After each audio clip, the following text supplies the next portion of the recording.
gosh, it's been a while since I've thought about Donbrothers, but suddenly I had this urge to go through every one of my videos that I've done on Donbrothers on my channel ever since the start of my channel. But nobody will want to watch all of those, would they? You would? Alright then. Let me get all the videos together, put them into a compilation so you guys can enjoy them over Christmas. Enjoy! This is also starting with my first ever video. Please don't judge me too hard. It's so different. Oh god, it just looks so bad. Oh my god. Don't look at your past videos, guys. It's horrendous. So a new channel talking about all things Tokusatsu and Super Sentai? And a new Super Sentai starting at the same time? What are the odds? Avataro Sentai Donbrothers hits TVs on the 6th of March, 2022. And that's like super duper close. So let's review everything that we know about this upcoming show. The new Super Sentai season is a wild one. And I'm just gonna say that right now. And due to the recent press conference releasing updates and character descriptions, we have the info we need to review and discuss this upcoming wonder of a season. But let's start with the setting, what it's based on and its background, because it's definitely an interesting start of a season, and fans are already going nuts. This season will be a sequel series to Kikai Sentai's Zenkaija, and will be based on the traditional Japanese folk story Momotaro. The simplest version of the story, for those who don't know what the tale is Momotaro was born in a giant peach, which was found by an old woman on a river. The woman and her husband, who had no children, named the child Momotaro. Pretty much means peach boy. And he apparently was blessed and bestowed to the couple by the gods. He later does all these cool miracles and leaves soon into his teenage years to fight a group of Oni. Demonic creatures, often big, scary, and let's move on. En route to fight the demons, the boy is met by a talking dog, a monkey, and a pheasant, who he becomes friends with, and they offer their help, because they want food. After they defeat all the demons, they return home after taking all the goods and treasures from the Oni's base. This is slightly dark and called pillaging. So I assume the plot will be that the Red Ranger, who has a peach on his helmet, will be the Momotaro role, and the other Rangers are befriended and end up helping Momotaro to defeat the season's villains, Onis? Well, I can already tell that Power Rangers in America would not be doing this season, as the whole Power Ranger brand is moving to Netflix, and is restarting the world and its characters, a completely new slate. They are going for a darker route with Netflix, so goodbye the childlike colors and comedy. Also, this is a very Japanese-heavy story that the Americans won't necessarily understand. Even though they have done Power Rangers Samurai, which is Japanese-based of course, there are other seasons they have missed out, like Toku-BL, Lupin Rangers, and others. And this is definitely something they would miss out on, unfortunately. Now onto the Rangers and the cast. This team of Rangers is a 5-member group, based on the characters of the traditional tale. All Rangers are human, but in Ranger form we have 2 CGI Ranger forms? How modern is this? We have Momoi Taro, the Red Ranger Don Momotaro, who is played by Kaguchi Kyohei, who has started guest appearing in several TV shows and dramas since 2020, including Who is the Wolf Season 9 and Kono Hatsukoi wa Fiction Desu. He is obviously the Momotaro from the story, the leader who was blessed, and was literally born from a peach apparently? Is this Red Ranger syndrome coming through? He has run away from home, now working as a part-time courier, and when transformed, Taro is a master swordsman. Did I forget to mention, he cannot lie. We have Kito Haruka, the Yellow Ranger Oni sister? Oni. Okay. Played by Shida Kohaku. This is her first acting job, and I'm excited to see where she goes after this. But back to Haruka. So she's a demon. The Demon Ranger, the demon from the story? I'm intrigued. She is an aspiring manga artist, still in high school, and when transformed is agile, like an Oni. I still think there's something more here. Yeah, that might just be you.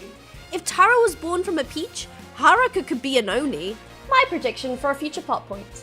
We have the Blue Ranger Saru brother, who is Saruhara Shinichi, played by Beppu Yuki. He started acting in dramas in 2021, appearing in a supporting role for Himitsu no Ai-chan, which is a drama that looks really fun. Maybe I'll do a drama review on this channel if anyone is interested. Saru brother is the monkey of the story and has furry arms cause monkey. He is called Professor as he is educated and described by Toei that his analyzing eyes are like that of Sherlock Holmes. When transformed, he has amazing strength and butt. Then we have the 2 CGI Rangers, and they do look very funky next to the other Rangers.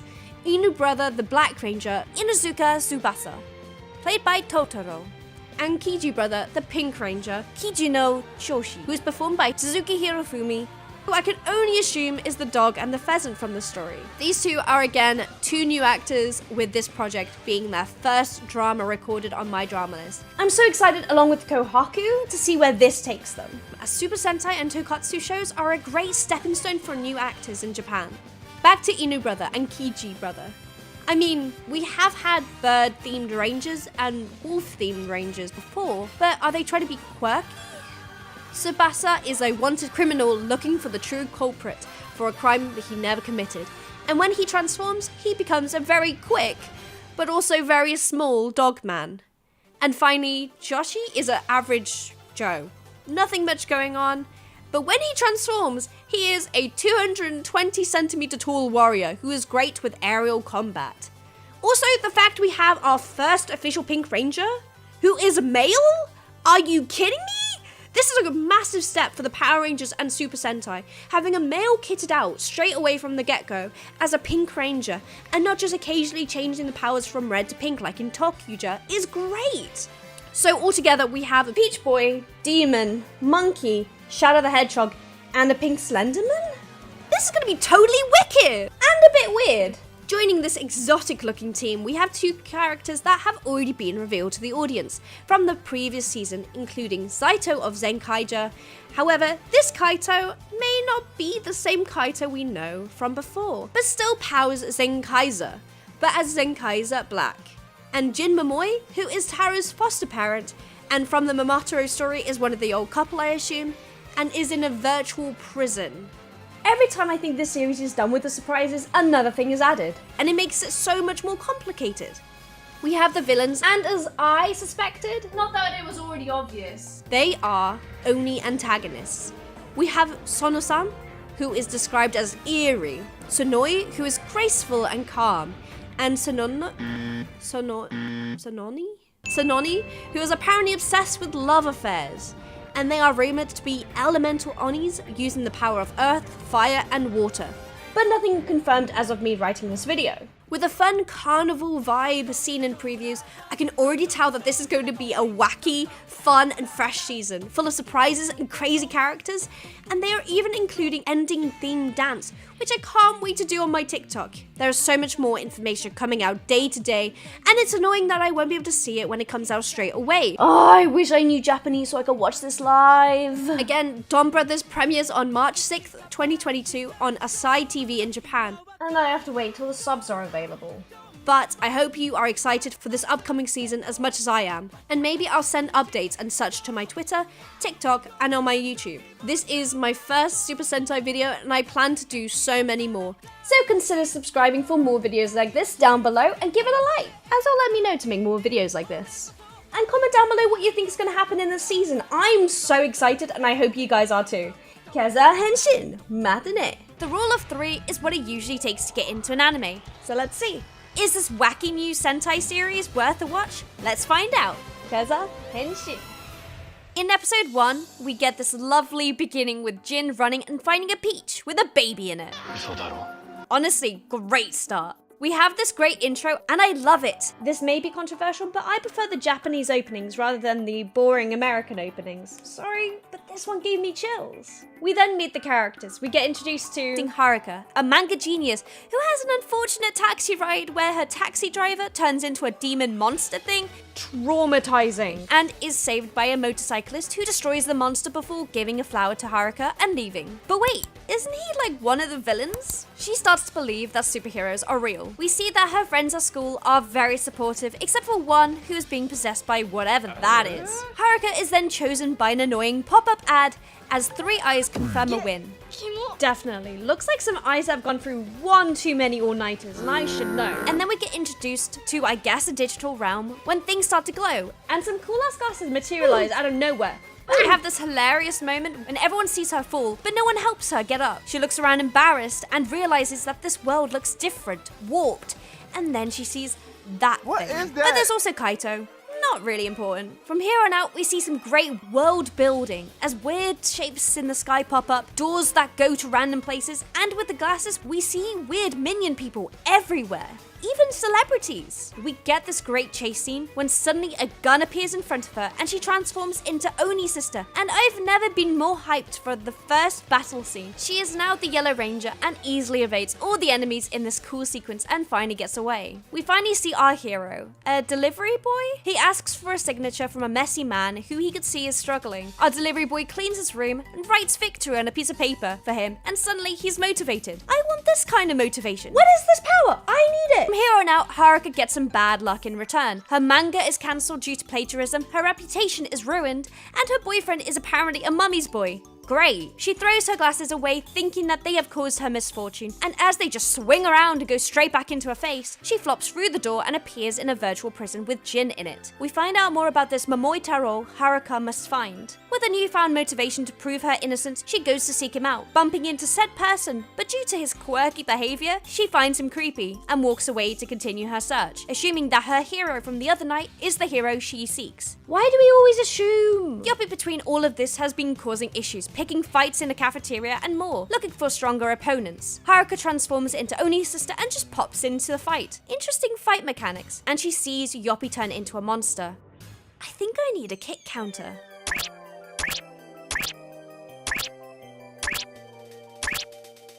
Her hero appears and she rushes to his feet in a football slide, I guess, swearing her loyalty, and he just kicks her out the way. First of all, rude. Second of all, he transforms and easily defeats him, but destroys Yoppie with no mercy, which angers Haruka. Then a random businessman appears. Again, assuming that this is her Momoi Taro, she swears loyalty to this man and is wrong.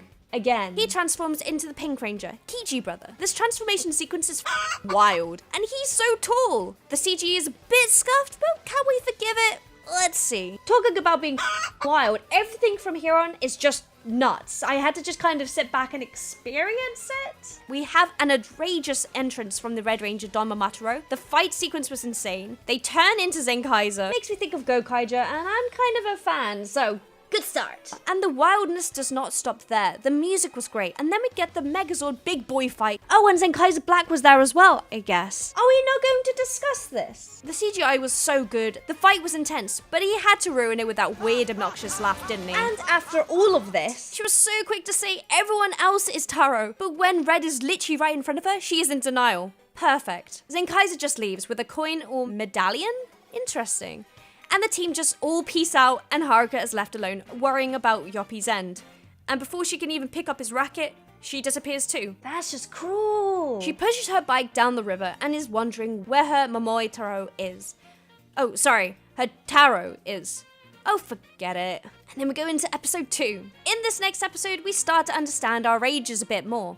We get some backstory on Kiji brother, Inu brother, and Saru brother. Chiyoshi Kijino talks about how he's just average until he became the Pink Ranger, but he's married and maybe abuses his power a bit for love. Saru brother, Sonichi Saruhara, talks about how money has many negative and evil attachments, so he can't pay for his coffee because he has no money at all, but recites a haiku instead to pay for it. How does this work? Is he crying?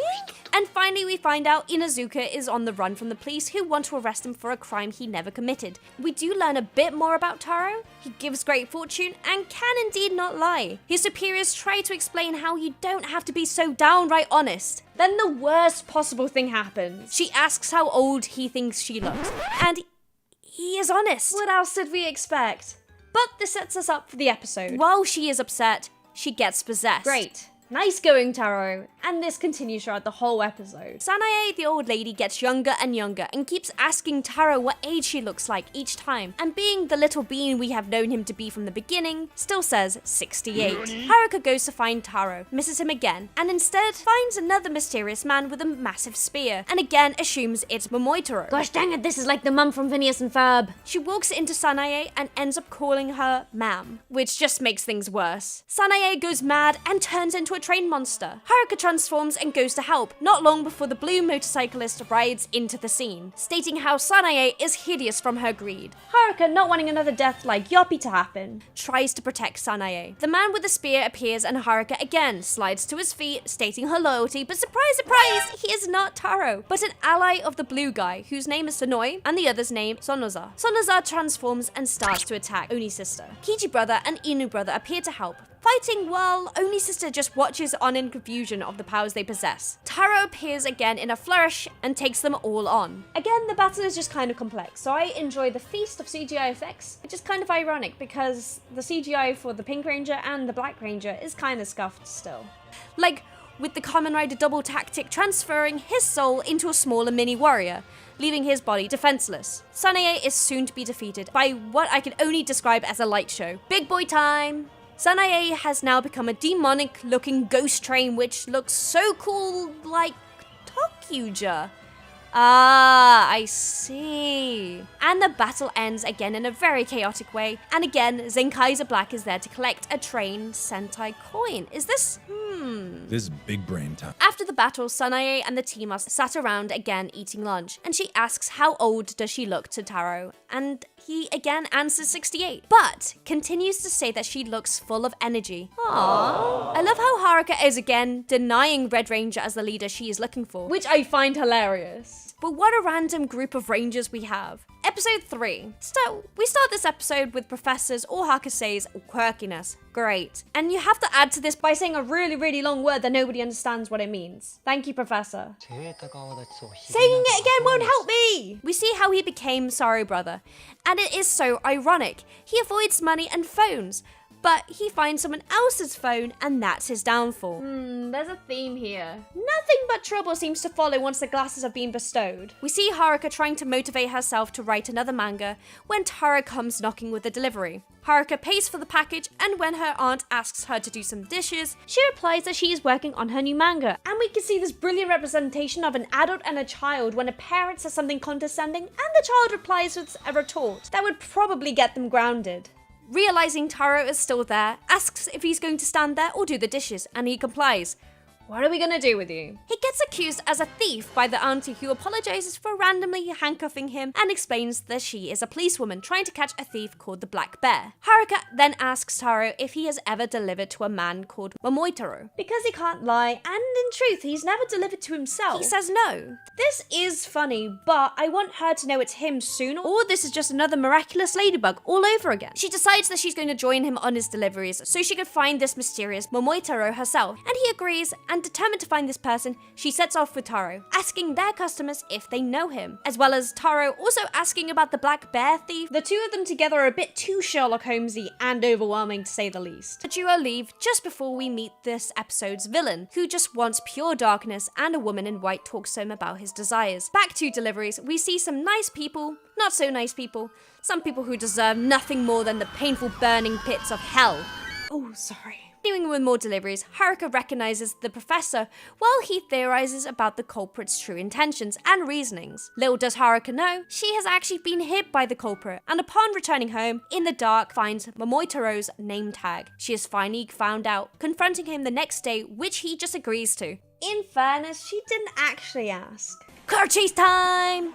Leaving his body flopped in the driver's seat, Philip style, he goes after the Black Bear thief, and with the Toku-BL coin, bursting a tire which causes him to crash in a bush. With no other way out, the bear thief decides to transform into his monster form. Taro transforms, and Haruka's speculations are now confirmed. He's so extra, but I kinda like that for this character. Kiji brother, Inu brother, and Sorry brother eventually pop up, all transformed, and what a bunch of quirky boys they are. One is too small for the screen, one is too tall for the screen, and the other is just too fluffy and confused. A bit like a rabbit in headlights, but monkey. They start to fight, and Oni sister realizes their band of rangers now has a gorilla.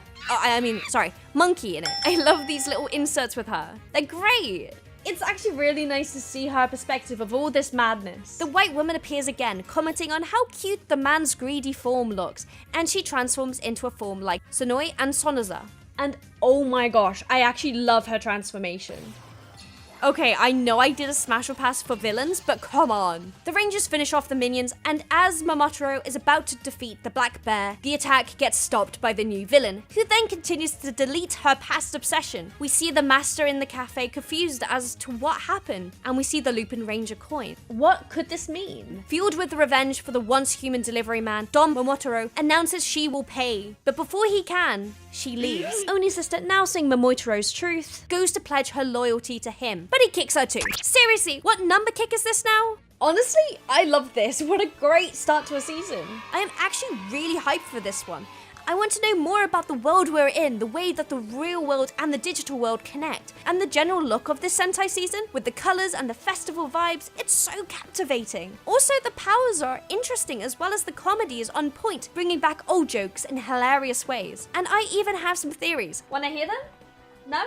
Oh.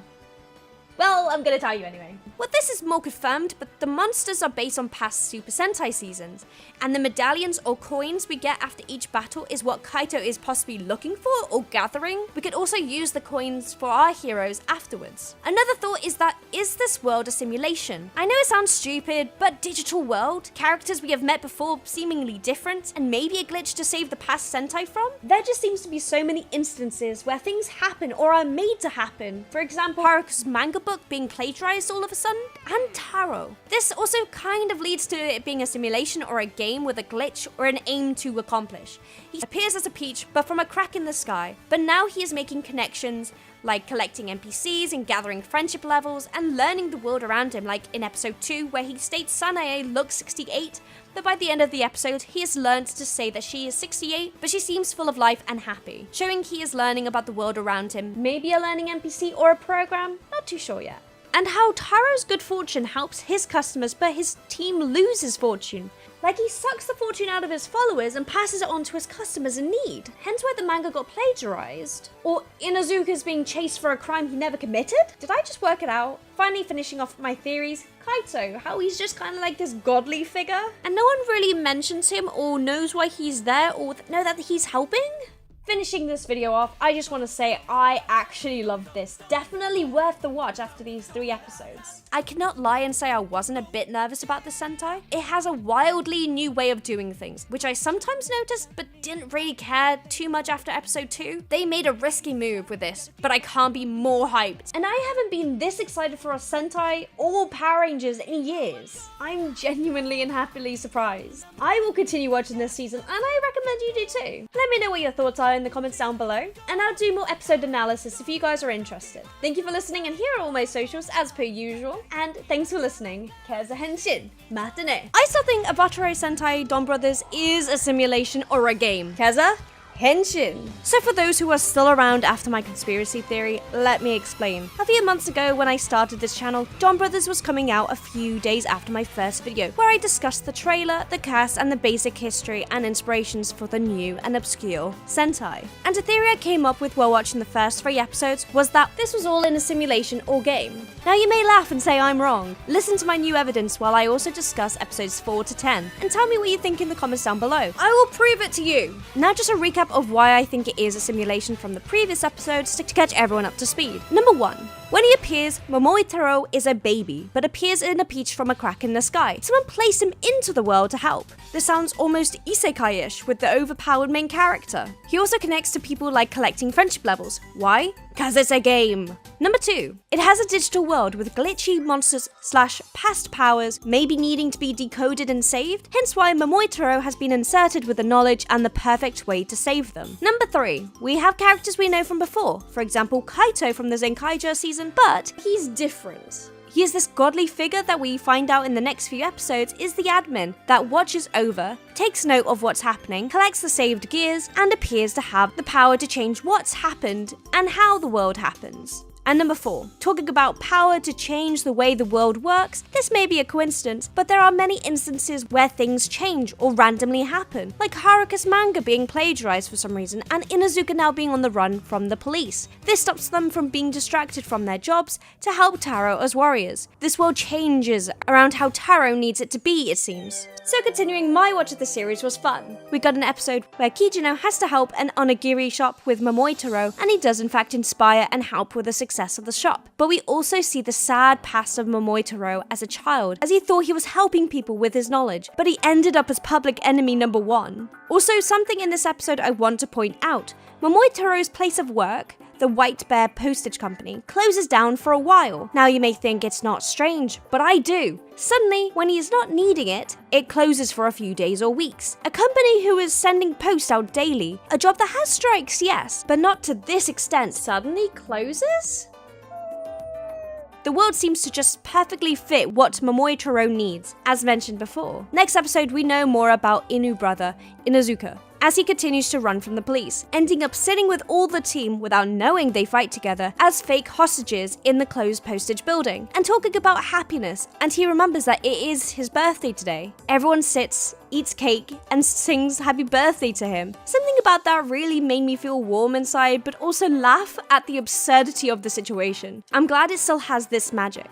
Now, episode 6. This is one of 2 episodes where we hear about and see the effects of the happiness points. Kijino uses his points to better himself after feeling like he is inadequate for his wife. Now, with the use of the points comes along a warning. Excess use of the points can lead to misfortune, and that's what happens. Kijino, after using his points, gets promotions, gets a good car, has money to book a whole restaurant, and learns about the great things about being rich and important, but becomes big-headed along the way. And his wife soon falls ill. Kijino finally realizes his mistake and decides to revert back, which, surprise surprise, helps her health. Going back to the points though, this shows the influence of the points over the world and how easy it is to change the reality where Kijino, though terrible at his job, finally gets a promotion out of nowhere.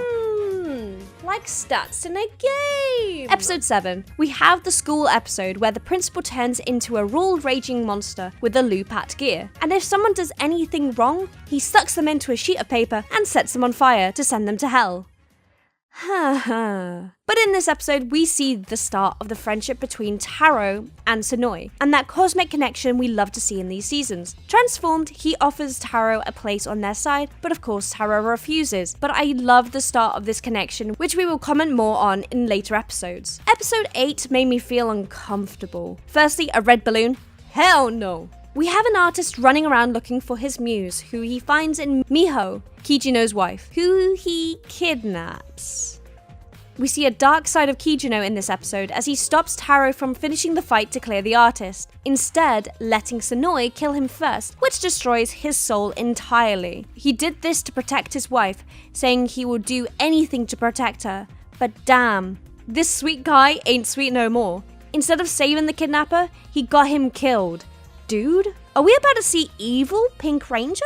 On a lighter side, we see the boys meeting untransformed for the first time, not realizing who the other is. And actually, they have a lot in common. Also, a lot of respect for each other. This feels spicy, and I'm excited but also scared for when they realize their association to each other. We also find out that Kijino's wife, Miho, and Inuzuka's girlfriend could be the same person. Or twins? Or something of that nature. Just a lot happened in this episode. Again, on a lighter note, we have an episode where Taro is ill, and not as perfect as he usually is, flopping around, coughing, and not able to fight. We also have a floating child wanting to play games, and this kid, I think, has the coolest monster form yet. It's so awesome. Just look at it. Anyway, for Taro to get better, there is a cure. Eat 300 kibi dango. I wish I could just eat sweets to feel better, but honestly, after the 11th one, I would probably feel worse. Something about this episode I want to point out for my theory though, is remember the random people that appear in Red Ranger's appearance parade? The women in white, throwing petals with the fans, and the men holding up the mini stage. I think these people are just random civilians who are around the area being sucked into his entrance parade on command. But in this episode specifically, because he is ill and doesn't have full control of himself or influence on the world, you see the people in the parade on their phones in half outfits, almost like the humans who are there are not fully under his control, and are more aware and angry why they are there in the first place. This mainly shows his influence on the world and is highly suspicious if you ask me. Final episode I'll touch on for this video is episode 10. Haruka is told by the admin. The admin of what? The simulation? The game? Who we find out is Master, that Haruka has loads of points, and Master says she can wish for anything, and that is what she does to his surprise, wishing that her manga was not plagiarized. And just like that, life has reset and changed. A new, more compatible Yellow Ranger, Marina, takes her place, but learning more about Marina and her photography being ruined in the place of Haruka's manga, she officially chooses to prioritize someone's happiness over her own, and demand that Master reverts her wish back. Now think this through. Everyone in this episode forgets who she was, but Master was the only one who remembered her. Also, as I mentioned before, how is this world so easily changed, so easily manipulated to the demand of Taro's or even Master's persuasion? This seems very dodgy to me, and again, we see how flimsy and influential Taro and Master are in this world. But oh well, we get some awesome power-ups. This brings us to the end of the video, where I wrap everything up and state how can you not see that there's something going on here? It's a simulation and there's something wrong with Master and Taro and the world! What was that? No, I haven't yet. Why? Tell me the ending anyway. Oh, so that might be why Kaito is different. That's why Kaito has such persuasion over the world as he sets up the events of the show itself into motion as part of his nefarious plans to change the structure of the multiverse in order for it to fit his preferences. Definitely not reading this on the wiki to work out who this god is. But maybe as Hikari is saying, they hadn't destroyed God in that final episode, and here he is in Kaito still maybe. All in all, the last few episodes are truly amazing and definitely has that chaotic fun that was so inviting the first 3 episodes. It's written well with following episodes mentioned or hinted before it even happens, which has a great flow and has jokes that are referenced from episodes before. For example, the joke of the Rangers trying to take on Taro, starting with Kijino hoping to defeat Taro in either a sumo match, an arm wrestling match, and a thumb war, each scenario playing out in his head leading to his defeat. This is also referenced again when Saruhara wants to take him on too, with the same setup as before, and same defeats against Taro, and referenced once more where Taro falls ill and Saruhara has the same thought, but this time in the daydream he does indeed defeat Taro, because of his weakened state. The rule of 3 gets him every time. These episodes almost feel like there's a meaning or a story to learn from them. Don't judge a book by its cover, be kind, don't kidnap people. Well, that's a given, but it makes sense, as this season is hugely based on the Japanese folk story, Momotaro and his band of friends, going to defeat the demons, so a fable or two with meanings isn't too weird. A few weird things for me, though, is that we still have not seen everyone else in the Megazords, nor have we got the whole team knowing the identities of everyone and everyone knowing their identities back. And the CGI of the Pink and Black Ranger have not even gotten any better, maybe even worse. Is this on purpose, as the rest of the CGI is incredible? But the school episode, honestly, is it charming at this point? Not too sure. But anyway, Master and Taro are definitely weird. God or simulation, there's something going on. And if it is a simulation that Master or Taro can control, or God from Zenkaija in Kaito's body influencing the world as he sees fit as the Master and admin, we'll work it out. Anyway, let me know what you guys thought of this theory and the video. I will see you all in the next video, and here of course are all my socials. Kezza Henshin, Mata ne! Adaptation! ohger episode! Tai! To, もう一つ! Tai! Guys, so the King Ohger vs Donbrothers and King Ohger vs Kyoryuger trailer just came out, like literally several hours ago. So we're gonna watch it, react to it, and then I'll get into my theories. Anyway, let's do it. I'm so excited. Everyone's coming back, like pretty much all the characters that we've fallen in love with, except for 1 or 2 that I am still a bit upset about. But that's fine. I don't know. Let's have a look at these trailers though. I haven't seen them yet, so let's just jump in. Oh, look at them all back again. Oh, and they're meeting all the characters. Okay, so they do meet together. Oh, the standoff from the original trailer. Oh. God, there's so much going on right now. I am gonna have to take some time to look at that. And one more, it's the Kyoryugers. Oh my god, is that Daigo? Whoa. Is it an evil version? Oh, gee! Whoa, they're also going... I'm sorry, there's so much going on. I need to watch this! Oh my god, there's so many of them! How did he eat that? Oh my god, okay. That's so much more information than last time. Okay, hi, King Zoro. Okay. Now, King Sora, please. Not this time. We are going to go slowly through this, scene by scene, because that was I came in like a wrecking ball of information, just so much information just thrown in there. Doma Moitaro is back, which is great. I don't think Sonoi is back, which is a shame, and I don't think Kaito is either, but we'll keep an eye out for those.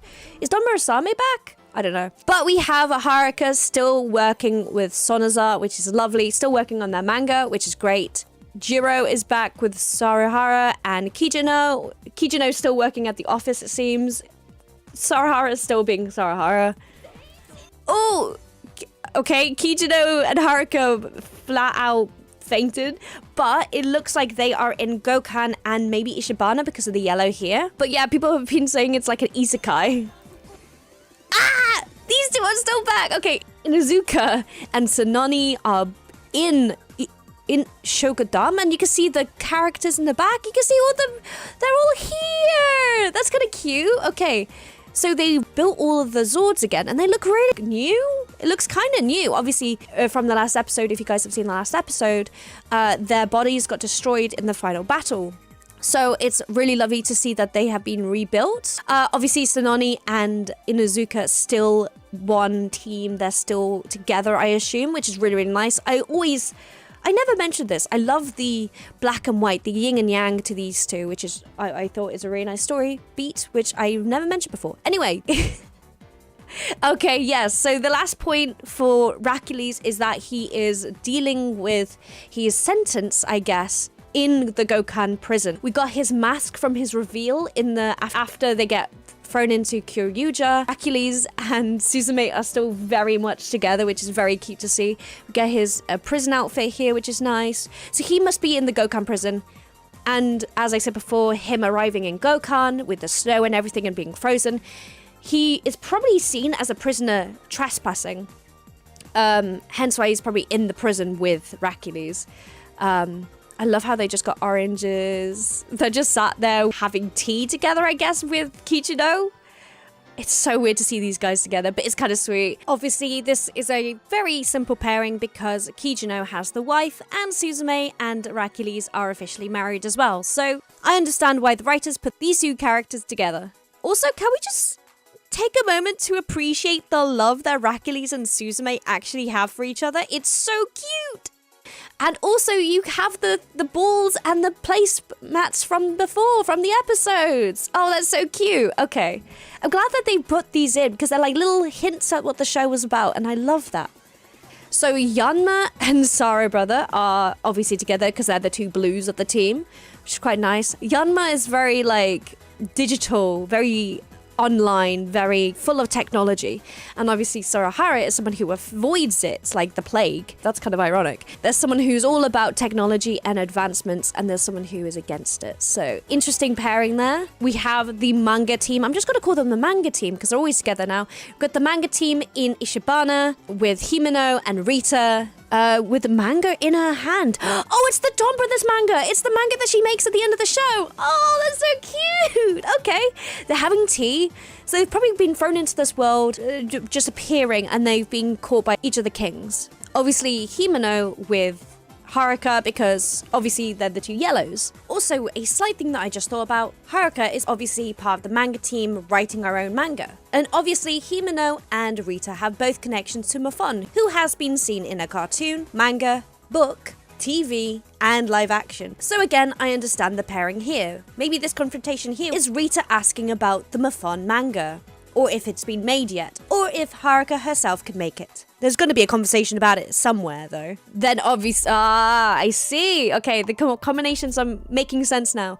We got the Black Ranger here in Gokan with, of course, with Jiro, who is one personality again.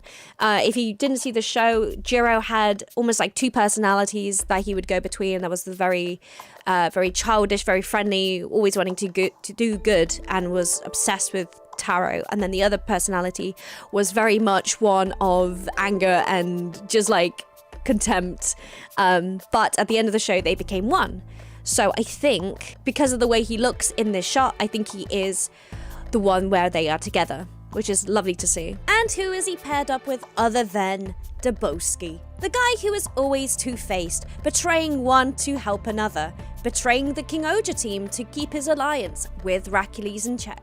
Another pairing, well done. But obviously they're very like black and gold and red kind of style, so that's probably why they've matched them together, which is quite nice. And now we have Taro and...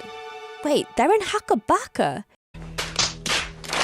Gira and Taro in Hakabaka. I do have a theory that obviously if Taro realizes that Senoi, a character who we haven't seen yet, or is not with him in his world, or wherever he came from, if that's from the Donbrothers world, I'm still convinced the Donbrothers world is like a simulation or the afterworld or something like that, because it's too wild. Donbrothers is too wild to just be a normal world. Anyway, I think he's probably gone to Hakabaka or found a way into Hakabaka. The others arrived with him, possibly. But they went to Hakabaka so that they can find Senoi's soul, or find Senoi in some aspect. They've traveled to the afterlife to get his soul back, pretty much.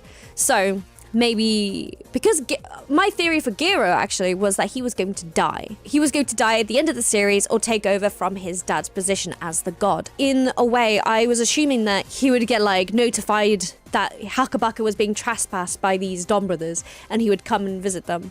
But it seems by the end of the show with King Ohger, he doesn't die. He's still the king of Sugadam. We must be getting Devonica back to be like, hey, someone's trespassed into Hakabaka, we need you to help. And this is where we see them. Obviously Giro is not very happy with what he just said. And then we have the standoff. Now we got the standoff like a couple months back with the trailer. So, and that's when I started writing this video. But yeah, we've got this standoff of the main King Ohger team on this side with no reallllys, but I think he's going to be stuck in prison still, which is a shame because I really want to see reallllys do more stuff. But we got Daboski, Rita, Jeremy, then we have Gira, Himeno, and Yanma. And then on the Donbrothers side, we have Sonaza, Sononi, no Senoi, which is really sad, Sarahara, Haruka, Taro, Jiro, Kijino was doing some weird pose. I don't know what they're doing. And then at the very end, we have Inuzuka. Why do I keep doing that? What is this stance though, Kijino? I have many questions. So, obviously... he's got black hair? Sorry, Taro. You can't keep changing your hair on me. I'm just smitten every single time I see you. Like, look at you. But yes, there obviously is a conflict of interest. Maybe Donbrothers have come in to find Senoi's soul, because that's a very important teammate of their Donbrothers team, but he has passed away. Trying to revive Taro in their summer movie, which I'm still not over just yet.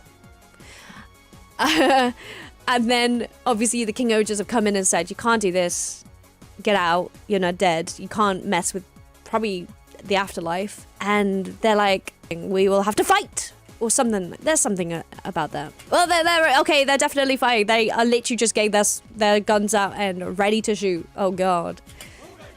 And they are there to defend. Oh, okay, so yes. Oh my gosh. Fight ensues. We've got Haruka in the back with Yanma, and we've got Sonaza with Himeno fighting, so yellow and blue.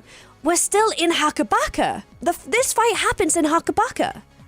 Look at the background, that's Hakabaka. Yes, this is still Hakabaka. Okay, cool. Because it's their cities, but it's more like colored. Obviously, because of the blue, we're in the Cospa, we're in his Yanma's office. We've got Yanma fighting against Sarahara, and Jeremy is helping him as well, which is quite nice. we got this guy here in Gokhan here. The flames are all flaming because that's what happened in the Hakabaka version of Gokhan. Going against Daboski, and then we have the two reds in the main Hakabaka area fighting against each other. Oh my god, I missed that suit! I missed the suits! I missed the Donbrothers! And there comes the logo in at the end. They're smiling at the end, which is quite nice. So maybe it's like it's always like a test between the old Sentai and the new Sentai, isn't it? That's always the way. So maybe it's just that they want to test them? I don't know. But he looks really happy. Oh, it's so good to see Taro again. I just want to see Senoi. I really think that they're going to add Senoi at the end as like an extra addition, being like, ooh, here's a little sparkle. They will give I think they will I hope they will give Sonoi's soul back. I don't know if they actually will, but I hope that that's what they're going to come and find. Because obviously in the ending of King Ohger, everybody who came back had to go back to Hakabaka. So I have a feeling we're not going to get Sonoi back, but I would love to know that Sonoi is there or something. Obviously, they're not going to advertise this, but I think that's going to be like a secret addition to the plot. I really hope they're going to also bring Kaito back. That'd be nice. That was a new suit. That was a new form. Oh my god. Oh, look at them. Oh my god, it's a Donbrothers version of the King Ohger founders form. And then also here, we got a King Ohger, Kuwagata Ohger version of Donbrothers. Oh, I love it. It's so over the top. But it's like what they did with Kaito, isn't it? It's what they did with Kaito. With the end, they did the rainbow suits. But here they've gone gold. But it makes sense because they got the founders. Oh my god, there's so much happening. But there's one more. Ah! I love this suit too. Smash! Anyway, we got the music. Da, da, da, da, da, da. Okay, so I'm having a look at this. We got Daigo back. That's so exciting. Look at him! Oh. Oh, he looks a little bit old, but that is okay, Daigo. We love you nonetheless. So Daigo is back, which is incredible. I'm just going to rewind it a little bit because who is that? Are they the other members or something? I don't know. There's some people here are being held hostage in the Toei cavern, whatever this is called, by the Bugnaroks. Why the Bugnaroks? Okay, 1, 2, 3, 4, 5. It could be the Kyoryuger cast, but I need to confirm that later on because everyone's in different costumes from what I remember from the preview earlier on. And Gira being evil, so I think this must be Gira. They always have to do an evil Red Ranger kind of plot in these movies because it makes it interesting. But why is he evil is the question. Okay, Daigo returns back with, oh my god, with everybody else. Fuck off. Okay. Grody's back. All of them are back. Oh my god. Even you are back. You got dragged into hell. I guess he never really died, did he? You just got dragged to hell. Oh my god. This guy. They all get dragged back to the living, apparently, with evil Gira, which I'm so interested in this look. Look at him. That's so cool. Okay. We got evil Gira. We got Uchi back as well with Daigo's son, a prince. Who's this though? Is that supposed to be Soji? But we're in Shogadam. Oh, look at him. He is looking evil. And I kind of like that for him. But they're all back. The different people. Oh, go away. Okay, so evil Gira coming in. Looking cool as heck. And this. Oh my god. This evil form for Gira is beautiful. Are we kidding? It's stunning. I don't know what else to say, but it's stunning. I am obsessed. Oh my god, I just realized. Is it Gira / first king of Shugadom? Is that what this is? Because it's his shield. It's the cape. It's very much a combination of the two. So something's happened. There must have been some connection between the two of them. They've been formed together. The villains from the show, the Five Horsemen, have somehow found the old king and combined them. Maybe that's what the plot is. Yeah, they must have found him somehow in the afterlife, brought him back, combined him with Gira, made them evil because he's not necessarily evil. Okay, we've got Amy, we've got Nosan. We got Ian, we got Soji, and we've got Daigo, I guess. Yeah, we got Daigo fighting against Gira, and then Uchi, look at his face. He's so cute. Uchi! Utsumaru, it's so good to see you again. Why are you crying, though? Okay, so. That's Yanma, isn't it? I've made a prediction now. Where is it? This shot isn't the Kyoryuger cast. It's the King Ohger cast. Oh my god, it's the King Ohger cast, I think. they've had a body swap? Something's changed them and their personalities have changed. Okay. Yeah, look, because that's Yanma in like Nakospa when it's like broken down or something. Something's gone wrong. But that is definitely Yanma with his attendant crying for some reason. This is Himeno with no dyed hair, no wig, no frills or patterns or really beautiful stuff in knitted wear. That's so interesting. Rita. Oh my god.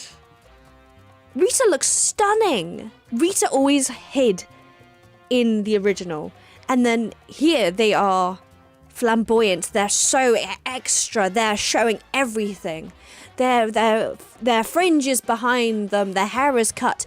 They've got makeup on. They've got gloves. They've got gold embellishments. Oh, and Dubowski is looking sad and not like his usual Dubowski. That's so interesting. Oh, look at Daigo. Okay, so Daigo obviously has confronted Gira, or that looks like a normal version of Gira though, with his hair normal.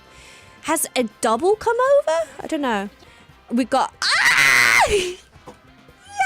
How did I not notice this before? Hi. She's back. Oh my gosh. Yaoi's back. That's so cute. Oh my gosh. Okay, wait. So all the kings are different.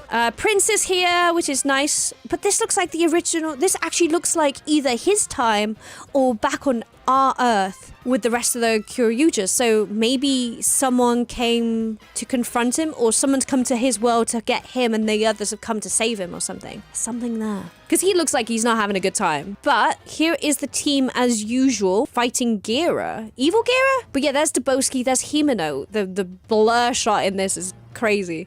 But there's Gira looking normal, but he's in his extra golden... There's Rita coming in. So they were normal at one point. Normal. I say normal. They were the original cast description, I guess. So this is him before the change.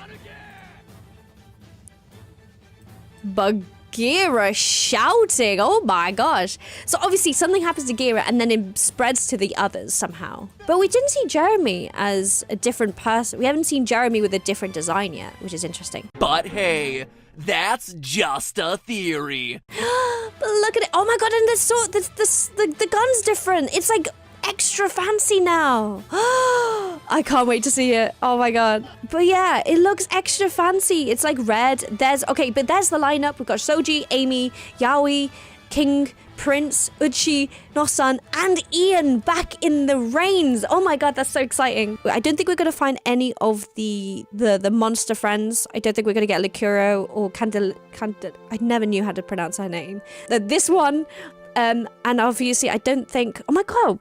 They traveled to Hakabaka though, and the other one. Do you think they're going to show Torin maybe? I don't know. I don't know if they're going to be traveling to Hakabaka in this one necessarily, but still a possibility.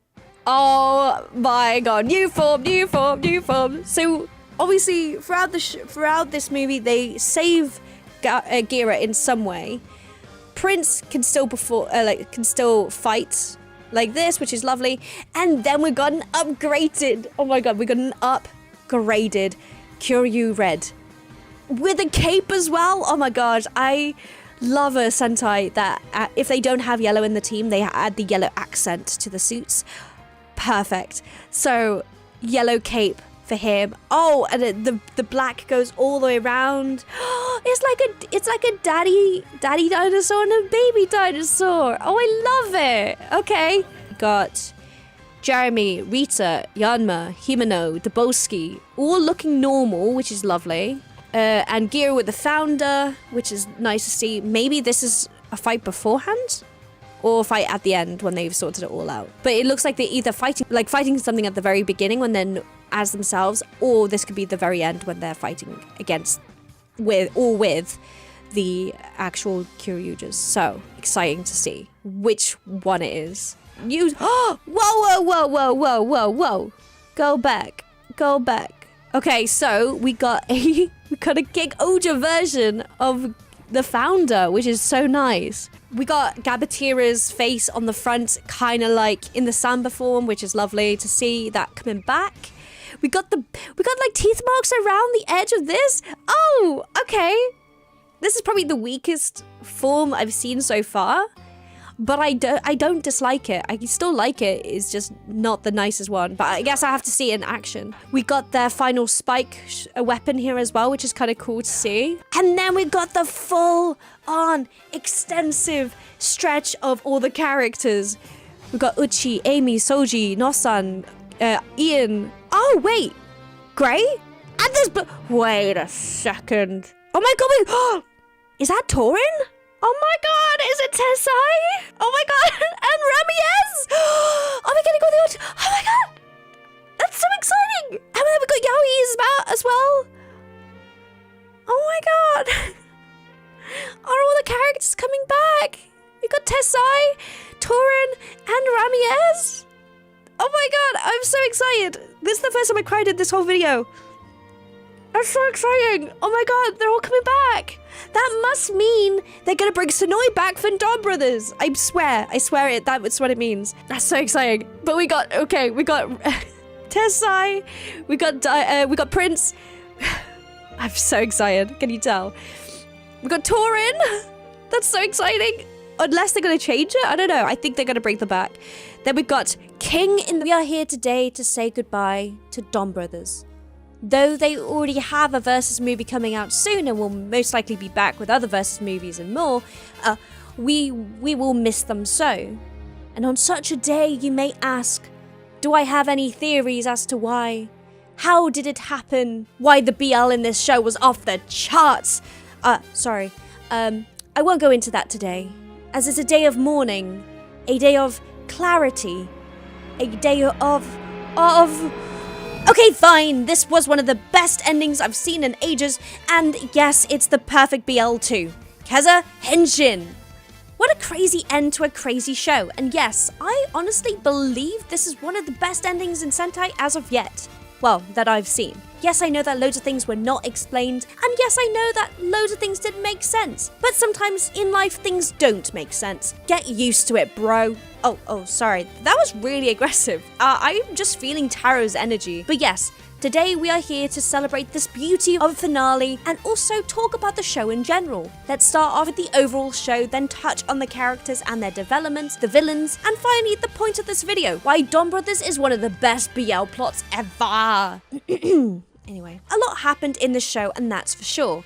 At times I loved it, then I hated it, then it brought me back around, and that might be the writing of Inoue, who is known for his crazy episode plots and confusing scenarios, but I think that's what made Donbrothers immaculate. Yes, I'm calling it immaculate. And when the end came for the show, I genuinely cried through the whole episode and mourned it at the end. I felt a part of me was missing, a part of my channel had died. I know it will be back soon, but let me grieve. I even did something I never usually do, and that's watch the episode, not live, but without subs.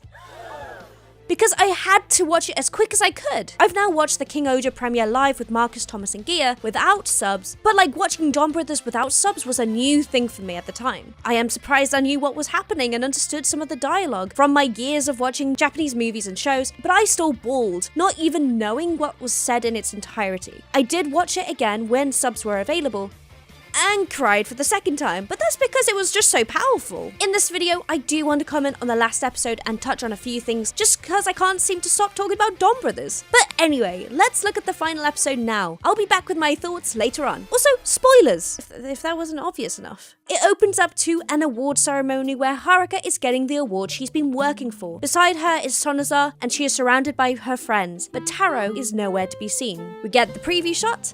Oh, I'm gonna miss that sound. But no opening. This episode knows how to make you feel uneasy, huh? Cutting the opening out for the last episode, moving on we see Taro back at work several months before. A time skip back to before the happening. They chuckle about work, but Taro is starting to lose his memory. They started this story beat I think last episode, and it's literally a BL plot point. I was not ready for this one, but I will talk about the BL later. But now that I think about it, is the fact that he made a point to make bonds with people because he knew he was going to lose his memories eventually.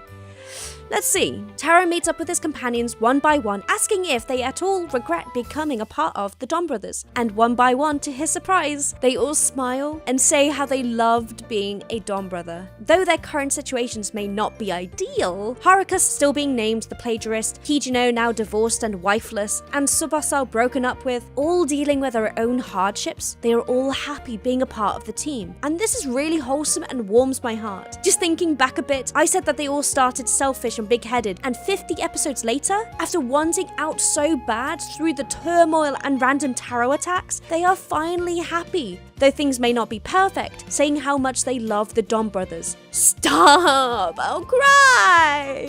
With a relieved expression, Taro is content with this and walks off each time, glad to see his comrades filled with compassion and drive for the future. But this also leaves each of the members feeling concerned for him. Moving the plot along a bit, our two mysterious Noto that arrived last episode are out and about, ready to pounce on unsuspecting Sonoshi, Sonago, and Sonoroku. Sonana and Sonoya are Noto executioners coming to kill all the Noto. Surprise, surprise, even though our original villains became our friends, their overseers are still the villains. Did we see this coming? Honestly, not really, but I'm glad that this is where we ended up with the plot. It is sad that the overseers are taken care of so quickly with no hesitation, but it makes it interesting. I keep on mentioning Thomas in my videos at the moment. I'm so sorry, Thomas, but I know that Thomas was not happy about this because of a certain person, or Noto. But yeah, I kind of see where they're coming from. Also, the Noto executioners stole their forms was super cool, but also very sad. Sonoshi is last to be taken cared of, who ran to Sonani and Sonaza for help, but to no avail. Moving back to the worried team, they hound the master at the cafe, and he is of course not surprised or fazed. Knowing all as always, Taro is in fact losing his memories, on the verge of being reset as his hero duties are coming to an end, now visiting his dad in the prison where they eat together. Kinda like a last meal kind of thing. It's kinda sad. The fact that he made these connections and friendships are the reason why he can't be with them anymore. He and the team became friends with the Noto, so they aren't an issue anymore. And Jiro, his successor, has matured into a perfect replacement due to being but a part of the team dynamic and learning. Taro is indeed not needed anymore. His job is complete. It's time for him to rest. What a powerful moment, but for some reason I also don't understand. Exactly, Kijino! I agree with you for once. But this next shot is epic. Taro with his head going down as his suit turns black and white. I wonder where I've seen this before. A suit which is usually colourful, turning black and white out of nowhere. Yes, this probably is exactly what happened to Master, or Kaito from the season before, which means Master's job as the hero is done, and now so is Taro's. Wait, but Master remembers everything. How does that work, huh? The team are obviously shocked to hear the news, as they start to connect the dots, and then my heart breaks when I hear Sonoi's voice.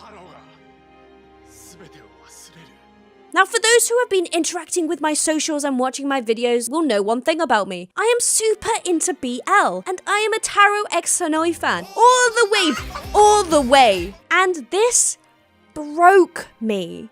He can't believe it's happening, neither can I, and is in denial. Same! We see Taro forget his father and disappear. Though the dad isn't in the show a lot like Murasame, I think he was great. His care for Taro as a child, the way that they respected each other. But I did want to see more of him, as we didn't quite get all the explanation on him we wanted. But this last moment, where he says, "Good job," was touching.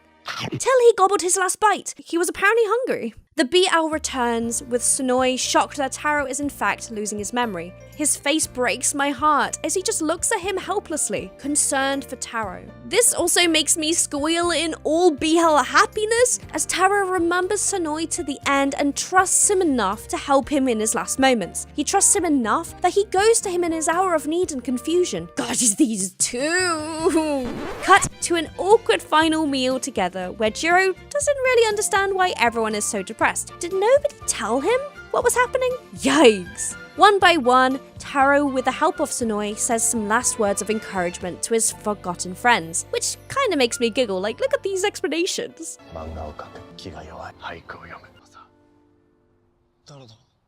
until he turns in confusion to Sonoi, asking who he is. This. At this point, I was crying. I mean, I was crying a lot anyway, but this was the moment. The look of hurt. The look of helplessness. And then from the sadness of the scene, the music lightens up to the vendor smiling and offering food. How did this food stand become so flipping important to the plot and development of the show and its characters? Literally, this was how Taro and Sonoi started started bonding. And here we are at the very end with it again. It's almost like the Onin knows and he's saying it's okay. With no words, the Odin heals wounds and shows the character's growth. As they settle in again to eat, Sonoi is dragged from the scene back to action where he helps Sononi and Sonoza and stops anyone from disturbing their final meal. He cares so much that he sacrifices his own time with Taro to help them have that last moment together. Taro leaves, having forgotten everyone, ending at the cafe where he reads Haruka's manga. Here he reads about their adventures and pivotal moments in his life with the team. A lovely moment for us, the viewers, to reminisce. However, in comparison to the soft, warm scene, we watch the others rejoin the Noto, continuing the battle without Taro, but of course without him, they struggle. Even Don Murasame joins the battle and rebels against the Noto executioners. Another character which would have been nice to know more about, actually, as I want to know who the heck Mother was. However, Thomas said this to me. Like Taro and Jiro and their two personalities, Mother might be his other personality or his conscience, pushing them forwards. So if I think about it like that, it makes sense and doesn't bother me as much. In their moment of need, Taro's laugh is heard again, ringing and echoing around them, and Taro appears on his bike like nothing ever happened. I think the manga was able to push him for that last fight, where we finally get the full, completed, final roll call. This, guys, is pure Sentai magic. This moment was perfect in my opinion. We see all the characters, and then also end on Taro as he racks his brain for any memories. Then, he completely overpowers the final villains with an epic display of the rest of the CGI budget. And honestly, this moment was breathtaking. The colors, the special effects, and the final look back at his teammates before Taro disappears. Mwah! Perfecto! Only Taro would appear and disappear with such magnificence. But as quickly as Taro vanished, life moves on for everyone else. So Noni is with Inuzuka, running from the law. Natsumi goes back to Kijino, which is something that kinda makes sense. Also him just dropping the box, are you okay? Hope there wasn't anything fragile in there. Sarahara, though alone, is still haikuing it out, but in the best way possible. Yes! And returning to the beginning of the episode, we are back at the manga awards. Haruka finally being awarded for her hard work. She continues to draw new books with the watchful eye of Sonoza on her side, which I love, and like a similar scene from the beginning of the show, the doorbell rings. She goes to open the door, and a familiar face appears. Taro returns in a new outfit, with a new job, ready to bond again with all of us. And that is the end. Perfection. A final fit for Donbrothers, and though many things weren't tied up or discussed, it was still perfect for Donbrothers and you just accept it. The mirroring and repetition in the show is perfect and adds to many satisfying moments of references and is just so clever. This is shown so well here in the last few moments of the show, and though we are ending the show still with so many open questions, it has opened up so many more chances to solve these questions in versus movies, leaving a bit to be desired, and I am excited for those reveals and answers to why. I am mourning, but at the same time, I feel relieved and like the characters I feel matured. Do you get what I mean? Even though we are ending and leaving Taro, there's a sense of satisfaction. Anyway, some comments and thoughts of mine. You guys wanted a long video, right? So buckle up. From the beginning, I always thought that the way the group interacted was so odd. Taro with the two personalities, Haruka becoming the plagiarist and her side reactions, Sarahara the haiku guy, Kijino, don't mention his arc, he scared me. Tsubasa the lone wolf who didn't interact with the main team for so many episodes. And Jiro, my boy! I actually really liked this character in the end. He had a good character arc, I can't fault him. The Noto as the villains running around, and then finally Kaito was just there with no explanation. Literally just there the whole show and no explanation nor acknowledgement of it till the father visits randomly. Oh my god, I forgot you too, Mr. Prison Man. This group is so odd, so strange, but also, at the same time, so lovable. You see these characters maybe in their worst selfish ways, running from everything, big-headed, aloft, and over the show, things happen. I mean, a lot of things happened, of course, but through each and every conflict, heartache, and interaction they had, they became better for it. Like Taro said, they have made a connection, and by knowing him, they have become better. Think about this. Haruka started as someone who was very up themselves, felt like a celebrity at her school and in her city, known as a young manga artist that was celebrating a new book coming out. However, after becoming Oni's sister, she learned to write something with more heart and soul that would entertain even that of a supposed villain. Sarahara was someone who you went to for advice, but this usually made him very big-headed and pretentious, making a haiku to make him sound smarter than everyone in the room. But by the end, he seemed smarter, wiser, even learning to trust the Noto with their very lives. Kijino was someone who only fought and used his power for his wife, only thought of his wife, and only talked about his wife. Kinda reminds me of someone else who talked about his wife a lot. My wife. He was obsessed, maybe even blinded by his love for her. Almost that forever sort of honeymoon phase. And he kept on becoming a Hitotsuki. What are you doing, man? But by the end, he was able to fight for himself, and sometimes that's more important than showing your affections all the time. And Tsubasa, he fought tooth and nail, ran and hid for the whole year to see and protect his girlfriend. However, he was blinded by a false promise by a villain? Firstly, don't trust a villain, and suffered greatly for his love. Though his final breakup was messy, he accepted it graciously and agreed to move forward with his new love. Someone who actually accepted him and fought for him. They were all self-sabotaging their own lives in a way, indulging and acting selfishly. However, after being a Donbrother and learning from those experiences, they grew to work past their issues and continue to a better life. I originally thought that because they were Donbrothers, they lost their luck, their fortune, or wealth. They were suffering in the place for Don Momotaro and his bonds. But no, they were stripped of what made them selfish, made them greedy, made them what a Hitotsuki was born of. Also the wishes. But this last episode really showed that to me. Everyone was humbled and grew to love the life they lived in its new perspective, and did not regret at all anything that happened to them. This show was always about the human desire to love, to laugh, to eat, to be the best they can, to live. And Donbrothers did it so well, with the civilians and its Sentai members. Also, I just want to say how much I love the original Noto trio and how they got involved and changed for the better in the show as well. They originally were pompous and cruel, looking down on the humans and their greed, but also wanted to be and experience what they hated. Sonoe wanted to paint, Sononi wanted to learn what true love was, and Sonoza wanted to learn how to laugh and cry. Each of them scoffing at what made humans human. Even though they were told about humans and their greed, they still tried and ended up intertwined in our mixed group of idiots. They learnt from them, felt for them, and some even fell for them. Sononi ended up sacrificing her life. Though said life was supposed to be an almighty form compared to a human, she did not care what would happen to her though, and went in peace. It was Inuzuka that wished her life to be restored. For him, she was happy to die, and from him, she learned how to love. It's poetic, really. Sonoza met Haruka, and in turn, they both learned how to really feel again, without pride in the way. They laughed, cried, and wrote manga together. Sonoza became what Haruka really needed most to succeed, which I really enjoyed this plot point, by the way. And Sonoe. Oh, Sonoe, my fashionista boy. He gradually developed a complicated relationship with Taro. Complicated is another word for being gay. Finding hope for humanity through him. He originally tried to paint, but couldn't, as art is unique to humans as they use their imperfections to inspire them. And the complete beings, the Noto, don't know anything about such imperfections, of course. Right, that's why all three of you went against the Noto way and began to learn about humans. Actively wanting to learn. Right.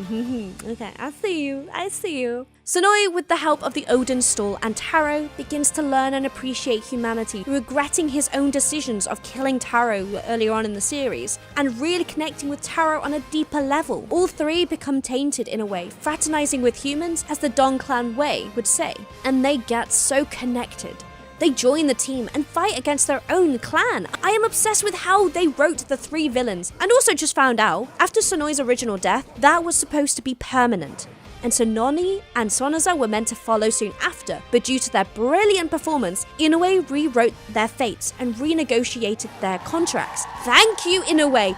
You made the show even better! I think the show would have been so lost without them. Honestly. Another thing that's already been mentioned, but I will repeat, there was a lot of things that were brought up, showcased, and then quickly dropped.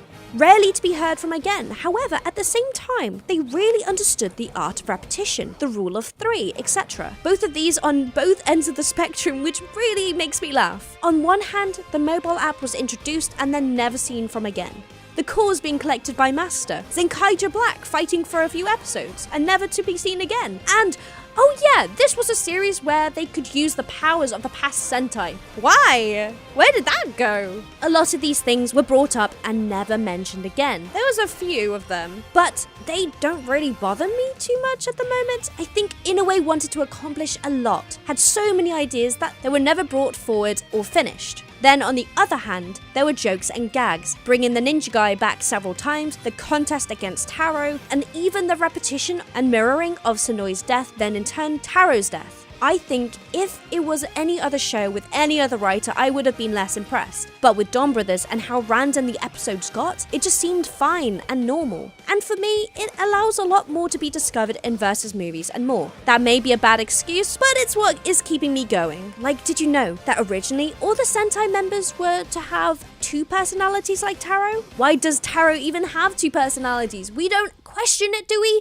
Exactly. Moving on, I knew from the start, the whole situation and plot with Natsumi and Miho was going to be messy and intertwined with misfortune, but where the characters ended up was oddly satisfying. You may hate Miho or Natsumi, but you can at least be happy with where they ended up. Miho was in fact the Crane Juto, using Natsumi's face as a persona, but it's confirmed that Natsumi was experiencing it all, but in her dream-like state, throughout the whole show. And though she was a fiancé to Inuzuka, broke up with him to continue living the dream with Kijino, replacing Miho. I mean, this love triangle square thing was going to end up messy, but Natsumi and Kijino deserve each other, and Inuzuka deserves better. He deserves to be someone who loves him and would sacrifice for him. Sononi is literally on the run now, blowing up police cars for Inuzuka. I mean, it's all f***ed up in a way, but what can you do? The thing that annoys me about this situation is that Natsumi didn't even realize that he was doing it all for her. Like, all of this running, all this fighting was for her, and she didn't even realize. Asking, what's the reason why you're a fugitive? Well, I don't know. What is the reason? Maybe you were kidnapped by a villain and I was trying to protect you? I am more happy for Sononi and Inuzuka than I am for Natsumi and Kijino. Don't get me wrong, it's really a best case scenario for all. Also, did you notice this last shot of Natsumi? She's wearing both black and coloured clothing, a true sign that Natsumi and Miho have finally become one again. Oh, again, another character with multiple personalities. Interesting. And final thing I want to bring up is not the BL pairing, surprisingly. Looking at how long this video is, I will write a video specifically for those two, as I feel like it deserves our full attention. Sorry for the bait, I'm so sorry. But my final point is the implications of Taro's memory loss and the fact that their suits turn black and white once a hero is done with their duties. What an interesting point, but with so many more questions! This is kinda confirmed to what happened to our Kaito. His duties as a hero were done, so his suit went black and white, similar to what Taro's will do. However, Kaito, our master, seems to know a lot and remember a lot, so it seems odd that Taro is losing his memory but going through the same steps. Okay. Also, considering we have a trailer for the Zenkaija vs Donbrothers movie coming out soon, and that Master seems as he once was, as well as Taro, I have a theory. Time travel! Or their memories just get returned to them. I was thinking that maybe Kaito met them all in the battle from the future, and seeing they needed help, returns to the past as Master to help them once his Zenkaija duties were done. As he knows all, and this movie is a year after the end of Donbrothers, maybe I'm just thinking too much into it. But I have realized one thing that I haven't talked about, and that is Taro himself. Taro put them through hell, through challenges and through random bursts of attacks. I always wondered why he was so fixated on beating them, why he was so above it all, but also why he cared for them. He was in fact preparing them, knocking down the walls that made them selfish, maturing them, but also teaching them how to live fully. It's almost like his calling was to help them all become better people, give Jiro something to reach for. Also, loved Jiro's character arc. Also, a really good character I do not have time to talk about, but yes, really good character from Jiro, one of my favorite characters by the end. And once done, and his team was strong, Taro was happy. Maybe that was his goal, as he was someone who was always trying to get them to work together, to bond, to learn, even fighting on his own behind the scenes if he had to, and sorting out scenarios where they would have to learn a lesson. Taro was fundamentally a teacher. With some weird techniques, yes, but his heart was in the right place. Always fighting for his team, his comrades. Oh, Taro! Okay, let's just leave it there before I cry for the 100th time. Next video, I promise, we will go into why Donbrothers is the best BL. Talking about BL, where is Sonoya in the after events of the episode? Does he continue to see Taro or not? I need to know! Thanks again for watching this video. I hope you guys enjoyed the length of it, as you guys requested longer videos. See you next time, and I hope I have hyped this up for you. Kezza, Henshin, Matane! Also, I may keep doing these afterthought bits to the videos. No one watches this long, so it's fine if I say some controversial things here. Here it is. This is my controversial take of the episode. That handoff was fucking boring. Looked nice, yes, but yikes, nothing added, nothing gained. Thanks a lot, Toei. Anyway, bye! Just look at this. This is perfection. Breathe it in. Look at the beauty. Embrace the elegance of the poster, but am I going to be disappointed? Let's see. It's a festival! Ha ha ha! Kezza, Henshin! The cast of Zenkaija and Donbrothers are returning in Donbrothers vs. Zenkaija, the crossover movie. The crossover movie is coming soon, and I have missed our group of misfits, and I think you have too. As I said before, we have both casts of Kikai Sentai Zenkaija and Avataro Sentai Donbrothers returning for a 3-act special, first touching on possibly Zenkaija's world, then the world of Donbrothers, and climaxing together at the end for some reason. However, even though we have trailers, posters and more, I am feeling unsatisfied for some reason. And hopefully with this video I can explain why. Let's chat synopsis, delve into the trailer details as there is so much to be said, and chat theories of course. Well, that's what you're here for, right? I know what you like. And of course this.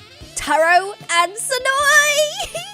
But there is actually none of that in the trailer. Sorry, spoilers. And that may be why I'm so disappointed. But anyway, let's see. The Donbrothers show left us asking so many questions at the end of the show. Will they in fact answer any of them? We can only hope. On to the synopsis we go. The Zenkaijas, after the Zenkaija vs. Kiramager vs. Senpaija's adventure, yes, that's the title, and traveling through the parallel worlds, returns to their world, greeted by a strange sight. Zox, or should I say King Zox, has taken over and has everyone obsessed with mochi, it seems. Apparently a new Kashiwa mochi world has appeared. Do with that what you will. And Zenkaitopia is under Zox's rule, and the Zenkaijas rebel. Over to the Donbrothers world, 1 year on after the end of the show, Taro, who has previously forgotten everything, has returned with his memories intact. Though thrilled to see him back, the team asks him to leave the team officially, apparently being very successful without him as a team, but also now finally living fulfilling lives. After this confrontation, Kikaiki attacks Taro. When both of these events happen in their corresponding worlds, a full-throttle miracle battle between the two Super Sentais begin because they are connected by a bond that transcends dimensions, apparently. Sounds very mystical and Toku, which I love, but there is so much more to it than it seems. Let me dissect the details in the trailer to show you why. And maybe it's not as bad as I think it is. But anyway, the trailer starts with a logo as the Zenkaija bird, Sichan, starts to explain the story, but in Taro fashion, Domomoitaro slices through and it cuts to an untransformed team, unlocking a battle maybe? In the line is Saruhara, Sononi, Tsubasa, Jiro, Haruka, Sonoza, and Kijino, all looking either determined or are in a confrontation maybe? Maybe refusing to fight, watching something happen, preparing to fight as the new team. There could be many instances, of course, with why they're standing there, but I think this may be just after Taro left, as they are still dressed in the clothes that they wore before, and as we go deeper into the trailer, you will see how different they now dress. Also, last point to this, where the heck is Sonoi in this? Of course, Taro wouldn't be here, but it seems odd that Sonoza and Sonani are with the group, but there is no mention of where Sonoi is, or even Donbrothers. We shall see. The next shot we see is Taro in his new white uniform, signifying he hasn't got his memories still, preparing to eat ramen in a random house. He must still be doing his job, as to his side is a package, and he is doing his usual, helping people with tasks on the job. There is a sign behind the ramen possibly saying, please try this or eat this, kind of like Alice in the Wonderland kind of vibes. And Taro, being Taro, wants to help and does it without thinking. I have a feeling the ramen was set up for him specifically, like maybe a trap or maybe a way to get his memories back. Either way, how suspicious. Back at the cafe, we see the Donbrothers all around the table, this time including Taro, but still no Sonoi. We are literally 5 seconds into the trailer. Come on, it's fine, it's fine. Taro seems to be back with his memories intact with everyone, but the group looks sad. Maybe a confrontation, a serious chat. This is probably them asking Taro to leave the team, which is really awkward. And also, how dare they? You know how much Taro did for you? How ungrateful. Kaito stands by Taro's side, and both of them look sad, so this must be what we think. Taro is being told to leave, but it's nice to see them stood side by side still. They are both considered heroes of heroes, or godly figures, and they respect each other. Also, side note, there are decorations in the back. Is this a Christmas thing, or even a flashback, or just a party to celebrate Taro's return, but also dismissal? Oh, another person who isn't involved in this group so far, of course, is Donbrothers. Spoiler, he isn't referenced in this trailer at all, but we do see him quickly in the earlier trailer, working at the bar as maybe one of the waiters. So they are involved in some way, but maybe taking more of a backseat, mundane role this time after rebelling against the Noto executioners. I'm excited for this interaction for some reason. Moving on from the cafe, we see the team transformed. Noto involved as well, with Jiro over the top saying something like, the Donbrothers leader is me, as he stands in the middle. This just shows the year they have had without Taro, learning to fight without him, which is sad. This is most likely looking at them now, or what they had to go through without Taro during the long year. We see shots of each of the members and how they have progressed through said year. Sarahara is in monk gear, again teaching the masses as they look at him intently, listening to every word he speaks even though most of it is rubbish. Haruka is dressed up with Sonoza still, maybe working on a manga, doing interviews, or even an award ceremony. Kijino is back to being an overbearing, overconfident boss again, it seems. His old boss looking mortified as Kijino just smiles. Please stop.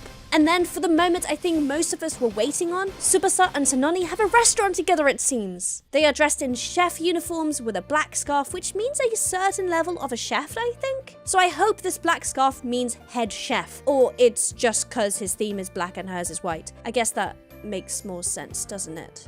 Yeah, maybe I'm looking too much into the details. But talking about looking too much into the details, look at the sign in the back. The restaurant is called Amour Evasion, meaning avoiding love or evading love, which is kind of cute for them, with a heart and arrow in their logo, representing her arrow and his heart. Aww, this is so cute. Oh, I'm so glad that something good actually happened for them. It does make me wonder if Natsumi and Kijino are as happy as these two. And back to Jiro as he leans over Taro in a threatening way with a drink in his hand. I think in the other trailer it has him saying something like take off or buzz off, so yikes. It seems Jiro doesn't look up to Taro anymore. What happened? Another personality? His ego of being a leader got to him again? Oy, oy, oy. It's the episode with the big noses again. Oh, great. Though Jiro seems to have some aggression to the returning Taro, we see a shot of Sarahara and Taro chatting.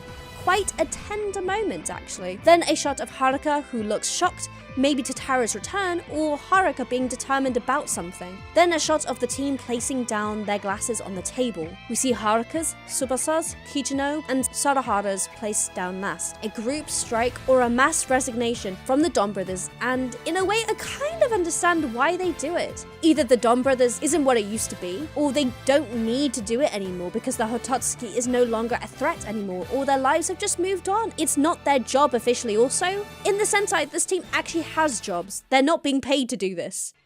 Moving on. Sonoi is actually shown in the trailer, I lied, but not with Taro at all and not in his human form. This shot is him fighting Jiro instead, saying he wants a duel. Is he cheating on my boy? How dare he? Does he not care for Taro anymore? My heart breaks thinking about this, actually. It cuts to a shot of the group watching something in shock. Again, dressed like the post-show getup and not the new outfits, which is interesting. Maybe the fact that they have different clothes is not so important, but oh well. And Taro talks to them. Jiro is nowhere to be found, but there is a shrine in the back. Again, probably not the detail that's important here, but thought I would just add it in. Taro, now transformed, fights this Giri Hitotsuki? Could this be the Ninja Wizard King dude? And I think he is confirmed in this, so that would be great. But honestly, this dude needs some therapy or something. Back to the fighting, Sarahara and Tsubasa, as well as Haruka and Kijino, are knocked to the floor while transformed, all calling for Taro, who in the next shot keels over with smoke floating off him in defeat. Fade to black as the Zenkaija logo shoots into frame and we go to the world of the Zenkaijas, with Flint and King Zox in their ship eating a pile of mochi and someone wrapped in rope on the floor, okay?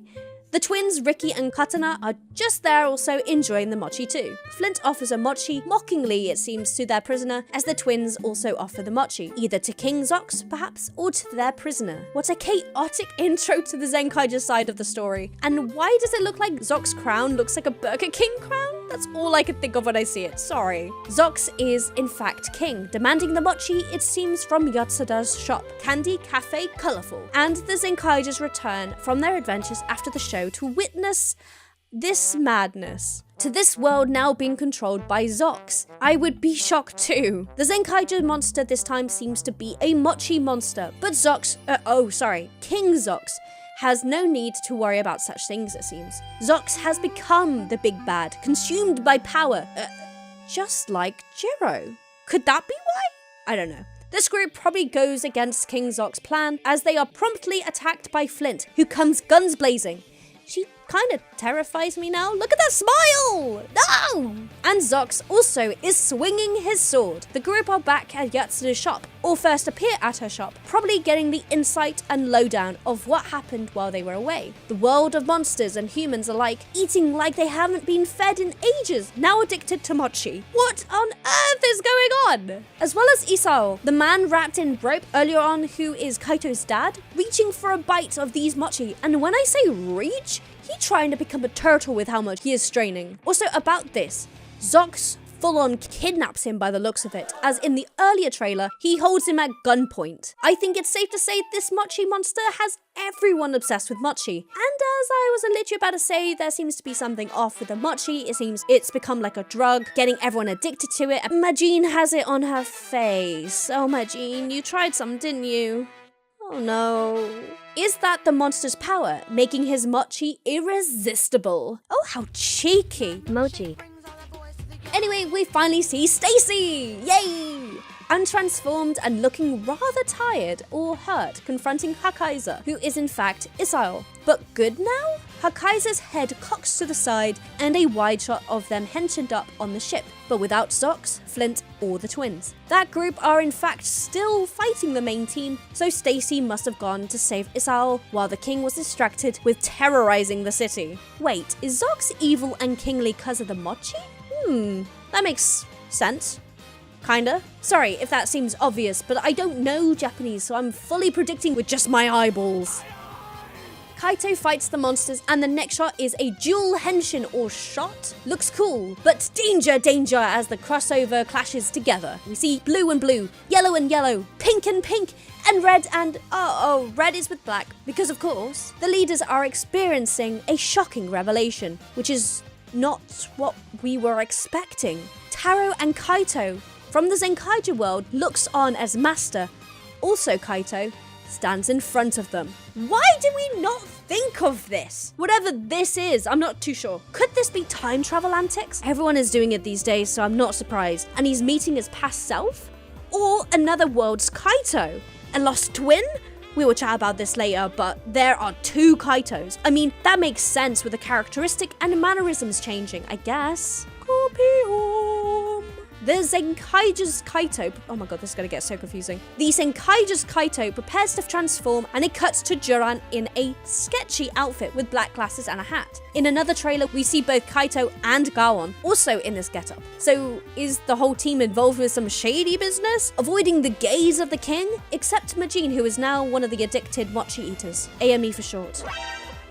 We cut to the other Kaito looking down and sad as his pixelated hologram version springs into action, saying something like, "Who I am or what I am." You're welcome to correct me in the comments, honestly, I have no idea. I'm just picking out words. And we see a shot of the Donbrothers transforming. No Nota this time, unfortunately, but Taro is back in the lineup, which is nice. Just a quick note though, why does Tsubasa look so naked without his long trench coat? It must mean he isn't hiding from the police anymore after Sanoni's threat, so what's the need? But like, look at him! He seems so, I don't know how to explain it, just naked. The team transforms, but this is probably another scene from earlier on in the movie, with these shots here, as there are clothes in the back of this shot and bags in the back of this shot. And then the full lineup of the whole team, with Isao at the end as well, but no Noto at all. Where are the Noto? Where did they go? And there's no reference to Don Rosame in this trailer at all. What the fuck?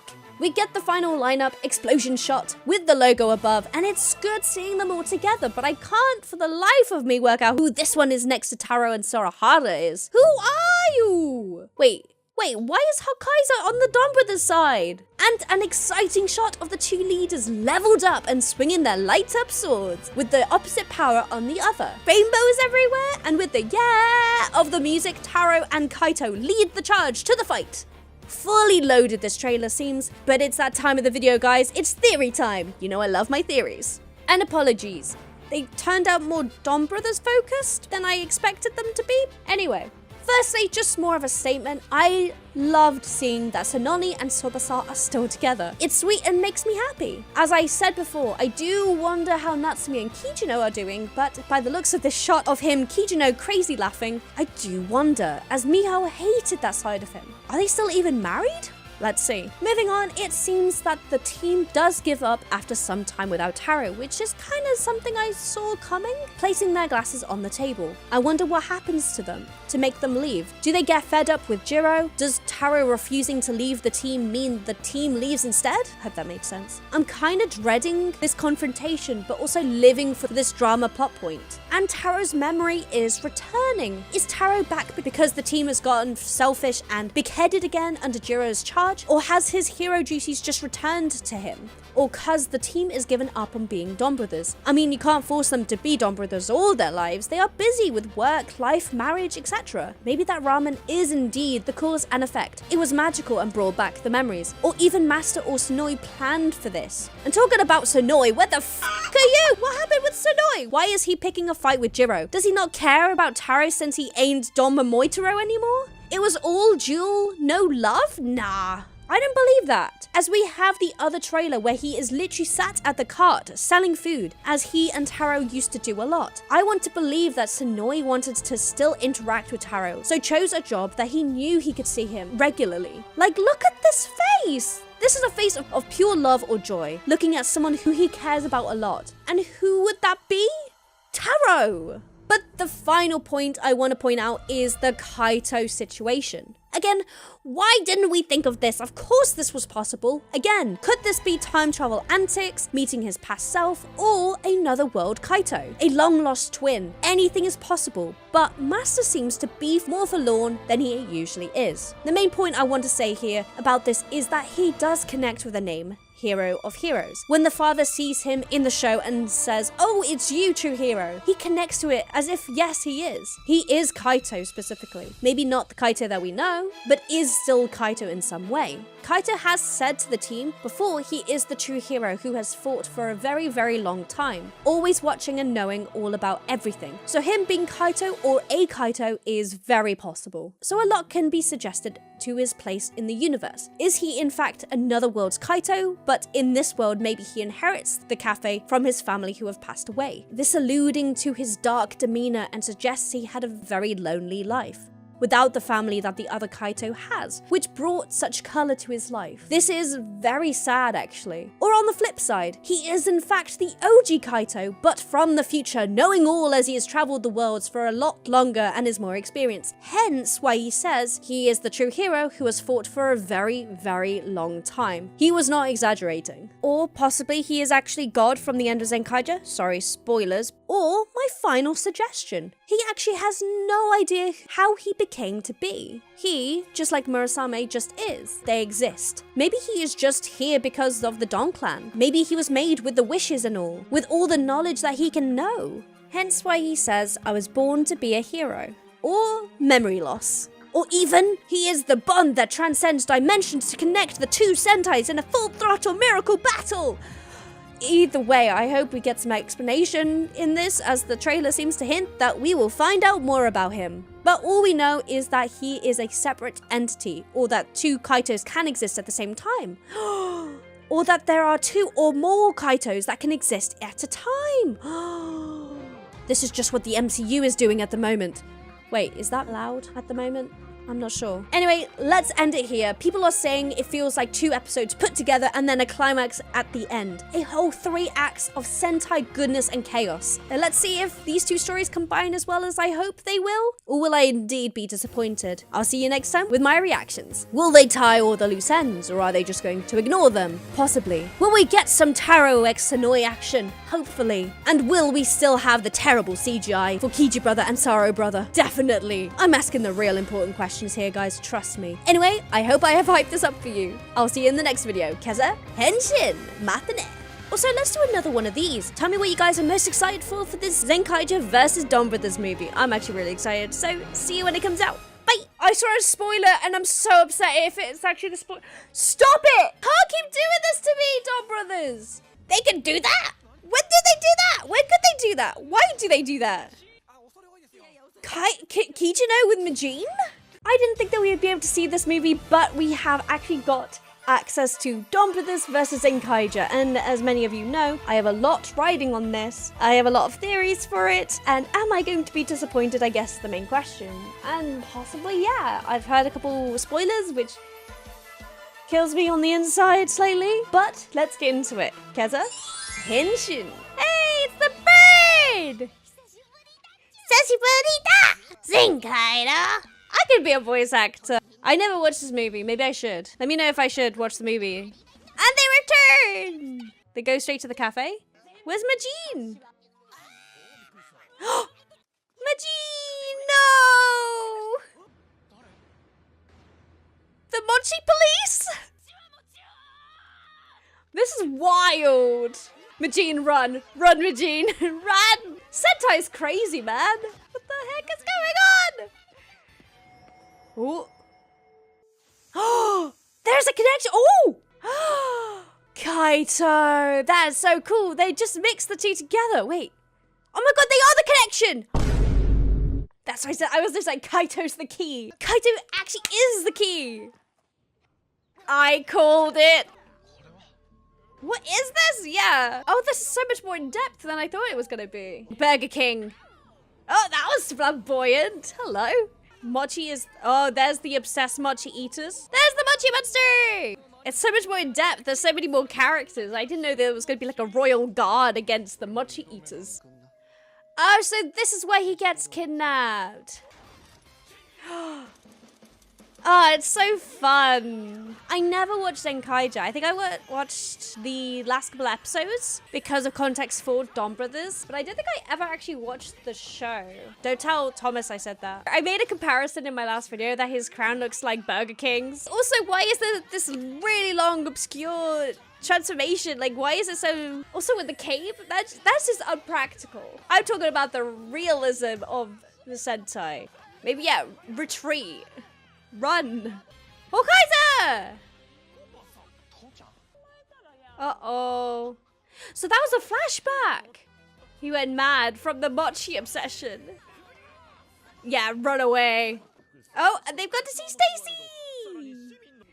Da da da da da da da da da da da. Ah, the music is so good. Oh, they're learning how to make mochi. Oh, are they gonna sacrifice Majin? Oh, this is why they got the black hats and the black glasses. Because they're doing sneaky business. Sneaky mochi time. I want to see her transform. They're different. Yabe. He actually kind of looks cool in that suit. Damn. Don't get between family, man. Revice needs to teach you a lesson about family. Maybe even Fast and Furious. Oh, he's just a sad little mochi boy. Oh yeah, her with the gun is scary. Can we not? I want to see her transform. I want to see her transform. Can we not? Dun-dun-dun-dun. Yay, Donbrothers time! Oh my god, this guy needs some therapy. They're going against him again? Dude! Get some help! Stop! Get some help! Ah! Okay, so this is them now as the Dragonfires. Interesting. That's kind of cool, man. I'm not gonna lie. How is the CGI for Tsubasa and for Kijino? That's kind of cool. They got Sononi in it as well. Oh, look at that. Sometimes the CGI in Donbrothers is so good, and then sometimes it's just... so they're not a team. Okay, they are a team, but they're not as knit group as last time. Ta-da! It's kind of sad that once a hero finishes, I was gonna say, it's kind of sad that they go back to their mundane lives, but this does not seem mundane. Okay, so I had a theory that if he eats this, it will, like, change him. It says, like, please try me, please, like Alice in Wonderland. And if he tries it, he's gonna remember stuff.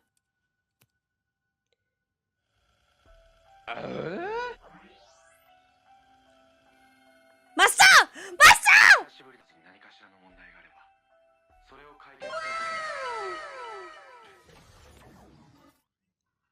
Oh, that's so mean. Give me the ramen at least. He's remembering. He's back in his red jacket. Donbers! This is so sweet. He's shy. He's a shy boy. Oh, it's so good to see him back.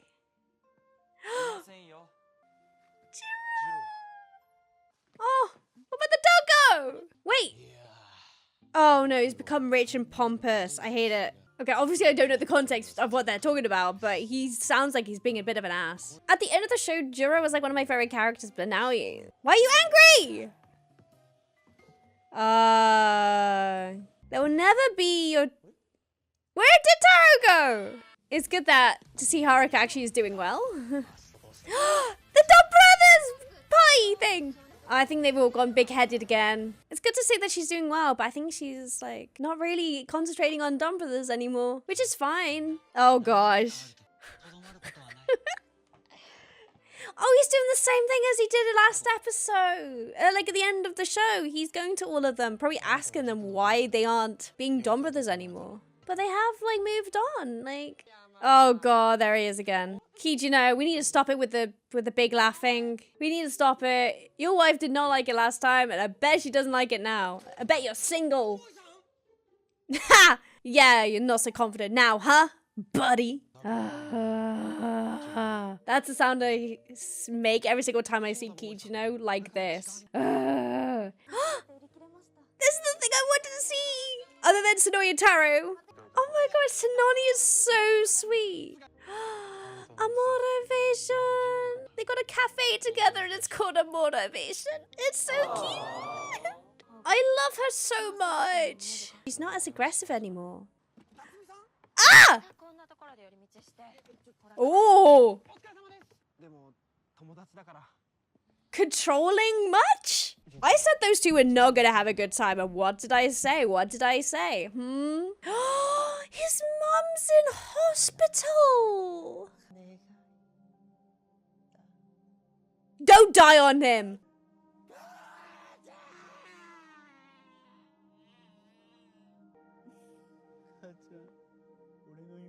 Did we just see like an on-screen death? Stop! Stop it all! Stop everything! Do not move!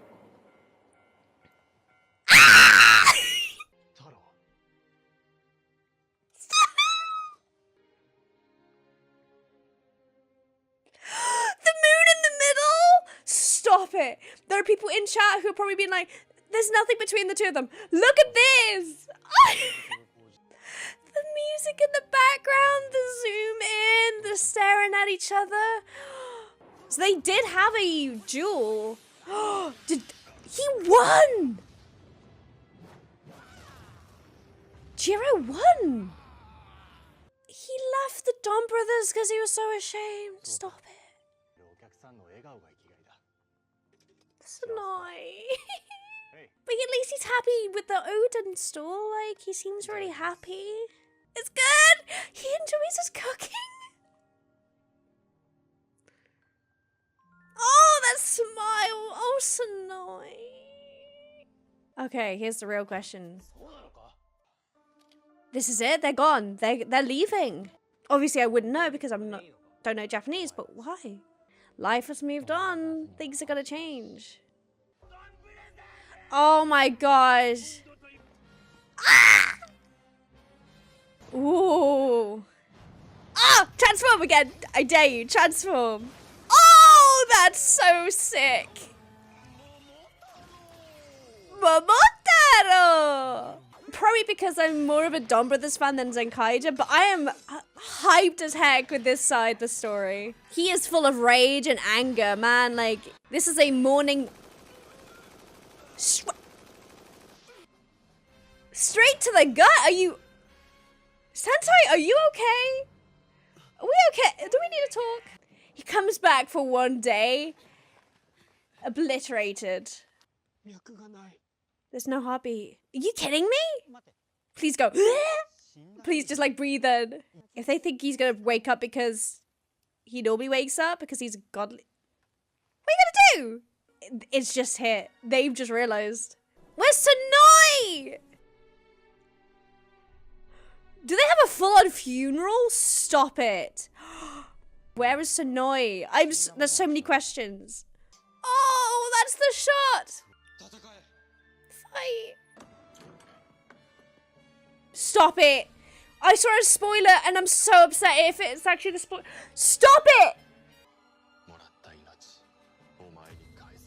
I saw that he sacrificed himself. Does he actually do it? I hate this. If that's what happens. Stop it. No. Again. You can't keep doing this to me, Donbrothers.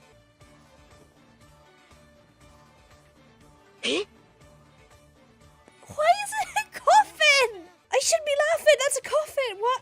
Oh, Donbrothers. Never change. It just pops out. Stop it. I was just about to cry and here we are laughing. Like, no wonder they look so perplexed. I'm so confused with what's happening, but it's fine. I'll watch it again when there's subs and then do another video where I actually know what's happening. Stop it. If Sonoi's actually sacrificed himself, I'm actually going to be so angry. The team is back together again. I mean, the dragon fires, there's no more. Huh? What is going? So they're just in the same world now? How did that happen? Where did that go? Where did they go? How did that happen? Ah! What the fuck is going on? He has traveled there before, actually. Momotaro has traveled there before. Wait a second. How have I just remembered this? It was the cat episode, right? When they were all like cats. Don't know why I'm doing this. Yeah, but they were all cats. Oh yeah, they could do this. For some reason they do this. Whoa, are they combining? They can do that? When did they do that? When could they do that? Why do they do that? This last part, I've been like, why? Come on, Master. Yeah! Let's go, Master!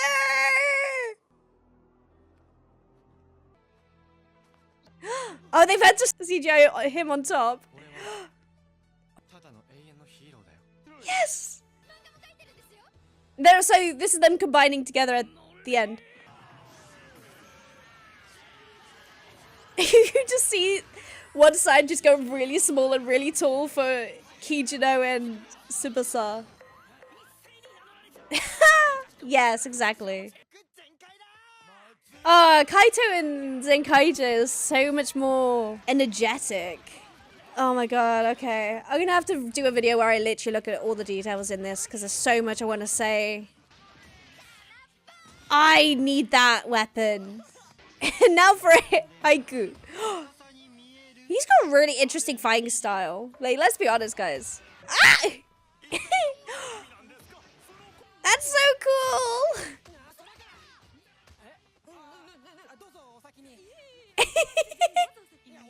Oh, this is Kijino with Majin?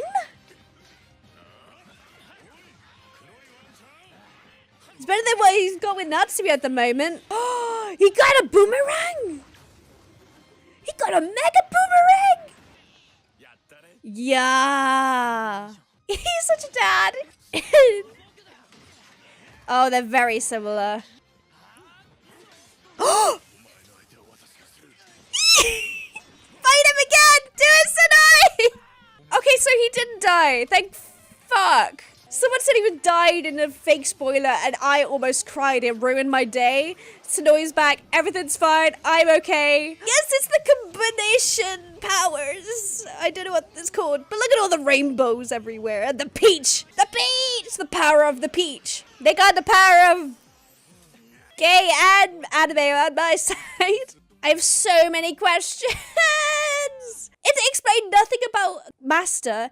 It explained nothing about the world. It explained nothing. It's so weird that they met another team and haven't done anything with them at the end. Have they literally just separated straight after? What about that scene where they, like, Kaito walked into the other scene and left again? Doesn't anyone understand that? I really didn't understand the Zenkai side of the story at all. Is that bad for me to say? Understood none of why it was important. She did die.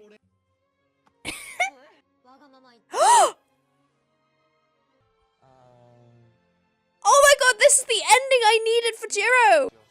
He's got the jacket on. Wait a second. Oh, they are still running after him. Oh! That was their story ending for them. All of the endings I needed to see. All of the endings I needed to see. All of the endings I needed to see. Don't do this to me. Fuck you! No! Did you actually do that? No, you did not. I'm trying not to... Okay, I'm trying not to cry. Is my first reaction. Donbrothers has done this beautiful thing where they've gone back and done so many like callbacks to them fighting each other. Every single time that they felt like they were too important or they got too big-headed, and then learning that they needed to step back to become better people, which I really liked about the show, and they've done it again here, so it was good that we've gone back to that. I love how they have all these connections still with each other, which is lovely. To be honest, I didn't really understand the Zenkaija side of the story. Like, it didn't feel as emotionally investing as the Donbrothers side of the story. And then, right at the end, sorry, I'm getting really angry now. Right at the end, Sonoi dies. Is that what, and you're just leaving me with that little nugget of information? And then you're not even going to address it or even... What am I meant to do with that? And I can't decide whether to cry or just to try and ignore it, because this is going to ruin my night. The fact that Sonoi, again, sacrifices so much for Taro. I'm angry. Like, I can't believe you've done this to me. I can't believe you've done this to me. We are going to have words. We are having words. That's just how I'm gonna end this video. I can't actually make clear sense because I'm so upset. That's it. Goodbye. End of video. Kezza Henshin, matinee. I'm angry. Like, I'm fuming. Oh god. You can't just leave it like that. You can't. Nah. You can't just leave that with Sonoi just dropping his chopsticks and dying. Nah. Oh! Don't mind me, I'm just crying on the inside. Peach boy! Don't ask why I have a peach. It smells like peach though. Let's go! Donbrothers! So cool! Hi everybody, we are watching the director's cut of Donbrothers, the final episode. Anyway, let's get into it. Kezza, Henshin. So apparently there's only like bits and bobs that are different in this, but I thought it'd be interesting to watch. The director cut starts the same place with Haruka's award ceremony. Congratulations. Crying Sonoza.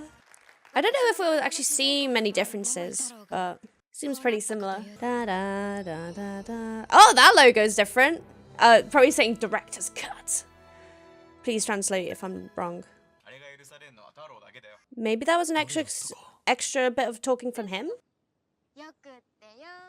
That's an extra bit. Longer conversation with Haruka. Zen. Oh, this is just reminding me of all the lovable moments we had with Donbrothers. Oh, I'm feeling kind of emotional already. I didn't realize how much I missed them. Oh, stop.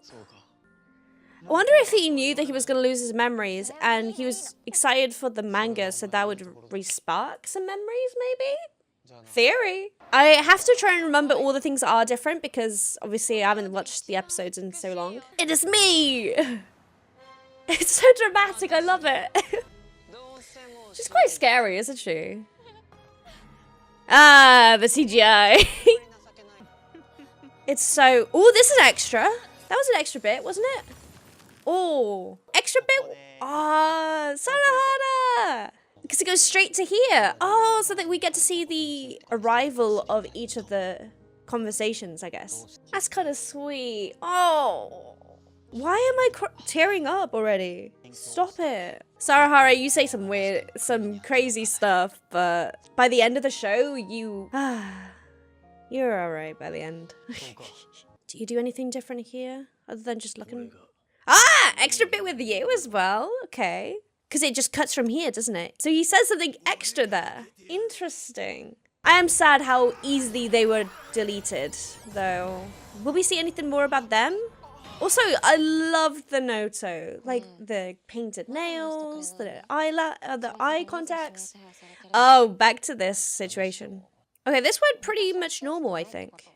This situation made me so angry when it happened. Like, he fought so hard for her, and here she is being like, oh, you're not gonna tell me about it. Like, you don't trust me with the truth.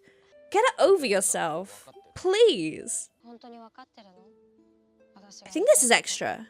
I think that was extra bits there. Interesting. Oh, and Taro's starting to forget. Or have you forgotten? He has. He deserves so much better. He deserved better. It's so sad.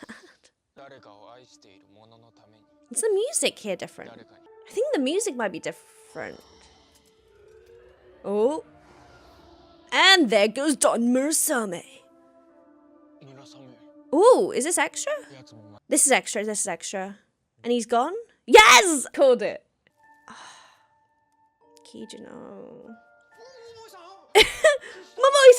Wait, is he teleporting? Is he teleporting between all the different points before he loses his memory? Because he disappeared from Superstar and then appeared for Kijino. Almost like they didn't see him appearing.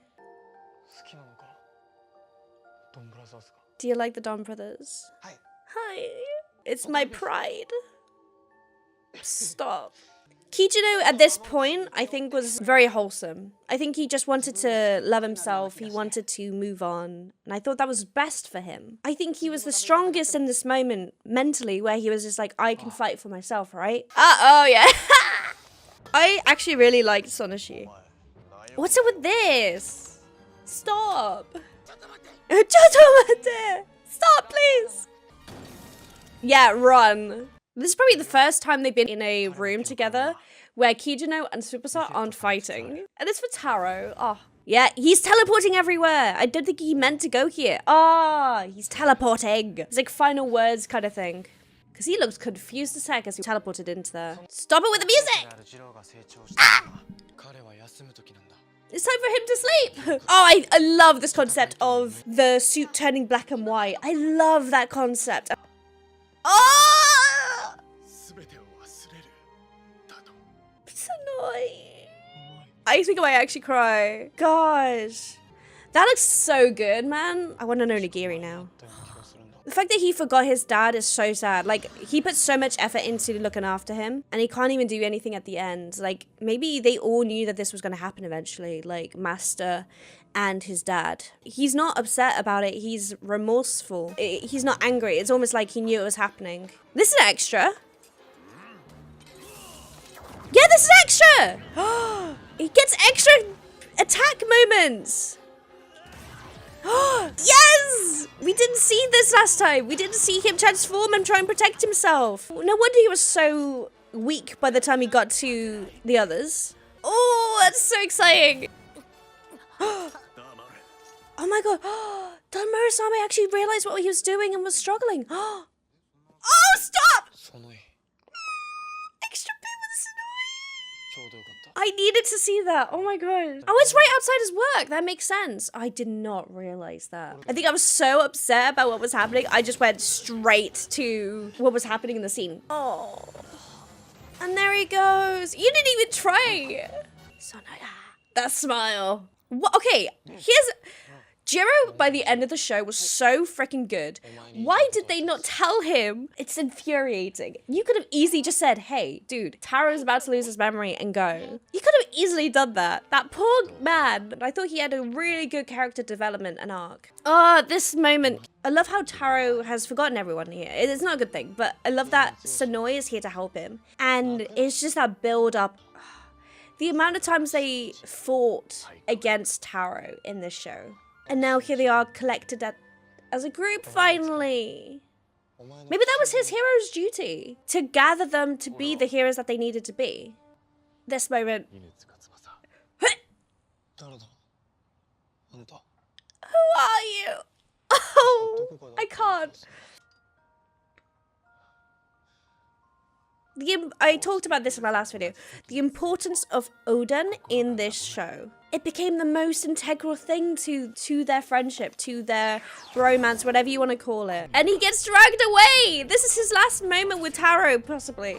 And he gets dragged away. I missed the fact that they were like, where's Taro? We're going to get him next anyway. And that angers Senoi. Like, how... Oh, he tells him to run. The Dragonfires have returned.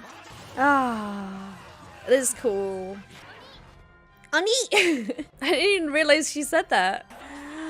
Kijino and Tsubasa are working together. Unspecific with the episode last time I talked about it. But they work together, and now Donbrothers is rejecting them. He could see what was happening. He could see the pain they were causing, and now they're fighting back. Yes. Master... I definitely think that the dad and Master knew what was happening, but they didn't want it to happen. It's like, this is probably their last attempt. Ooh, that seems extra. Come on, Haruka. That was an extra scene. Oh, the moon.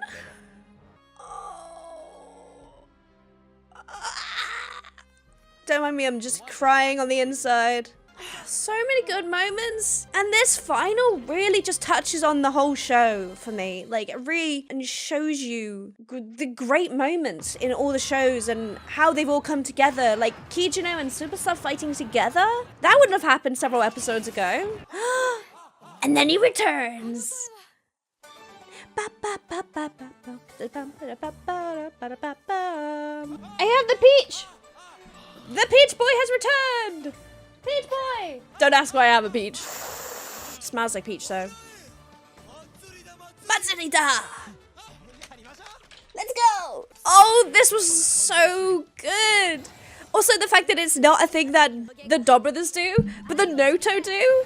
They announce themselves at the beginning of the fight. That's a Noto thing, which is so funny. And at the end, they do it all together, probably so he could remember their names. Let's be honest. Oh, but it was so good seeing them all together. Like, it's such a Sentai specific to do it consistently through the whole show. Donbrothers just didn't do that. Donbrothers was so good at just, like, averting their expectation from what people were used to, such common Sentai tropes. Come on, you got this. There it is.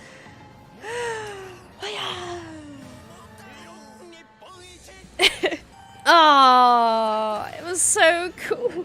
Donbrothers! It's so cool. The special effects for like the fights were amazing, except for Kijino and Tsubasa. It's so funny. But look at this. The CGI is just so fantastic here. The rainbow colors as he shoots through. Oh, it's just so cool. And the explosion. Bam. Oh, that was an extra effect coming out of there. And then the white. I saw this. The fact that he turns black and white at the end. So cool. But do we get anything else after this? Yes! Well, I think Sonoya and Taro are the best relationship. But I'm so glad that these two finally got together. I was banking on it the whole time. This one I'm less invested in because I think Natsumi needed Kijino to let him be happy on his own. Like he was so obsessed. Most of the time he became a villain was because of her. Or because like she'd been hurt or she'd been kidnapped or something, which I get. But like Sarahara doing his haiku. It's just so clever. And then back to the beginning of the episode where we have Haruka at the award ceremony for their manga. Perfect episode. And there's also like the director in the corner as well. Like, where is he? There he is, poking through. I love this as well. Starting with the first episode, or like one of the first episodes, she's here writing a manga, throwing her head back in frustration for different contexts. And then the doorbell goes. Auntie says, sorry, I can't make it. She goes to the door.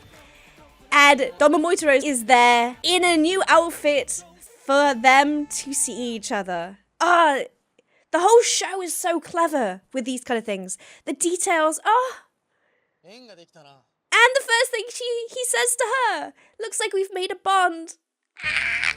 Oh gosh. God, you guys must think like, why is Kezza being so emotional? But like, this was the first show I've seen through fully. And what a show to start, like, to come back to Toku with. And like, obviously with King Ohger, I'm so much more invested now in King Ohger because probably of this show. Donbrothers changed all your expectations of what a Sentai would give you. Changed the norms, it changed the tropes. And honestly, I think it did it really, really well. And especially just rewatching, but that being the director's cut, seeing all the extra details, I think it just proved that they cared for this show. I sound like I'm crying because it's just so emotional. It was good. I'm glad I rewatched that. People in the comments might say, why are you rewatching it? Why are you re-reacting to it? But this is the director's cut, so it's very important to me. I wanted to see the details. I wanted to see the extra bits. Like, I think it was just extra bits here and there. So that if they'd added them in, like, I mean, I wouldn't complain. I can see why they didn't add those in. However, it does add like extra little bits of context, which I really enjoy. I think they should have had the Taro's suit going from red to black and white in the show anyway. But overall, I think this director's cut was really enjoyable to watch. Hopefully you guys enjoyed this. I'm going to try and make more content that is me reacting to things, so please let me know if you enjoyed this kind of video, and hopefully I'll see you next time. Also, there's a Tokusatsu meet at MCM this year, so if you're going to MCM Comic Con, let me know in the comments down below and come to the meet. Come to the fan meet. Do it. Anyway, here's the head shit. Matinee. Bye. Hi everybody and welcome to another reaction. I am Kezza Henshin and I am reacting to Donbrothers versus Donburi. You know I like my reactions and I'm cuddled up ready for the winter even though it's sunshine on the design, but that's okay. This is our Christmas reaction spam, so here we go. Kezza Henshin. Can I hear through this? I think so. We'll see. Now honestly I don't know what to expect. Oh wait, some sound would be nice. There you go. Oh, wait, Sonoya's back. Wait, but Sonoya died. Wait, what's the chronological order of this? No, you love him really. What is with that shirt? I'm sorry, what is happening? Donburi changed. Oh, come on, I was ready for it. We're back, baby. Oh god, this is like, and how did I get here? Kind of openings. Oh, I love it. Dum dum. I'm ready. I've been missing the Donbrothers. Wait, is he back again? Ah! Sentai! Sentai-san! Wait, so did the ending of the other movie just not happen? Got new original menu! Yeah! Oh, I wish I could try Sonoya's cooking. Oh. All I want from this movie is for them to have a little kiss. That's all. Odendon. God, that's a mouthful. Literally, a mouthful.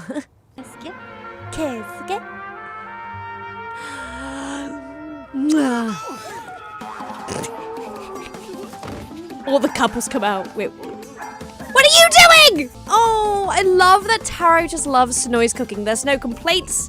I mean, okay, that's pretty much just... That is just so... Yeah. Taro's gone mad with power again. What is happening? Wait!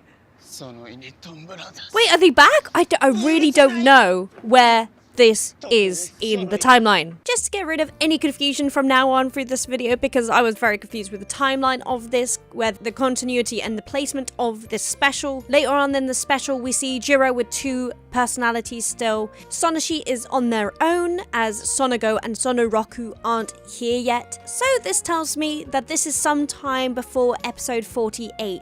And also the Donbrothers and the Noto aren't quite friends just yet. So this episode is definitely before 48, and the Donbrothers and Noto start getting on good terms after episode 46. So let's say it's before episode 46 altogether. But also one additional thing, the team knows of Inuzuka's identity that also helps us to determine where this episode is in the timeline of this show. Are we gonna get some Sonoshi background? What is this? What am I watching? We learn that Sonoshi wants revenge, so they go to get a monster, but out pops someone unexpected. Oh, so the Sonoi we found before isn't the Sonoi we knew.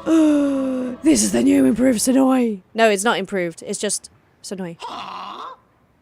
But with a brown shirt. It is clear that this Sonoi is very different, with a brown shirt and a befuddled look on his face. He walks off for some reason. Oh, I bet it's like all his hatred gone into Sonoi, I guess. Nah. I don't think so. We move over to Taro, where he is teaching the other Donbrothers the joys of Donboris. They are not quite into it as much as he is, except for Kijino, who's taking notes. The usual team is back again. I love Haruka. A love letter? Yeah, a love letter. Maybe not? Yeah, I was gonna say, probably not him. No, he's got a wife! He's got a wife! He's also dating someone, so that wouldn't work, Haruka. Wow, that's hilarious. While explaining the Donboris he's made, we get a surprising appearance by the other Sonoi. Sonoi? Yeah! Yeah, okay, thank gosh. I was gonna say, this is definitely not Sonoi. If Taro couldn't work that out, then we're all doomed. Mr. Alucard? Stay away. Stay back. I bet Sonoi's actor really liked this role. I bet he had a great time. Oh shit. I thought he was gonna smash it then. Chopstick battle! Yes, chopstick battle. Oh, this is so cool. This reminds me of Kung Fu Panda. I've been listening to this music way too much. Ah, Jiro! Jiro has joined the chaos and tries some of the a la carte meal that fake Sonoi has made. And something happens to him. He gets overtaken by the love of a la carte menus and unfortunately betrays the group. Oh no, whoops. Oh, so anyone who eats it will be possessed. Oh, I see. Oh, I feel like this group of actors had the best fun during this show. It sounded like he was speaking English then, I had to check. And now he's speaking French. What is this? It's so dramatic and goofy, I love it. Yeah. Oh. It's nice, stop looking at me like that, please. Kiss. Oh. The team set off to make the best Donburi to fight against fake Sonoi and possessed Jiro, but they need a little bit of help, so they start to train alongside the actual Noto trio. Yeah! There he is. All of them are back! Yay! Of course he is. Yeah! I thought you. Wait, so this must be before. No, but I'm still trying to work out where this is. Oh my gosh. Narration from Haruka. Oh, it's the music in the background. I can hear it. Yay, Hiku!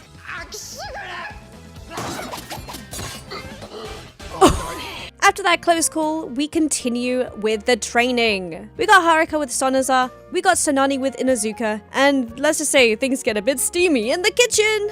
But not for Kijino, he is a married man. I actually really like that song. I had a good time with it. Oh, okay, so he's washed, she's drawn, they've roasted, and he's chopped. Great, cool. While Haruka remembers about her love letter, Taro arrives with a whole fish in tow. Oh. So no, give it a try, give it a try. How does it taste? Oh. Master! We actually get to see Master then. Aren't you a school child? Like, aren't you a child in school? Ah, there he is. There's Master.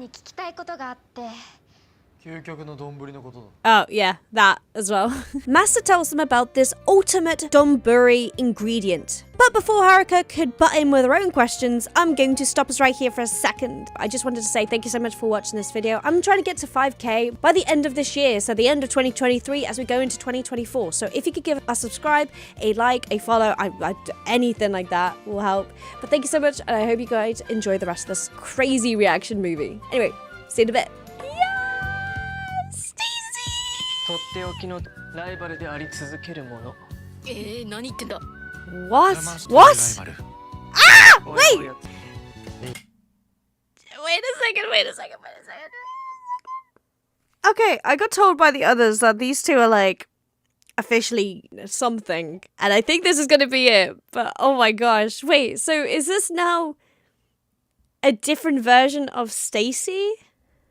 The same way that Master is a different Kaito? Kaito is so different, so this must be a different Stacy as well. The same world that Don Kaito's in, so another god? No. Oh my god, the theories. The theories!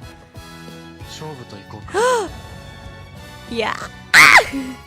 You can tell they're trying not to laugh. Look at him! After that flirtatious entrance from Stacy, they finally give us the ingredients that we need before leaving to face fake Sonoi and possessed Jiro. Oh, it looks so good. I'm so hungry. I was gonna say, he's probably the most prepared and ready to be a chef. He is the chef of the group. I'm still trying to work out where this is in the fucking time.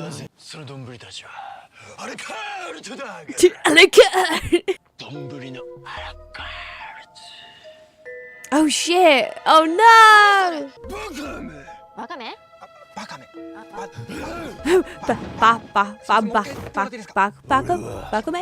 After realizing that massive mistake with their donburis, they head off, and we get given a literal ad break. Like, sometimes Inoue's writing is flippin' incredible in some ways. The CM is fictional? Okay. Huh? Oh, the photo book! What is going on? Iyo? This is a fake advertisement. Thank you for that clarification. Huddle up warm together. There's penguins. Oh my god, look how big it is. I'm so hungry, man. I am so hungry. Oh my god. My mouth is literally watering. Donburi! You made a donburi out of donburi? Yep. Oh, yes. Yes. Wait. Flavor. Why does it sound like he's talking British all the time? Eat it.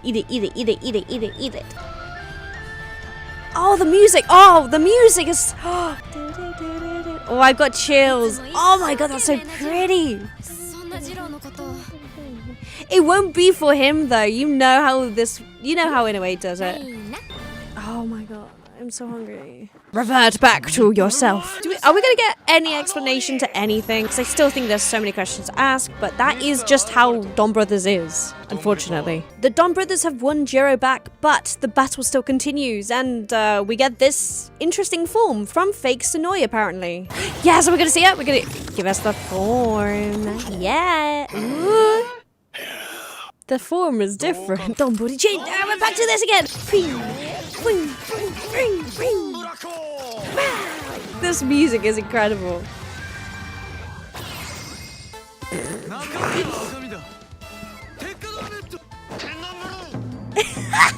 This is one of the first advertisements of this. Was these guys in these outfits? Did they film this at the very beginning? Sorry. Jiro's still eating. Jiro's still eating. I love this. This is hilarious. Oh my god. Oh, I love them. They're so funky and goofy. I love it. Battle ensues, but I realized something that's slightly off about the characters that we know and love. They must have filmed this way before when they hadn't realized what they were necessarily doing with the characters, because it's strange. And he's got the gold. Wait, what? He's got the gold thing? What is happening? Unless everybody can use the gold thing? I don't know. Look at that pile of food. I'm gonna go eat after this. I'll always say this. Sorry, the CGI in the fight scenes are fucking incredible. It's only when it's looking at...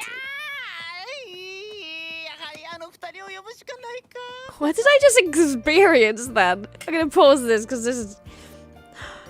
The CGI in the main fight scenes are incredible, but as soon as it turns to look at Kijino or Tsubasa, it just goes to shit. So I still don't know why they've done that. Very interesting choice in a way, but I love the character, so it doesn't matter. Anyway, continuing. After the battle, the group reconvene and talk about why Jiro had the power, but it is found out that Haruka gave it to him because of the feelings she put into the food. So here comes the awkward confession. Let me get this shocker of a reveal. It wasn't from me. Exactly. Oh my god, what happened here? They've trashed this place. Oh! It's Stacy's! It's Stacy's! Ah! Oh my god! It was for Master! That's okay. I'm sorry, Haruka. I know you're going through this whole thing, but it was for Master. That's all that matters. Mwah! Mwah! Beautiful. Famous. I don't know how. What are these screenshots? What are these screenshots? Okay, so I have a feeling... Wait. Just Dara with a knife. Okay, so we just finished that. That was intense and beautiful, and I fucking loved every moment of it. I'm still a bit confused of where the time of it is. It's before episode 46. I think it was fun. It didn't explain anything of the last movie, why Sonoi's back, why Stacy's there, but I think they had all the characters and they just said, let's do a nice special with the food, have some fun with it. And that's what it is, just a good bit of fun. And that's what we need right now. I love the Donburi transformation. Apparently really likes Sonoi in his goofy mode this time as well. I wanted to see more Sonoi and Taro together though, unfortunately. We got a little bit of it, but we also got Stacy and Master at the end. Is that confirmed? Is that a confirmed BL? I will say this forever. Donbrothers is the best BL ever. And on that note, I hope you guys enjoyed that reaction. It was just me having a good time watching this, and hopefully there'll be more Donbrothers stuff coming out soon. Anyway, bye! Let me know in the comments what you guys thought of this video. I know it's a little bit quick to do a reaction and maybe a little bit late to do this specific reaction, but I hope you guys enjoyed it either way. Hope you guys are safe this Christmas and having a great, warm Christmas this year, and I'll see you guys next time. Bye! If I told you that every episode in Donbrothers has a reference in it to a past Sentai, would you believe me? Well, it does, and it's through the plot and the villains. So let's go through them now after we henshin up. Kezza, henshin. Now, I always thought that for an anniversary season, using the powers of past Sentai, Donbrothers was pretty poor on that element, as they barely used the powers, mainly using their own Donbrothers forms. But little did I know that the references go much deeper than the Sentai themselves using the powers, but the villains themselves being corrupted by them for some reason. So let's get right into it, because this is going to be a very long video, starting with episode Episode 1. Don 1 of Otaro. This episode is the start of the show, obviously, and introduces some of our characters pretty much. Jin finds baby Taro, then 21 years later, we meet the accused plagiarist, Haruka. Dun dun dun! No.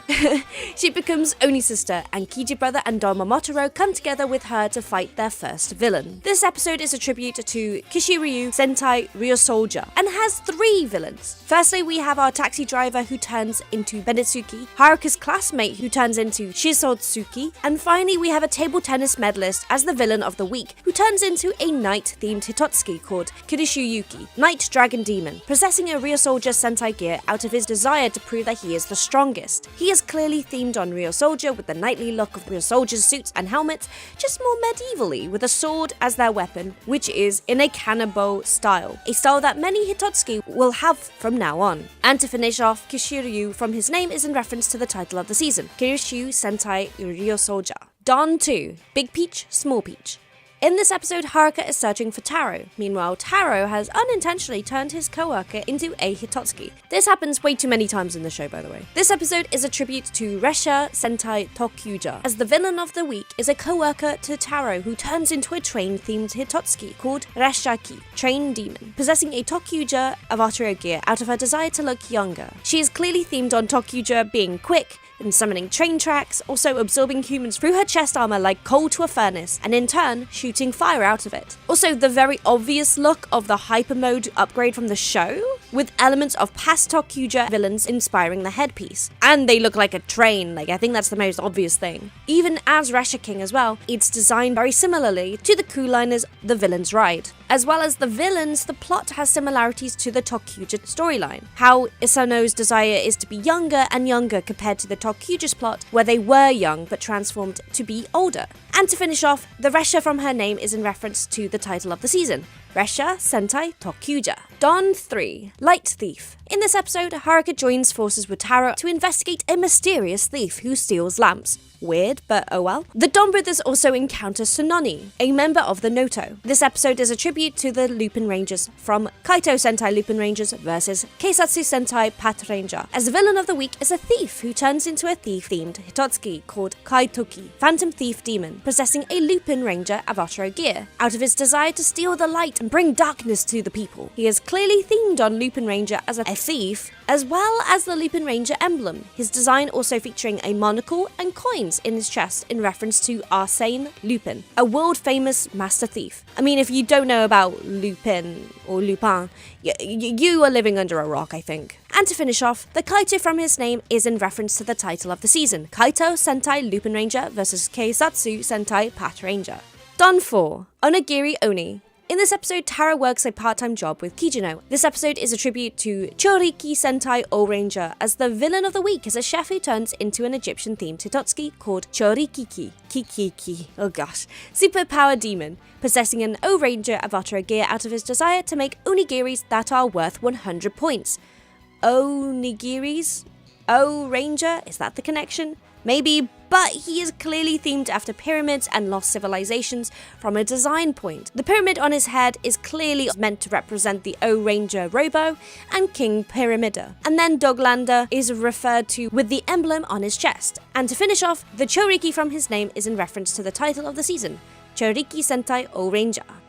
Don 5, Hold Up Dog. In this episode, we are introduced to Tsubasa, an accused fugitive who is on the run from the police. This episode is a tribute to the Pat Rangers from Kaito Sentai Lupin Rangers vs Keisatsu Sentai Pat Ranger, as the villain of the week is a policeman who turns into a bulldog/police officer themed Hitotsuki called Kisatsuki, Police Demon, possessing a Pat Ranger Sentai gear, out of his desire to give him credit and receive the Police Chief Award. He is clearly themed on Pat Ranger, shown as a dog and police, which are the usual pair you would see, wielding a gun and having the ability to smell his enemies, a tracking dog if you will. This is so obviously Pat Ranger, even Kaisetsu King's design clearly being a reference to Pat Kaiser. And to finish off, the Keisatsu from his name is in reference to the title of the season, Keisatsu Sentai Pat Ranger, Kaisetsu meaning police. Don 6, Short-Lived Pheasant. In this episode, we look into Kijino's anxiety of not being a suitable man to his wife, and decides to challenge Taro in order to prove himself for some reason. Toxic masculinity right here, folks. Thinking you need to be more to satisfy. This episode is a tribute to Dobatsu Sentai ohger, as the villain of the week is a nurse who turns into an animal-themed Hitotsuki called Dobatsuki,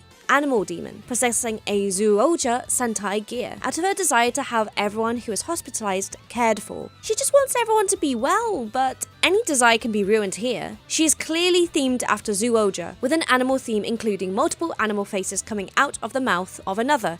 God, that's a confusing sentence. But it's like, for example, a shark to a lion to a bird, and a cubed design on the skin meant to represent the grid pattern of ohger. Also, the plot has some input to this too, as they challenge and battle like two animals proving their worth in the wild. To finish off, the Dobatsu from her name is in reference to the title of the season, Dobatsu Sentai ohger, Dobatsu meaning animal. Don 7.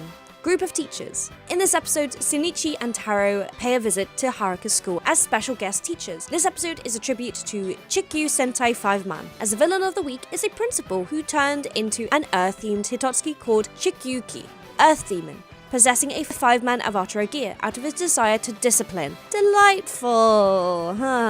He is clearly themed after 5-man and on learning and knowledge, hence his head is literally a globe representing said knowledge. He can imprison and teleport people to his office if they break a rule, and instant detention being sent literally to the principal's office, which I find kind of funny. But it seems he has an awful case of the allergies, sneezing a lot. So I wondered if anyone was highly allergic in 5-man, but haven't found anything yet, so please let me know if there is anyone who has allergies in the show, as this is a clear weakness of his that would be random to add in. But this is Donbrothers, written by Inoue, so what do I know? However, what I do know is that they, like the season it's referencing, is all about teaching. The 5-man were taught, and they passed that knowledge on, hence why it was the principal wanting to teach and discipline, and why Taro and Sarahara are also here to teach too. Also, last thing, I don't know if this is a conscious choice by Inoue, but he has many students in the classroom along with Haruka. Could these represent the actual 5-man team, or even the students that they taught afterwards? I don't know, this is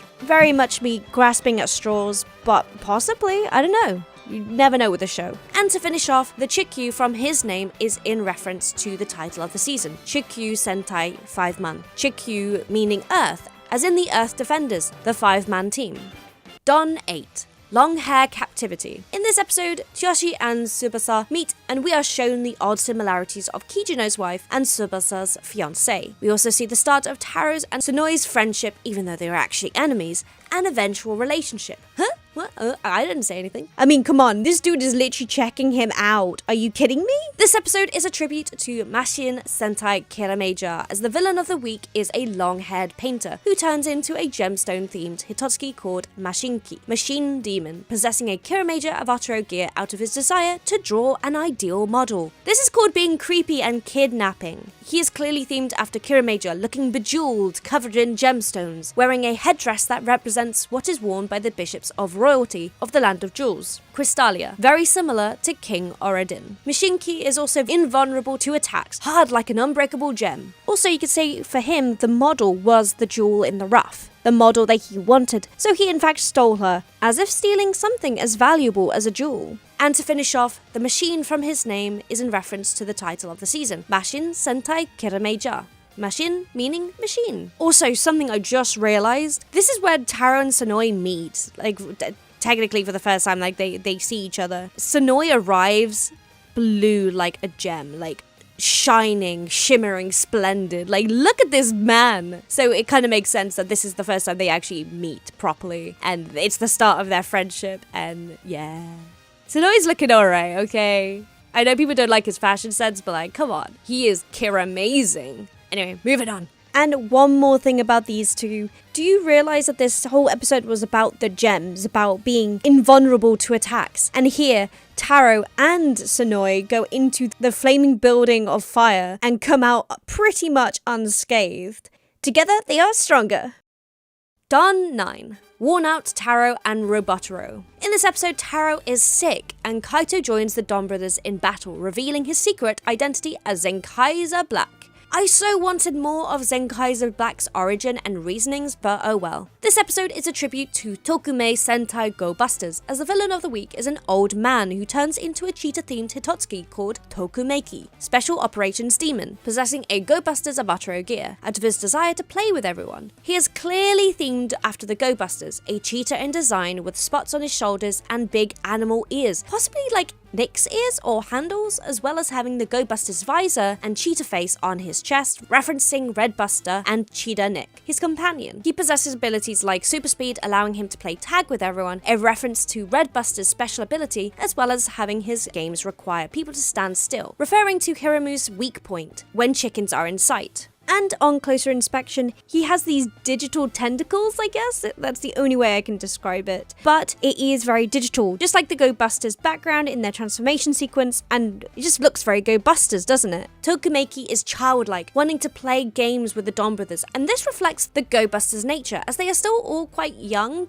and younger when the events that led them to becoming Go Busters happened. Also, the fact that he has his main body and then also his Hitotsuki body is quite interesting, because obviously with the Go Busters, they have their main ranger, and then they also have their companion. So it's almost like he has his own companion, which is nice. Because obviously it's him in the hospital bed, and then his childlike wonder as a ghost that comes out. And to finish off, the Toku-BL from his name is in reference to the title of the season, Toku-BL Sentai Go Busters. Toku-BL meaning special operations. And again, another final thing. On closer inspection, I've just realised this episode is about Go Busters, the Sentai that has weaknesses when they get too hot or they see a chicken or something weird. And this is one of a few times that Taro is sick as well, or weakened. The similarities there are quite obvious.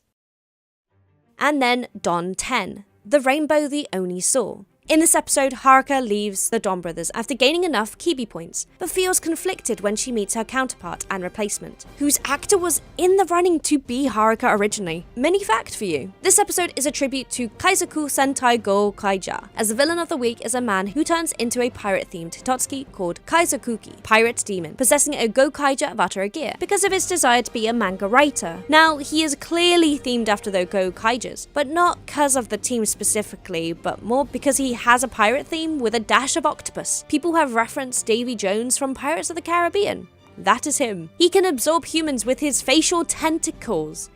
I feel icky saying that. Anyway, and wields a sword like the Go Kaija team. He will do what it takes to get what he wants. That's very Go Kaija of you. Marvelous would be, proud, I guess? I'm confused. Oh, and also he's taking the other manga writers because he's pirating them. Now I get it. Pirate. Anyway, to finish off, the Kaizoku from his name is in reference to the title of the season, Kaizoku Sentai Go Kaija. Kaizoku meaning pirate. Don 11, the dog gets sunstroke. In this episode, we have the first of many appearances by a man who is firstly obsessed with becoming a ninja. This episode is a tribute to Shuriken Sentai Ninja, specifically as the villain of the week is a reoccurring enemy of the Donbrothers who will turn into various Hitotsuki over the season, but first turns into a ninja-themed Hitotsuki called Shurikenki, Shuriken Demon, possessing a ninja Avataro gear out of his desire to show off his ninpo. Everyone in this show needs therapy, especially this guy. But Taro did start it, I guess. He is clearly themed after a ninja. I mean, come on, he is a ninja. Dressed in purple, with shurikens everywhere, as a hat, as weapons, and is apparently a reference to Aka Ninja's visor. Along with the shuriken, he also uses ninja techniques, such as shadow cloning technique, and to finish off, the shuriken from his name is in reference to the title of the season, Shuriken Sentai Ninja. Shuriken meaning hidden handblade. Don 12, the moon is lying. In this episode, Taro, who physically can't lie, learns about a white lie. And we see this beautiful scene with the moon and the stars and the sorry. This episode is a tribute to Uchu Sentai Kyuranger, as the villain of the week is an idol otaku who turned into a space-themed Hitotsuki called Uchu-ki, Space Demon, possessing a Kyuranger Avataro gear out of his desire to have all idols. Again, another creepy guy. Honestly, the moon scene makes sense now if it's Kyuranger and space. Love that. But yeah, Back to Uchuki. Uchuki's design is one of the most interesting, I think, clearly themed after space, but also has elephants on either side, meant to look like a world elephant, a mythical animal in Hindu cosmology, which I think is a nice addition. Also the fact that his head looks like a kutama, the spheres that contain the power of the Kyurangers. Another interesting thing about this is that Uchu King does part of the Kyurangers Sentai dance when transformed, so that's kinda cool. Now that I think about it, of course, the idol otaku would turn and have references to space, as idols are considered stars, shining so bright on stage and are out of your league, son. And to finish off, the Uchu from his name is in reference to the title of the season, Uchu Sentai Kyuranger. Uchu meaning space. I guess the main reason why I'm making this video is because I had no clue that the villains were literally named after the seasons. Oh my god, I was so slow. Yeah, anyway, moving on. Don 13. Goodbye, Taro. In this episode, Taro dies. Yeah, not great, as it's kinda the team's fault. This episode is a tribute to Zuden Sentai Kyoryuja, as the villain of the week is a lady who turns into a dinosaur-themed Hitotsuki called Zyudenki, Beast Power Demon, possessing a Kyoryuja Avataro gear out of her desire for companionship. God, this show was good, and gave me the drama I desired for this brewing bromance. But now I think about it, dinosaurs have been said to have been in social herds. They had companionship, and she desired companionship. And finally, in comparison, Taro and Sonoi wished to be friends, but the ugly reality of the situation was revealed. It's kinda sad. Zyudenki is clearly themed after Kyoryuja, with references in design to a Tyrannosaurus, tiki mask, and festival dancing. Very Kingu of you. And of course, a nod to the samba dance theme from the show. Even the hair being made to look like Zyudenshi batteries used as power-ups. And to finish off, the Zyuden from her name is in reference to the title of the season, Zyuden Sentai Kyoryuja. Zuden meaning beast power. Also the fact that this is episode 13, and 13 is an unlucky number, and Taro dies in episode 13 is very ironic. Or very smart of in a way. Ooh, I see what you're doing. Don 14. Substitute Jiro. In this episode, the team looks for a way to bring Taro back. Yeah, you better feel guilty. But Taro has a replacement, and he has come to join them. This episode is a tribute to Kosoku Sentai Toba Ranger, as the villain of the week is a shogi player who turns into a racer-themed Hitotsuki called Kosokuki, high-speed demon possessing a Turbo Ranger Avataro gear out of his desire to become stronger with shogi. Kosokuki is clearly themed after Turbo Ranger, with beams of light coming from his eyes like car headlights, turning people into shogi board pieces and running quickly. Again, like the speed of a car to avoid enemy attacks. And look at him, he looks like a shogi piece. I just love the design of the villain this season. I haven't said that enough. Also, no wonder that this is a show about Turbo Ranger, because in the first scene that he is introduced, he is told to hurry up, playing the shogi game. So no wonder his Hitotsuki is all about racing. And to finish off, the Kosoku from his name is in reference to the title of the season, Kosoku Sentai Turbo Ranger. Kosoku meaning high speed. Don 15. Welcome back, Taro. In this episode, they are still trying to get Taro back, but things work out as Sonoi and Jiro, Taro's replacement, work together. This episode is a tribute to Gekiso Sentai Car Ranger, and set before Avataro Sentai Donbrothers meet Senpaija, as the villain of the week is Kijino?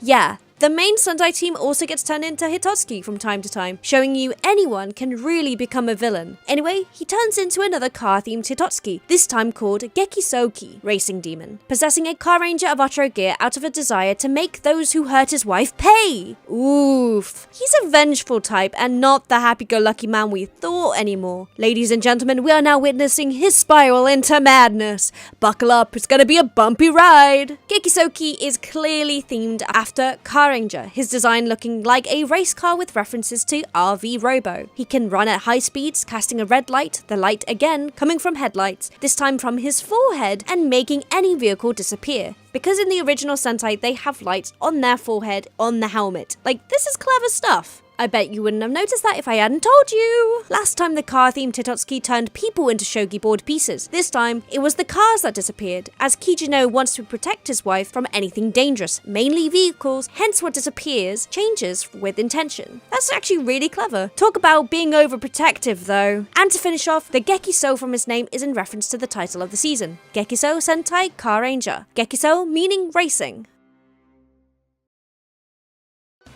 Don 16. Darkness Switch. In this episode, Jiro shows us his dangerous side. This episode is a tribute to Kyoryo Sentai Zyuranger, as the villain of the week is a gamer who turns into a fossil-themed Hitotsuki called Kyoryoki, Dinosaur Demon, possessing a Zyuranger Avataro gear out of his desire to clear a game. Priorities, man, touch some grass, okay? He is clearly themed after Zyuranger, his Hitotsuki design showing animal fossils, specifically the ones of the core Zyurangers, the Tyrannosaurus in the helmet, with the mammoth tusks, Triceratops head, and the saber-toothed tiger making up the chest piece and shoulder pads. If you see the other one, then let me know, I can't work it out. And almost like the chest piece of the Green Ranger, if I can stretch the idea more, but I don't know. But to finish off, the Kyoryo from his name is in reference to the title of the season, Kyoryo Sentai Zyuranger. Kyoryo meaning dinosaur. But thinking about it quickly, wasn't Barai the original Green Ranger also considered evil at the beginning? Coincidence? I think not. Don 17, Light and Tsubasa. In this episode, it's been a year since Tsubasa's waited for Natsume's return. By the way, this whole love lookalike situation is fucked. This episode is a tribute to Chojin Sentai Jetman, as the villain of the week is a random girlfriend who turns into a bird-themed Hitotsuki called Chojinki, Birdman Demon, possessing a Jetman Avataro gear out of his desire in wanting the love of destiny. Gosh, aiming high, huh? Chojinki is clearly themed after Jetman cause bird, producing eggs that explode cause bird, and being able to fly cause bird. The design has a very clear bird themed intermixed with clouds, which is a nice touch, along with the black feathers, which I have now noticed is in reference to the one and only Guy Yuki, the black Jetman Ranger who died at the end of the show, which of course left many people feeling sad, hurt and betrayed. Possibly a similar hurt that the random girl feels. I don't know, I'm stretching for this one, but it's okay. And to finish off, the Chojin from her name is in reference to the title of the season, Chojin Sentai Jetman, Chojin meaning Birdman. Don 18, a jawsome strike. In this episode, there is no villain of the week, as Jiro and the rest of the team have a contest against Taro to prove their worth. Also, this is the introduction to a new threat, Don Murasame, a talking sword who is also traumatized. Everyone's traumatized at this point. So this episode is not really a tribute to anything except for the team learning a lesson that you just can't beat Taro. Even if you can, you just can't. Unless there is a reference here, then do please let me know down below, as from my point of view, it's Don Murasame's introduction. I would have loved to know more about the Don clan, as we have Don Momotaro, Don Murasame, and then Jiro as well, who's also part of the Don clan. What happened with the Don clan? Don 19, Hello Ghost. In this episode, Haruka sees and befriends a ghost, unintentionally. This episode is a tribute to Engine Sentai Go-Onja, as the villain of the week is a female ghost who turns into an engine-themed Hitotsuki called Engine-Ki, Engine Demon, possessing a Go-Onja Avataro gear out of her desire to meet Shinso Tadokoro, her old flame. It is kinda clear that this Hitotsuki is car-themed, but it's less Go-Onja in design, just more car. But the powers and theming of Engine-Ki is very Go-Onja themed. Firstly, the fact that Minako, the ghost, is a ghost, meaning she has no body, making her unfortunately immune to attacks. And even more annoyingly, she is fast due to the wheels on her shoulders. People say she looks more like Go Roda's GT design, but I don't see it as much, but can accept that as an answer for now. Now for what I think is really cool, the fact that she is a ghost is apparently a reference to the fact that she has a soul, souls associated to engine souls, and is stuck in the telephone booth, the Go phone used in Go-Onja, to power up an henshin. She was an engine soul this whole time! I know people don't like the writing of the show, but this is clever. And to finish off, the engine from her name is in reference to the title of the season, Engine Sentai Go-Onja. And you know what an engine is, I hope, so I don't need to continue this. Moving on. Don 20, the High Nose Elegy. In this episode, Taro leaves the team. This is only due to his lack of ability to lie. Taro leaves the team briefly, leaving Jiro in charge to impress his childhood friend Rumi, but the team gets carried away big time. This episode is a tribute to Gosei Sentai Dairanger, and takes place just before the events of Avataro Sentai Donbrothers the movie, New First Love Hero, as the villain of the week is a man who turns into a Chinese dragon-themed Hitotsuki called Goseiki, possessing a Dairanger Avataro gear out of his desire to fight the strongest man and become stronger. Goseki is clearly themed after the Dairangers, showing throwing orbs everywhere in reference to the heavenly treasures reallllly jewels, trapping people in the orbs of his necklace. Dairanger is also all about Chinese mythology and martial arts. Goseki shows that well, with having a great skill in martial arts, even in his human form, and once he turns into Goseki, he is adorned with Chinese armor, even with an eye in his head in reference to the Gorma tribe from the original season, who were the main antagonists of the Dairanger team. And to finish off, Gosai from his name is in reference to the title of the season, Gosai Sentai Dairanger, Gosai meaning 5 stars. Avataro Sentai Donbrothers the movie, new first love hero. Now, obviously, this isn't an episode of the show, but a movie based on the script New First Love Hero, the manga that Haruka was accused of stealing. Yikes! And they are all cast in it. Bigger yikes!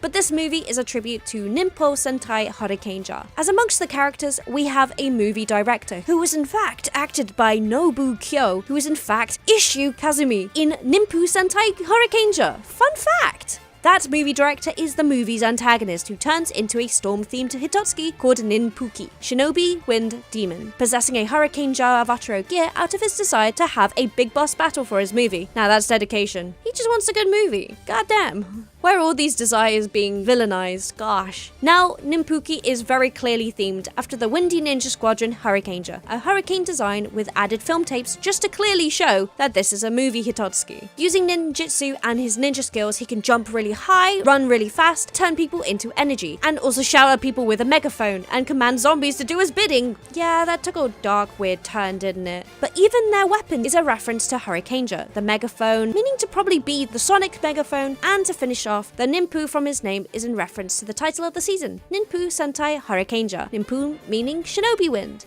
And what can I say, but it was lovely to see Nobu Kyo still around doing this. I remember him in Hanakimi, and that was a while ago. Don 21, The Extreme Ramen Path.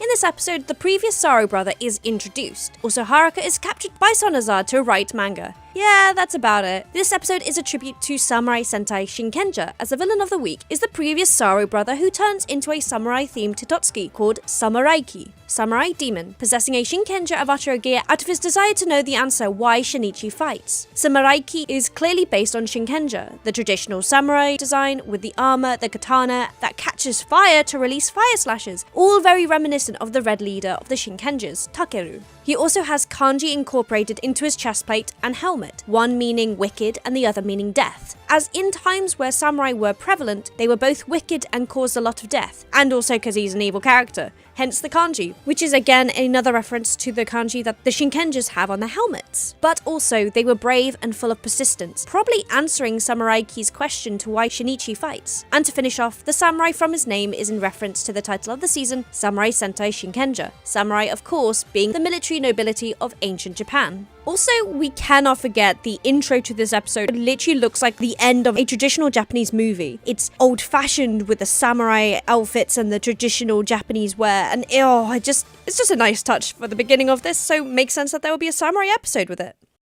Don 22. In this episode, Haruka, still captured by Sonozar, is still drawing manga. This episode is a tribute to Denji Sentai Mega Ranger, as the villain of the week is a millionaire who turns into a jellyfish/plasma globe themed Hitotsuki called Denjiki, electromagnetic demon, possessing a Mega Ranger Avataro gear out of his desire to listen to an interesting story that dispels boredom. Oh, woe is the rich man with so much money but nothing to do. He's just really, really lonely.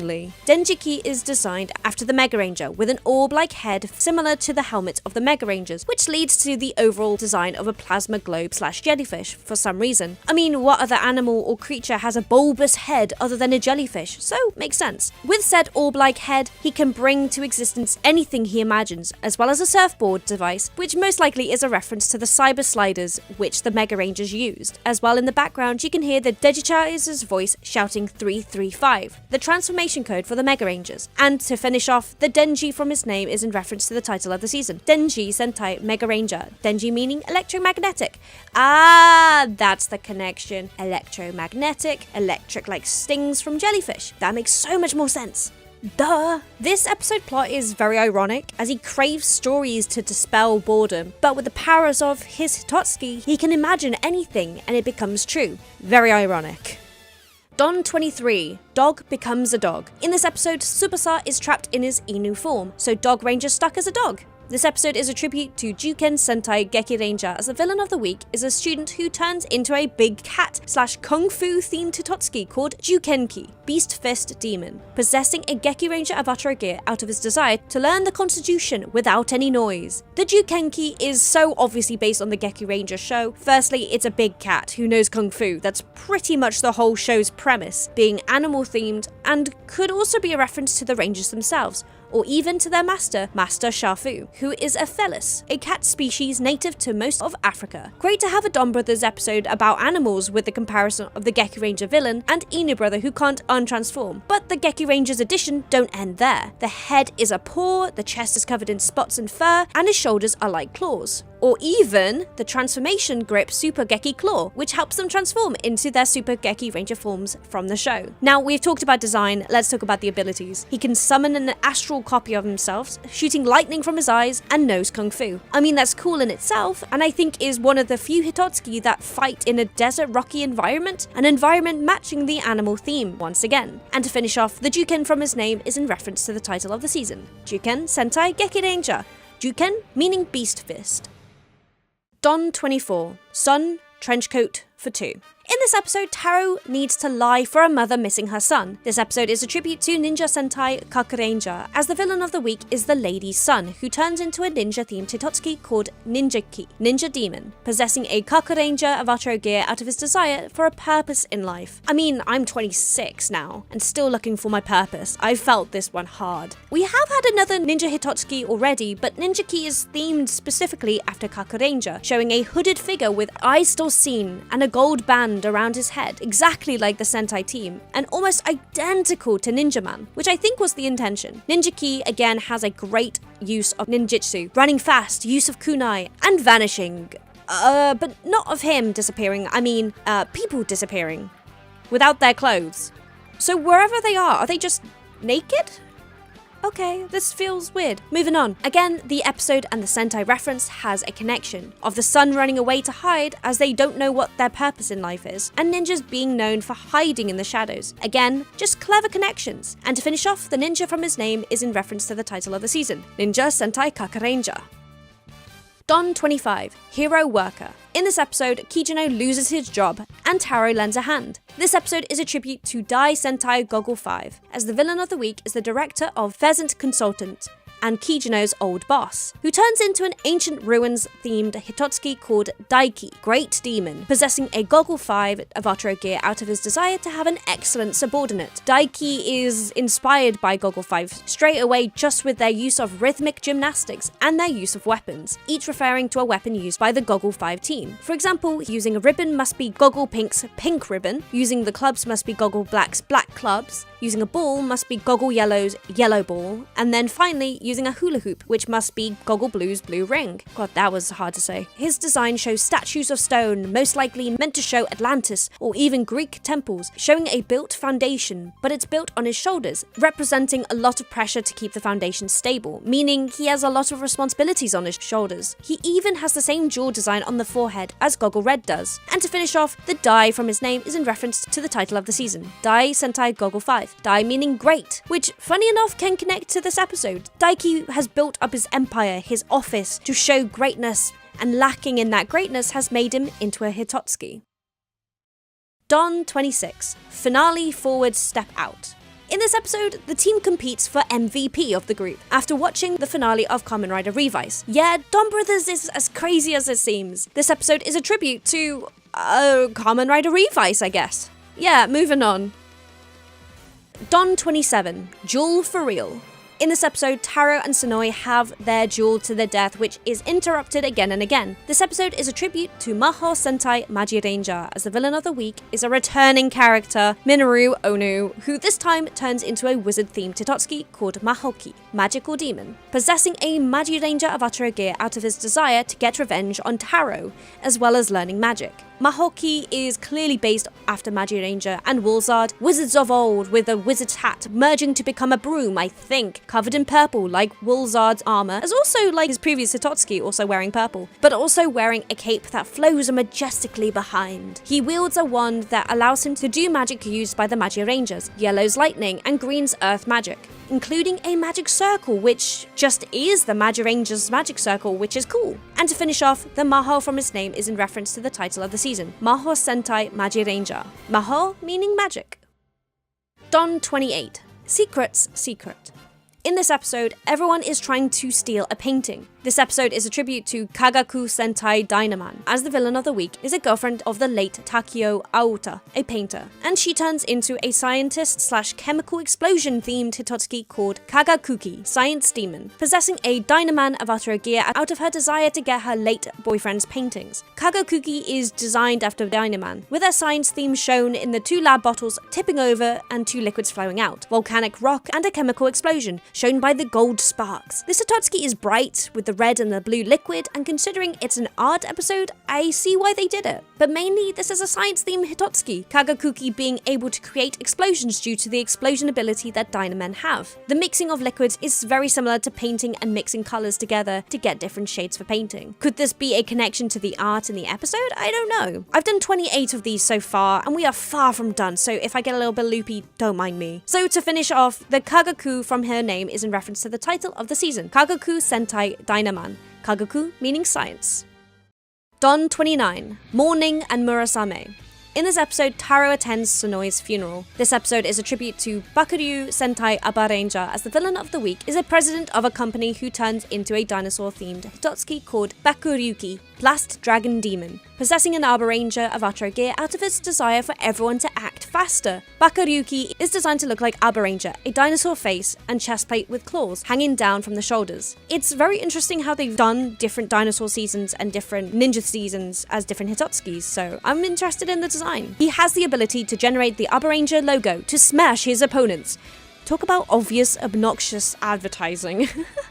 Anyway, another ability he has is that he is quick and explosive, like the other Aba Rangers. And to finish off, the Bakuryu from his name is in reference to the title of the season, Bakuryu Sentai Aba Ranger, Bakuryu meaning Blast Dragon. Don 30, Juto Hunter. In this episode, Miho's true identity as a Juto is revealed after Haruka's aunt is kidnapped. This episode is a tribute to Choshinsei Flashman, as the villain of the week is a man who turns into a prism/supernova themed Hitotsuki called Choshin Senki, Supernova Demon, possessing a Flashman avatar gear out of his desire to eat more spicy food. Choshin Senki is based on Flashman in design, representing the prism of light with the shape as well as a supernova, a powerful and luminous explosion of a star, hence the light in the middle of the chest and the almost action lines to show the explosion. Other than the design, Choshin Senki can generate 5 meteor stars, one each the colour of the original team. Of course, meteors are what comes off broken asteroids or planets/stars, so for them to use meteors as the attack makes a lot of sense, scientifically. Me acting like I know what I'm talking about. Now, talking about just the plot and the similarities with Flashman, the name of this episode is Juto Hunter, and for those fans of Flashman may know, but at the beginning of Flashman season, shows 5 children getting kidnapped by an alien group dubbed the Alien Hunter. So, Juto Hunters, Alien Hunters, Haruka's aunt being kidnapped, and the 5 kids being kidnapped. Damn, who'd have thought? But everything is for a reason.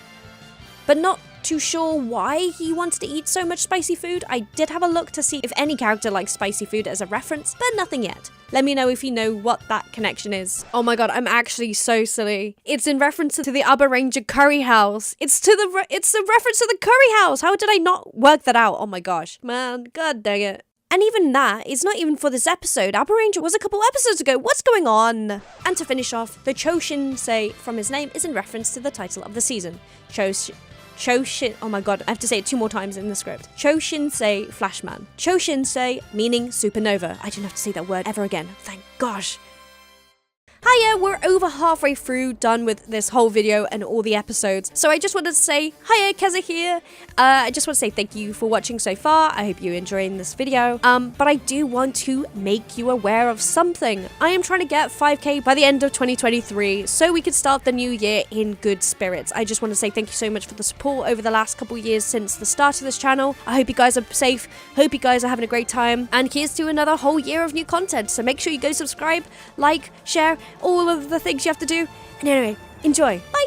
From now on, I've kind of lost my voice, so please, if I sound a little bit ill, ignore it. Carrying on with Don 31. Doggy face reveal. In this episode, the Donbrothers search for Ina Brother's true identity. Yeah, they're finally done with not knowing who the Black Ranger is. I mean, I think all of us were a little bit done with it by halfway through. But anyway, this episode is a tribute to Tensou Sentai Goseiger, and the villain of the week this time is two people, one after another. The first one is a foodie, followed by a street musician, who both turn into an angel-themed Hitotsuki called Tensoki, Heavenly Armored Demon, possessing a Goseiger Avatar gear out of their desire to one, go on a diet, and the other, the singer, his desire to meet Shoko. The angel theme from Goseiger is very clear here, with white feathers across the chest, leading to the idea of angels with wings, as well as a head with a jewel, the same one as the Dire Angel one, but with a crown on top. It alludes to the idea of the Tensoda, their transformation device. Tensoki's powers and weapons include a reference to the Gosei tribe powers from the Skikuk, Landic, and Siik tribes, including being able to generate wings and fly, generate boulders and throw them, and finally generate water and teleport. But one thought I have had about this Hitotsuki is the idea of finding a woman who accepts you and your diets, or someone you desire to meet. Could they be angelic beings to them, or those from prayers? One found his dream girl, so didn't need to have his original desire, and the other one is still searching for her. Someone so perfect in his eyes, he's gone mad with desire. Hence the angelic nature of their perspective, and also the angelic look the Hitotsuki have. Anyway, to finish off, the Tensou from the name is in reference to the title of the season, Tensou Sentai Goseiger. Tensou meaning heavenly armament.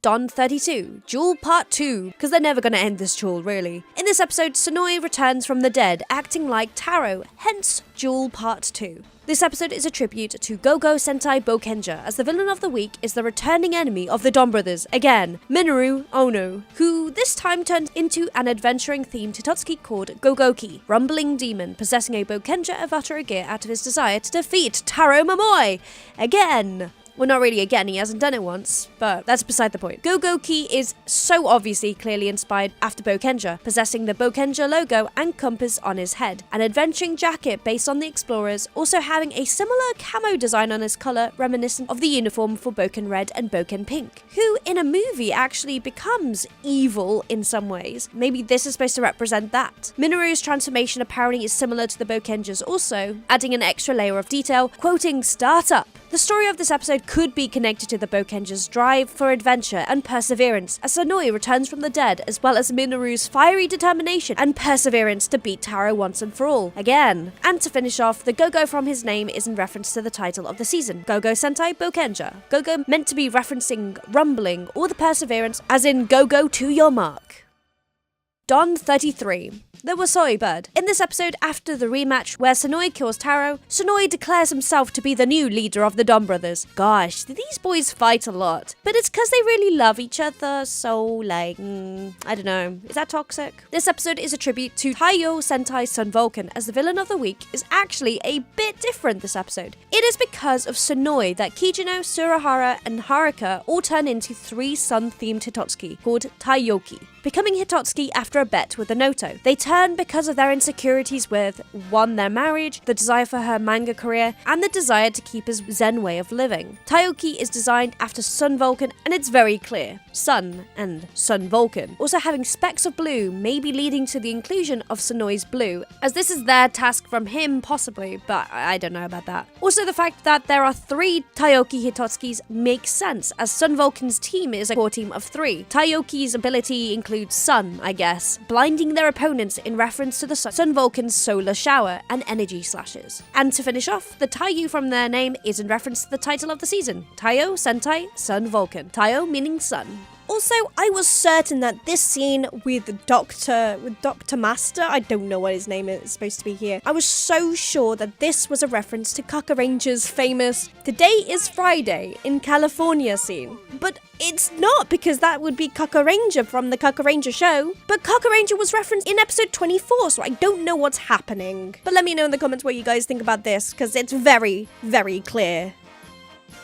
Don 34, Natsumi meets me. In this episode, the struggle for love continues. This episode is a tribute to the Tokusei Sentai Dekaranger, as the villain of the week is our lovely Odin owner who turns into a police-themed Hitotsuki called Tokusoki, Special Investigations Demon, possessing a Dekaranger of Utero gear, out of his desire to not have anyone complaining about his cooking. No one should complain about this guy, he's just too lovable. Tokusoki is based in design off of Dekaranger. The Hellhound look is a very obvious reference to our commander of the SPD, Doggy Kruger, Best Boy. Though he looks a bit rabid at the moment, possibly locked in a cage with the metal cage design around his head. Also, the shoulder pads looking a little bit like police sirens. Also, the double tongue, not the look. Abilities-wise, he could jump really high, like the Dekarangers in their opening, and also, like the Dekarangers, can delete anyone in reference to their judgment time. And to finish off, the Tokusei from his name is in reference to the title of the season, Tokusou Sentai Dekaranger, Tokusou meaning special investigation. Also, an added detail, did you know that the Odin shop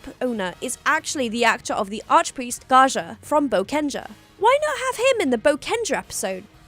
This is the first episode I don't understand the writing as much, other than him possibly policing people's opinions of his Odin, but that still doesn't really make any sense. If you see a meaning, let me know down below. Come on, come on.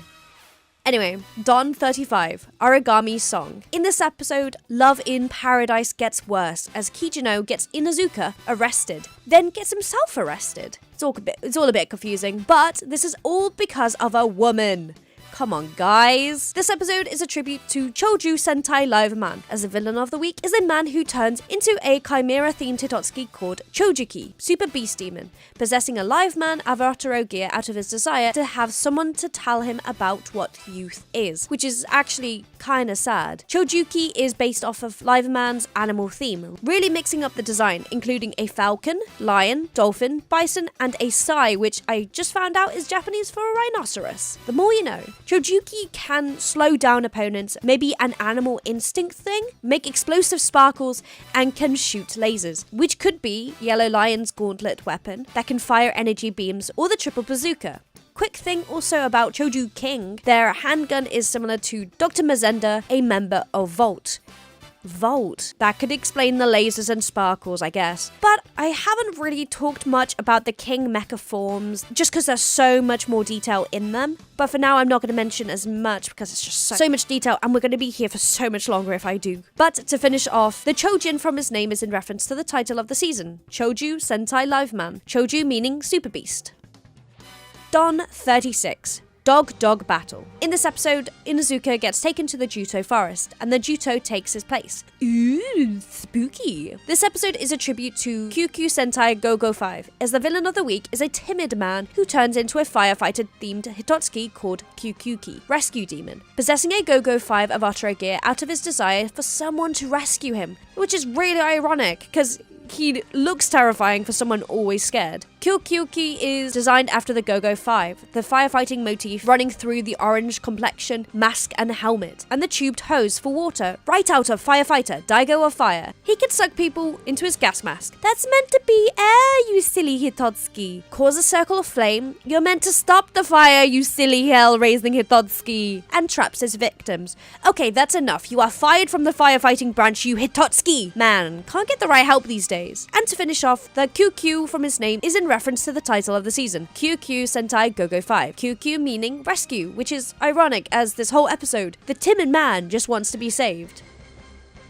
Don 37. I and Ni and Za and She. In this episode, we are introduced to Sonoshi, a Noto inspector. This episode is a tribute to Seiju Sentai Gingaman, as the villain of the week is, I guess, Sonoshi.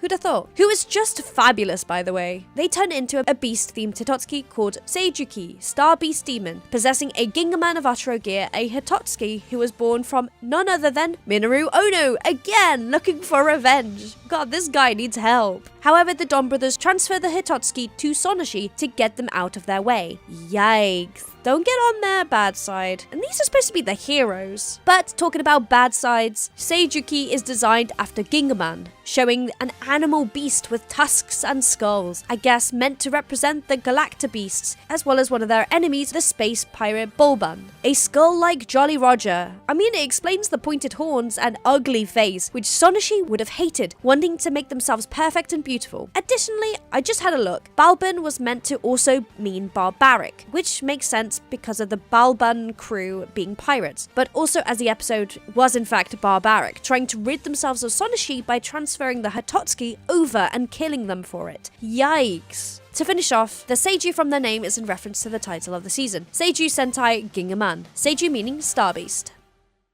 Don 38, Nonsensical Cooking. In this episode, we see a cooking competition between our very own cooking master, Inuzuka, and a chef. This episode is a tribute to Denshi Sentai Denzaman, as the villain of the week is the gourmet critic judging the competition, who turns into a circuit board themed Hitotsuki called Denshiki, Electric Demon, possessing a Denzaman avatar gear out of her desire to eat new dishes. Denshiki is designed off of electronics, circuit boards, etc., referencing the Denzaman show, Denzi computer, and the robotics behind all the powers and helmets. Also featuring a code-like number on their face, which is said to be the first episode airing date, 1980? February the 2nd. In this episode, the contestants are eaten and kept in Denshiki's stomach, which I guess is their own pocket dimension, and introduces weird-looking fruits that are supposedly a reference to the Denzi star planet from the show, and again, supposedly are repaints of the Helheim fruits featured in Kamen Rider Gaim. This I can't confirm, but it's very similar, just look. And to finish off, the Denshi from her name is in reference to the title of the season, Denshi Sentai Denzaman, Denshi meaning electronic. Gosh, we are nearly there. Don 39, Unexpected Button Pressing. In this episode, the team presses a button and summons Don Killer. Why do we press buttons without knowing what they do?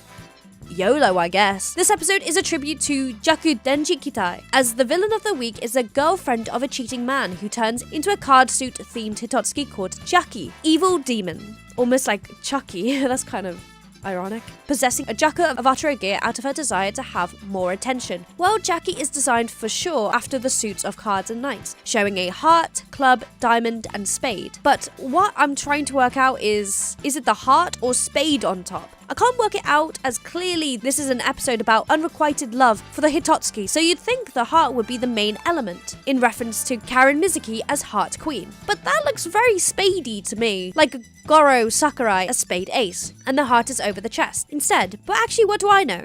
It's in reference to the end of the opening. Heart is on the bottom, spade is on top, diamond to the left, and club to the right. That's clever. Jackie can create lightning bolts that will definitely get someone's attention, and can summon cards to attack her enemies. I still think the Queen of Hearts is a clear element through this episode, especially as our cheated on girlfriend is dressed up in a pink heart cardigan, pink shorts, and long red boots, similar to Karen's fashion choices in Jaku. Also falling in love deeply with someone like Karen and fellow teammate Goro. And to finish off, the Jack from her name is in reference to the title of the season, Jaku Denji Kitai, Jack coming from Jaku.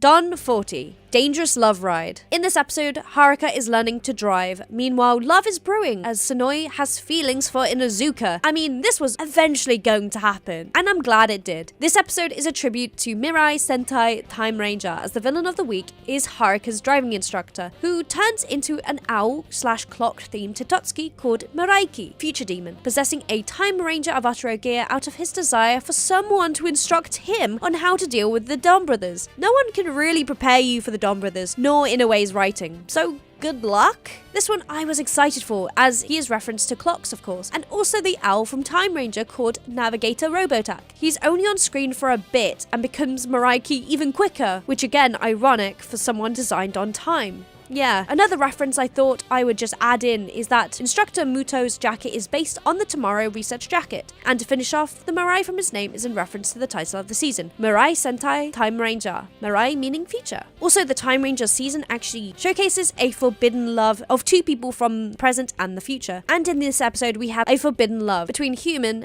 and Noto. We'll see how that turns out. Don 41, Santa Struggling.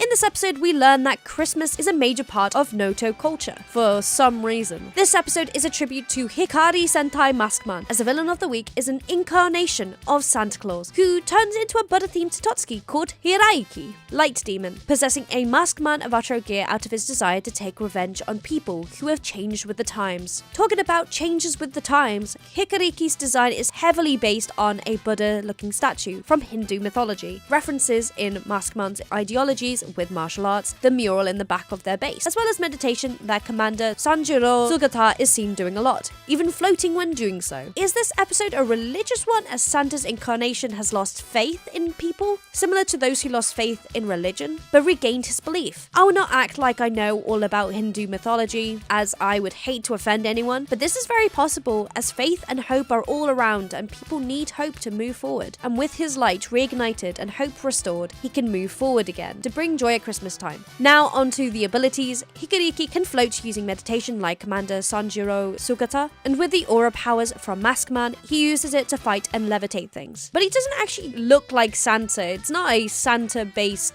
Hitotsuki, it's just Maskman. He's not really Christmas. Oh well. And to finish off, the Hikari from his name is in reference to the title of the season, Hikari Sentai Maskman. Hikari meaning light, and what lighter purer time is Christmas. Merry Christmas, by the way. Don 42, Off-Putting Family. In this episode, the Donbrothers become a family to catch a con man. This episode is a tribute to Himitsu Sentai Go Ranger, as the villain of the week is a scam artist who turns into a darkness/rainbow themed Hitotsuki called Himitsuki, Secret Demon, possessing a Go Ranger Avataro gear out of his desire for someone to help him escape from a dangerous family, the Donbrothers. Hey, you scam people, this is your karma, having to deal with this. No good luck for you, sir. Now Himitsuki's design got me a bit confused, but I see it now. From the Go Rangers show, we have the rainbow in the back as a reference to the Go Rangers logo. Colors galore. Then the black elements are in reference to the Black Cross Führer. I love this contrast as they appear religious and holy, bright skies and pure, hence the rainbow and religious wear. However, behind the mask is his con artist intentions and the black cross going across his body representing that. Oh, also it's a black cross. Oh, you're in trouble.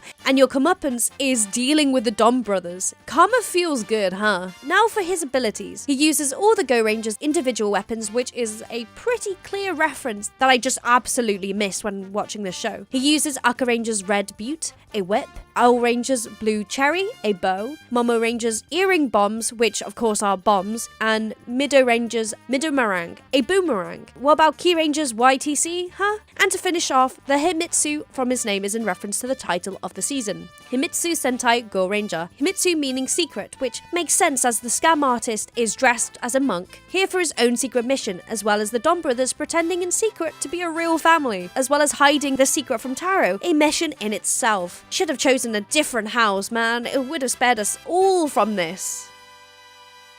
Don 43, Run Through Time, Run Through the Mysteries. In this episode, Haruka's nemesis is found to be Haruka herself, but from the future and from another parallel universe apparently. Did not expect that one, did you? This episode we don't have a Hitotsuki, as the enemy of this episode is future Don Murasame, who is looking awesome with the golden flex, coming to hunt down future Haruka. So no references here really. Moving on. Don 44, White Revealed, Black Revealed. In this episode, finally, after 43 episodes, Inazuka's identity as Ina brother is revealed. Took you long enough. A lot happens in this episode, my gosh. But anyway, this episode is a tribute to Chodenshi Bioman, and takes place before the events of Avataro Sentai Donbrothers spin-off. This is the Donbrothers roll call, the true Avataro, as the villain of the week is an office worker who turns into an electronic-themed Hitotsuki called Chodenshiki, Super Electron Demon, possessing a Bioman Avataro gear out of his desire to have someone to praise him more. The workplace environment in Japan is just brutal, man. Chodenshiki, looking very familiar to another Hitotsuki, is based after Bioman, again a show referencing electronics and circuit boards, but even before in his human form, he has silver headphones around his head, looking like the helmets of Bioman. He's dressed all in silver, possibly meant to be Biohunter Silver, or could very much be a reference to Monster. I think this one makes more sense. One of the 3 3 android generals of Neo Empire Gear. And more on that, there is a woman dressed in red, and the boss he wants to impress with long hair, as very clear references to Farah and Dr. Man. Wow, haven't even looked too deep and we already have all of this. Even the tie could be a reference to the team's colors. What is this episode? Quickly moving on to the Hitotsuki's design and abilities, again we have a reference to Bioman's airing date on his head, Bioman 1984, February the 4th, and he can shoot lights that make people praise him, also making them do a fist across the chest similar to their transformation sequence, which is a pretty useless ability and kinda sad. He makes me sad. Please go away. And to finish off, the Chodenshi from his name is in reference to the title of the season, Chodenshi Bioman. Chodenshi meaning Super Electron. Vatro Sentai Donbrothers spin-off. This is the Donbrothers roll call, the true form of the Donbrothers. God, is this an anime title or what? Now for a bit of a weird one. In this spin-off, we meet Entotsuki, Chimney Demon, a chimney-themed Hitotsuki whose original form and desire is unknown. This special is meant to be here in chronological order, as Tsubas's identity as Ina brother were just revealed and reuses footage from the second episode, hence why it looks like the train-themed Hitotsuki possessing the Tokuja of Atra gear. Is it them again? I don't think so, but we'll see. And to finish off, the Entotsu from their name means chimney, a steam locomotive chimney, so if maybe Boom Bujo is actually a reference to loud locomotive trains or loud machinery, I don't know what this is in reference to. Just wanting to do a spin-off, I guess, but not very clever writing, huh, in a way. Don 45, Laughing Village, Rugged Village. In this episode, Taro, Jiro, and Inuzuka, now officially part of the team, go to Jiro's hometown, where we get a shocking reveal. This episode is a tribute to Hyakuju Sentai Gal Ranger, as the villain of the week is Kijino again. This time he turns into a cloud/animal themed Hitotsuki called Hyakujuki, 100 Beast Demon, possessing a Gal Ranger of Atra gear out of his desire for Miho to come back. This guy goes on a roller coaster for sure, and even has a thing up with dolls, it's really weird. Again, with the beast face design used for Sonoshi, his look has the addition of clouds and animals, referring to the floating island where the animals and team reside in Gal Ranger, as well as the power animals themselves, as there is also a mini squish planet or island at his chest. I want to bring up the floating island also, as it's a location away from our usual routes, floating in the sky for Gal Rangers, and for the Donbrothers, maybe the connection is a bus trip away, but also they get sent to the Juto Forest too. Very dreamlike in many ways, and that's the connection, I think. And to finish off, the Hyakuju from his name is in reference to the title of the season, Hyakuju Sentai Gal Ranger, Hyakuju meaning 100 beasts. And that's not even commenting on the fact that the King Ohger Zord was featured in this episode, but we'll talk about King Ohger later.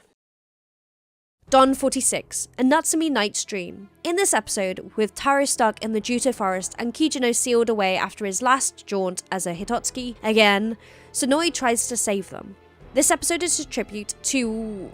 no one gets turned into a Hitotsuki this episode, actually. The only villains there are some extra Notos, the Juto, and a Juto disguised as Taro. But soon Taro becomes the guardian of the forest, sending the Juto back to whence they came. I think this episode needed to be less about the Hitotsuki, as we got hit by character development on Jiro's end, Sonoi's end too. We also have the end of the confusing twin love story. Enough happened to fill this episode, so just another episode meant for development, and sometimes you need those.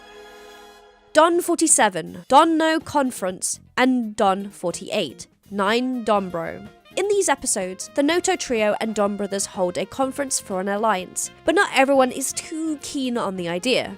These episodes is a tribute to 2 seasons this time. I'm saying them together as the villain of the week is a couple, who Shinosuke turns into a Japanese flagged themed Hitotsuki called Sekaiki, referencing Battle Fever J, and Tamaki returns again, but this time as a military soldier themed Hitotsuki called Denjikiki, referencing Denjiki Sentai Changeman. They each possess the corresponding Avatara gear out of their different desires. His is for Tamaki to turn back to normal, and hers is out of the same desire from before, for attention. Lads, come on, do the basic requirements, it's not that hard. Now Sekaiki is shown with colours on his sash, showing the colours of the original Battle Fever team, and based apparently on the Japanese flag, which I guess I can see. The red dot in the middle is the red head, and the white around him being the rest of the white flag, looking like it's been blown in the wind, more like a hurricane. Also, I don't know if you guys know this, but it sounds like my name in their opening. Just listen. Yeah, my name is actually Carrie-Anne. There you go. Slight lore update. Anyway, moving on. Denjiki's design is a lot darker this time, referencing a military soldier for Changeman's military theme, along with the other themes of European mythological creatures. Hence what I can only describe as dragon wings on his shoulders, and a similar design of the Sentai's helmet on her head. I just realized both are world-based Sentai, and this episode is all about combining and joining forces to work together against the other Noto, a plan that Taro creates. And to finish off, the Sekai from his name is in reference to the title of the season, Battle Fever J. Sekai meaning world, and the Denjiki from her name is in reference to the title of her season, Denjiki Sentai Changeman. Denjiki meaning Blitzkrieg, which is a weird one, a German word meaning lightning wall. Possibly the strategy that Taro decides to use to quickly combine their efforts. I mean, it works, you can't lie. Also, I love how Sonoe and Inuzuka knew that this was Taro's plan all along. Oh, Sonoe knows him so well. Don 49, Last Memories. In this penultimate episode, though the group is finally won, their attentions are elsewhere, and Sonoshi's group wants revenge. This episode is a tribute to Osama Sentai King Ohger, before it even came out. Now that's clever, as the villain of the week is, wanna guess? It's Minoru once again! Becoming an insect/king themed Hitotsuki called Osamaki, King Demon, possessing a King Ohger Avataro gear, thanks to the Noto inspector's meddling. I'm still shocked how I didn't recognize this foreshadowing and writing. What was I doing when I was watching this? It clearly shows a crown theme with maybe bugs around their eyes, and even references the future Sentai's team colors when he clones himself. Red, yellow, blue, black, and purple. Rita would be so proud. Or not. And to finish off, the Osama from his name is in reference to the title of the season, Osama Sentai King Ohger. Osama meaning king. You may ask if this is the end for Minoru? Is this the last time we'll see him? Osamaki is technically the final Hitotsuki in the series, but not the final one overall, and definitely not the last of Minoru. You better believe it. Don Final. We have made true bonds. In this final episode, we say goodbye to our rangers. Taro talks to his companions and soon starts to forget them all, having all conflicts resolved. This episode killed me, honestly, and honestly is a tribute to the Donbrothers, I would say. It finishes some storylines, not all, as this is the Donbrothers after all, and has no Hitotsuki, but villains there are still, as the Noto Council sends executioners to finish their job. After Taro's sacrifice and the last few moments in this final episode, it is clear that this is a Donbrother ending fit for the show. And I know many disliked it, but I loved it. Mostly. But that's not the end, folks. We have a couple more. Avataro Sentai Donbrothers vs Zenkaija. The team are back with Taro in tow in this movie of heartbreak and confusion and a little disappointment and lacking of lore. Maybe I didn't like this one really.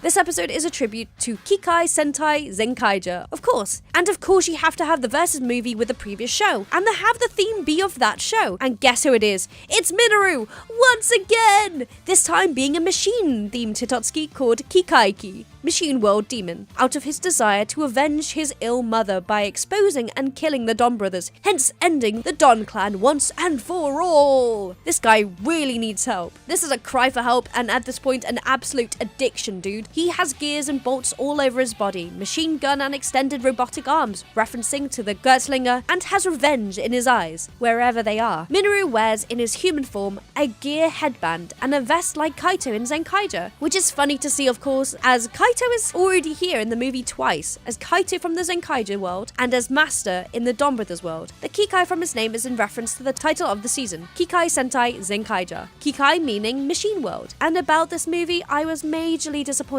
Did this movie give any reason why the Master was here? No. Did it kill Sonoe? Maybe. Was it not a great movie and I want to rewrite it? Hell yes. Let's move on to the next Hitotsuki before I get annoyed. ABBA Rangers with Donbrothers. This was a promotional special, I think, meant to showcase and announce the then upcoming ABBA Ranger movie, meant for its 20th anniversary. Bakuryu Sentai ABBA Ranger 20th, The Unforgivable Abare. This special is a tribute to Bakuryu Sentai ABBA Ranger, as the villain of the final special is an unknown person who turns into a ice-themed Hitotsuki called Hyogaki. Hyolga? Could it be a reference to Hyolga himself? I am so unsure, as we don't know the desire or specifics other than thinking it's an Abba Ranger gear and Abba Ranger theme. But we already had an Abba Ranger episode, I don't understand. Hyolgaki is just ice with icy breath that can freeze anything. Hyolgaki literally meaning Ice Age. The ice being in reference to the Ice Age that killed off the dinosaurs? Oof, that's low. So with that in mind, is Hyolgaki really a Hitotsuki? Or is it just a coincidence that Hyolgaki's name has a key at the end? Fine, sure. Come on then, you fake Hitotsuki! But it has the undersuit, and Taro keeps on saying that there's a human inside, but once they defeat it, there is no body. Oh, okay, fine. Yeah, it's promotional material to help another Sentai. I guess it's fine if it doesn't make complete sense. On that note, let's finally end this video. Finally! After 50 episodes and 3 movies, I think I can do that. There was one more special, but it didn't really have a Hitotsuki, so I won't mention it. But yeah, gosh, there we have it. All mentions and references to all the Hitotsuki episodes. There were so many references I missed out on when watching Donbrothers initially, and it's so jam-packed to the brim. Not only in the Sentai suit changes, but mainly to the villains and the storytelling. How did I in fact miss them? I have no idea, but thanks for watching this long video, and I hope you enjoyed it. Let me know if you'd be up for me doing more long content in the future, but that's all from me now, because I am ill. Kezza Henshin, Mata. Wait! The Avataro Sentai Donbrothers versus Avataro Sentai Donburis episode just came out. No, matine, I'm done. Goodbye! I hope you enjoyed that really long video. It took a long time.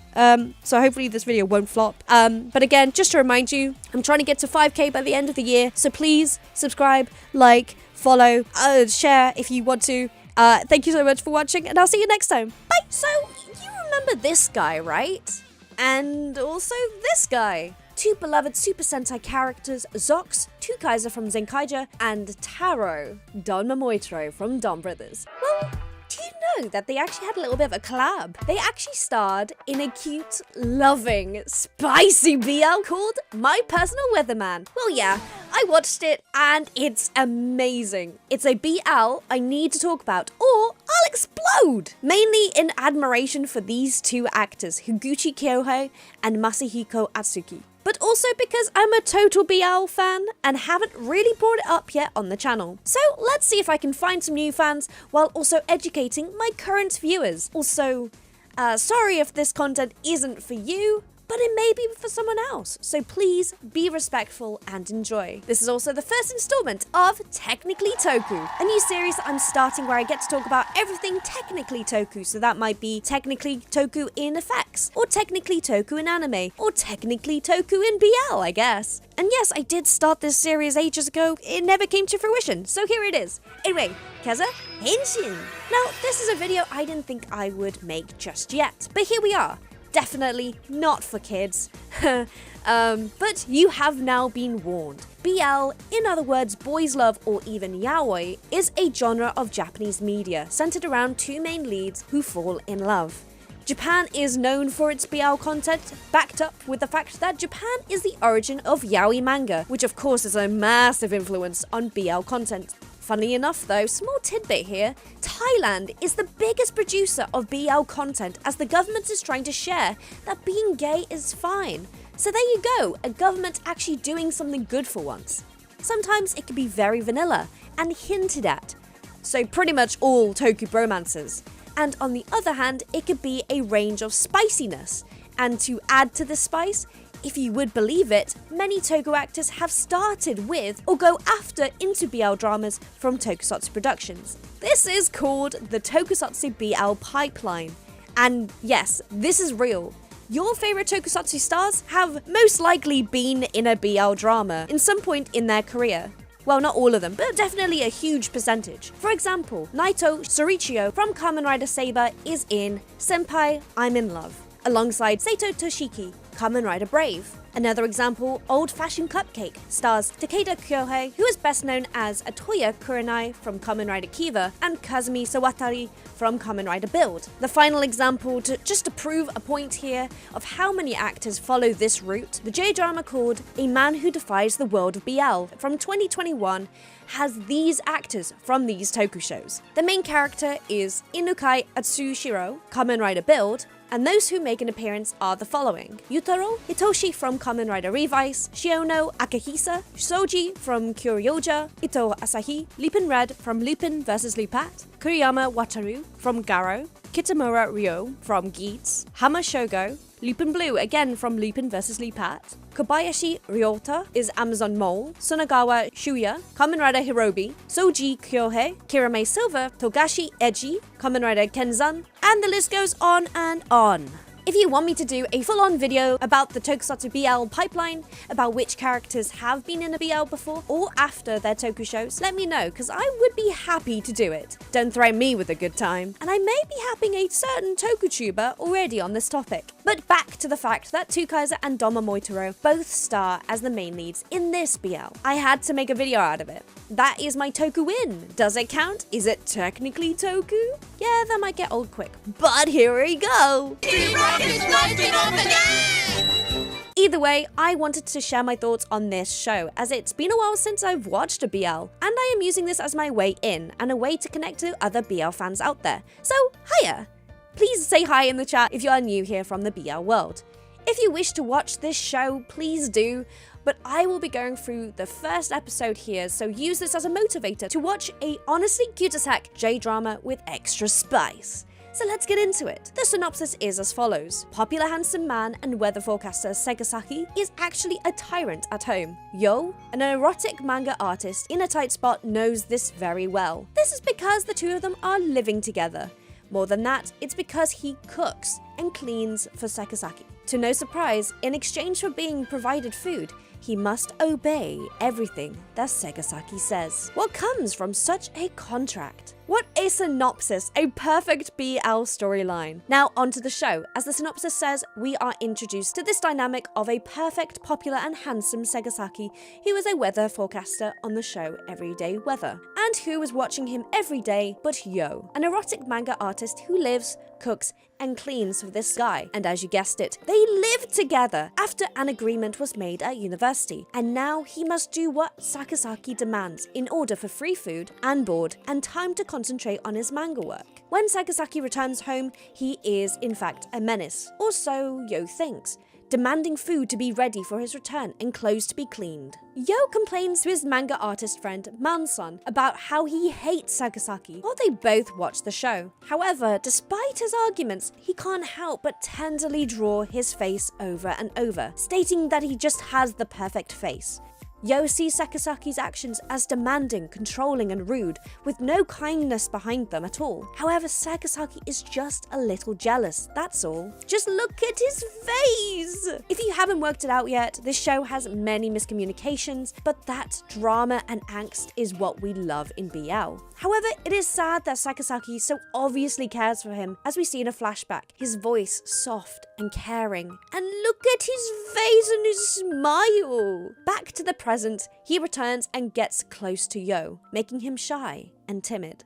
The jealousy. But Yo doesn't see it that way, because while during dinner, Segasaki demands he grabs the soy sauce, even though it's right next to him. But Segasaki just wants to touch him, be close to him as he watches from afar. Also, an indirect kiss? Are you kidding me? Again, getting close up to his face, trying every way to get his attention. Again, Yo doesn't see it that way, unfortunately. Again, annoyed at his strange actions, complaining at how close he gets, but you can see that he wants more. All this is building up to the reveal that he's actually loved Segasaki from the very beginning, but he can't admit that. Of course he can't admit that. Just waiting for a sunny day so that they can be one again. This is literally true, and this is literally the basic premise of the show. Due to another miscommunication, they only have spicy times when the sun will be out the following day. And due to this, when Sakasaki says on the show that tomorrow will be sunny, they both know what that means. Yo gets weak and fuzzy when he hears the word sunny. And I mean, I would too if he said this to me. Just look at him. He's so pretty in this show. I genuinely can't get over it. And I also can't get over the fact that this is Taro and Zox. But like, they're so different. It just proves how good these actors are. The day continues and tomorrow will in fact be sunny. And you know what that means. Spicy time. But before that, Sekisaki demands curry. And Yo returns to the shop to buy more curry cubes, Yo complaining about the embarrassment from returning again to the shops. Oh, he's just socially anxious. I get that, Yo. But he still does it for Sekisaki, and that makes him happy. Getting close again in anticipation, but still complaining about how it's seafood curry and not beef. Though Sekisaki doesn't mean to be rude, he doesn't help himself, does he? But they continue with anticipation through the meal, both knowing what tomorrow's sun means. This scene of them just eating back and forth sounds boring in concept, but you can see the way they look at each other, the silence, the tension is palpable. And then spicy time starts quickly. Yo trying to wash the dishes, but Sekisaki knows what he wants. The spice starts, and if you like it extra spicy, like ghost pepper spice, then this is the show for you. It doesn't show anything graphic, so I guess it's not technically ghost pepper spice, but the whole show doesn't show anything too, well, it isn't a porno, okay? But kissing and caressing ensues, and the camera cuts just before they get too far. This had me going crazy, but we jump forward anyway to the morning after, with the sun shining through as Yo watches over Sekisaki, inspecting every part of his face lovingly. Confused about why it only happens when it's sunny, he goes to touch his face, but jolts back to turn over when Sekisaki stirs awake. He turns over to cuddle, as we cut to more of this conversation from uni. How Yo would have to stop making manga as he can't support that lifestyle and job. But Sekisaki, so obviously wanting to support him however he can, tells him that he will help him and to live with him. He knows Yo wants to pursue a job as a manga artist and is willing to do that for him if he follows some rules. It's frustrating as he clearly cares for Yo, but both of them can't express their truth. Well, Yo can't, but that smile from Sekisaki is quite telling. 3 years later, and here we are back to the present, where Yo works on the household chores as well as his manga. Still not fully understanding Sekisaki's intent or purpose, telling himself not to get too carried away. But to his credit, when you walk in, say you're not going to be back till late and abruptly leave, I understand his thinking. I mean, I'm anxious and socially awkward too, so this would be me. I am Yo in this situation, unfortunately. But then a literal storm hits. The sunny weather is gone, with the rainy season coming in, as Yo stands there realizing what this means. Or lack thereof. He smacks his cheeks, not those cheeks, and tries to convince himself that he will be fine without it for a while. And with a steamy end credits, the episode ends on a sort of cliffhanger. When will the sun rise again? Will Yo be able to cope? And when will they understand each other? I won't ruin the rest of the show for you, but there's 7 more episodes like this, so there's a lot to see. In the rest of the show, we get some real spicy moments, all adding to this drama of miscommunication, bad timing, jealousy, and smexy scenes, as they try to understand each other. We also learn about how they met and the truth to their love for each other, what they admire about the other. Drunk snuggles ensue, heated arguments are had, jealous rivalry is felt, but all in all, Yo finally starts to realize Sekisaki's true intentions behind his offer. And we learn just how oblivious Yo is, but also how kinky these two are. And thus ends a beautiful BL that should be enjoyed to the fullest. It leaves you feeling fuzzy and makes you wonder if I need to start shipping Don Momoitaro and Kezza from now on. No, Taro and Sonoya are still the thing, but these two actors, Higuchi Kyohei and Masahiko Atsuki, did an incredible job. Well acted, well presented, and beautifully filmed. And that's to the team. I think the team is mainly female, so absolutely. I felt all the moments of tension, laughed at all the funny moments, and enjoyed all the spice, especially that last episode. Woo, that was some Carolina Reaper level spice!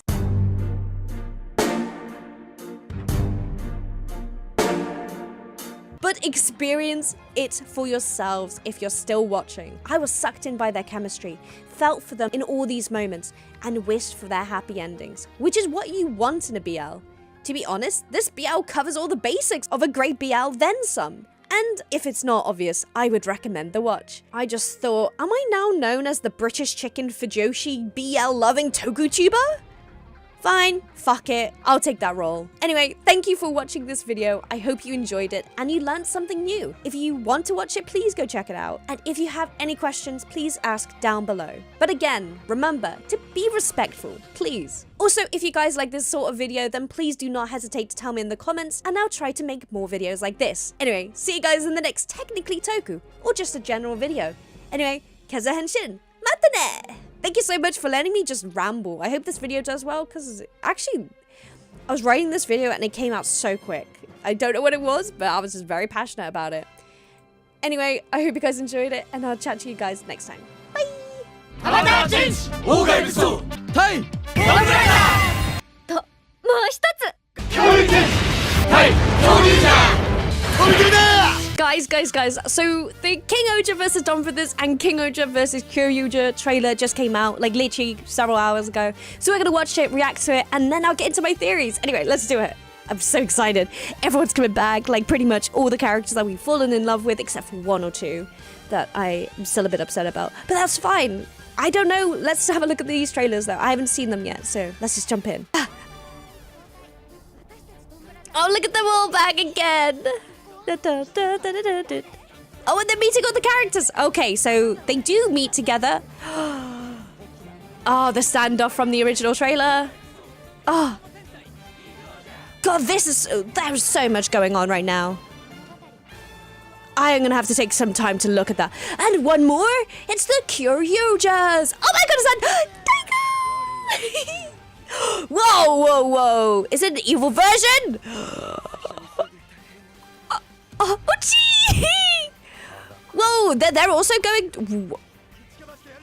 I'm sorry, there's so much going on. I need to watch this! Oh my God, there's so many of them! I didn't need that! Oh my God, okay. That's so much more information than last time. Okay, hi, King Zoro. Okay. Now, King Zoro, please. Not this time. We are gonna go slowly through this, scene by scene, because that was like I came in like a wrecking ball of information, just so much information just thrown in there. Doma Moitaro is back, which is great. I don't think Sonoi is back, which is a shame, and I don't think Kaito is either, but we'll keep an eye out for those.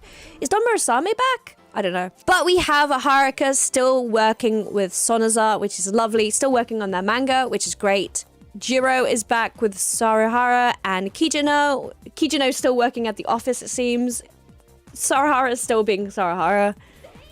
Oh, okay. Kijino and Haruka flat out fainted, but it looks like they are in Gokhan and maybe Ishibana because of the yellow here. But yeah, people have been saying it's like an isekai.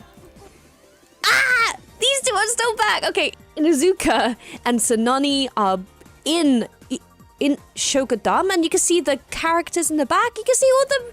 They're all here. That's kind of cute. Okay, so they built all of the Zords again, and they look really new. It looks kind of new. Obviously, from the last episode, if you guys have seen the last episode, their bodies got destroyed in the final battle. So it's really lovely to see that they have been rebuilt. Obviously, Sanani and Inuzuka still one team. They're still together, I assume, which is really, really nice. I never mentioned this. I love the black and white, the yin and yang to these two, which is, I thought is a really nice story beat, which I've never mentioned before. Anyway. Okay, yes. So the last point for Hercules is that he is dealing with his sentence, I guess, in the Gokhan prison. We got his mask from his reveal in the after they get thrown into Kyoryuger. Hercules and Suzume are still very much together, which is very cute to see. We get his prison outfit here, which is nice. So he must be in the Gokhan prison. And as I said before, him arriving in Gokhan with the snow and everything and being frozen, he is probably seen as a prisoner trespassing. Hence why he's probably in the prison with Hercules. I love how they just got oranges. They're just sat there having tea together, I guess, with Kichino. It's so weird to see these guys together, but it's kind of sweet. Obviously, this is a very simple pairing because Kijino has the wife and Suzume and Hercules are officially married as well. So I understand why the writers put these two characters together. Also, can we just take a moment to appreciate the love that Hercules and Suzume actually have for each other. It's so cute.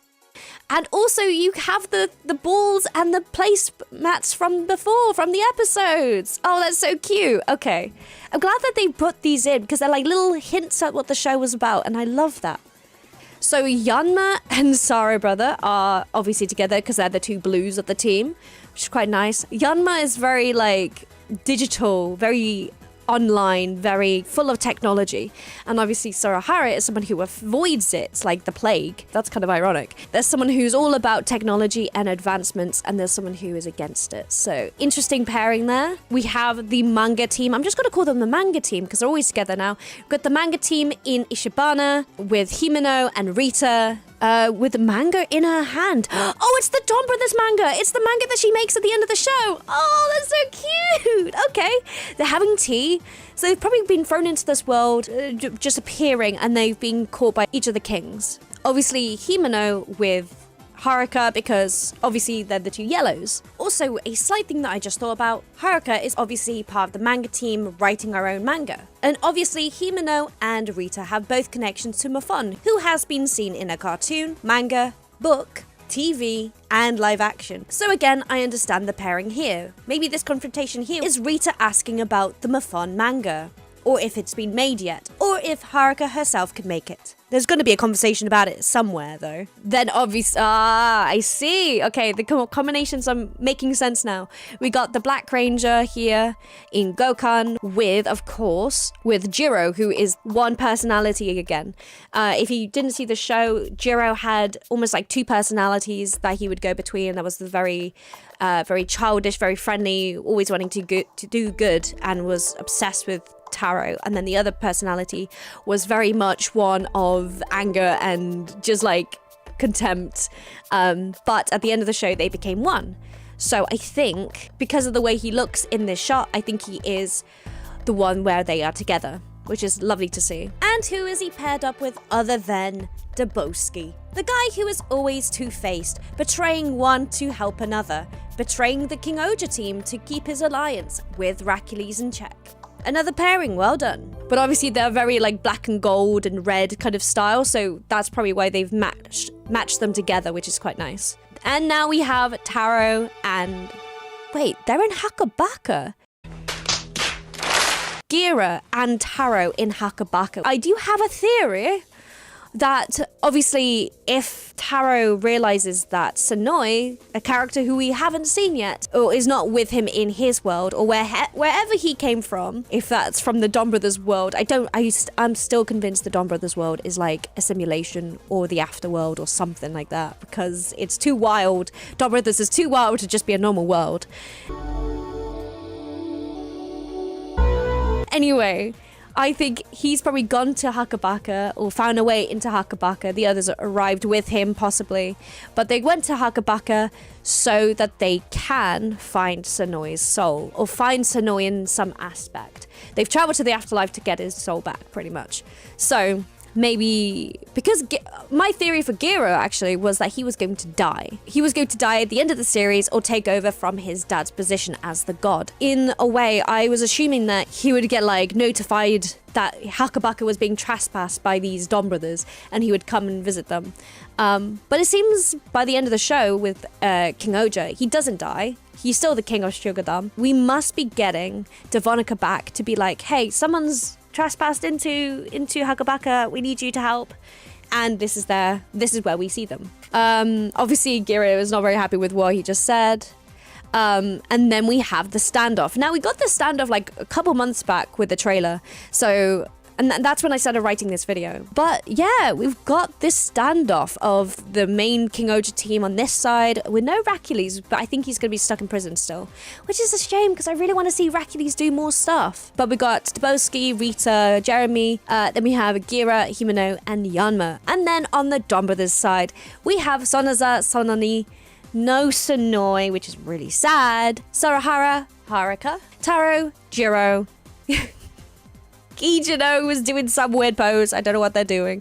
And then at the very end, we have Inu brother, Inuzuka. Why do I keep doing that? What is this stance though, Kijino? I have many questions. So obviously, he's got black hair?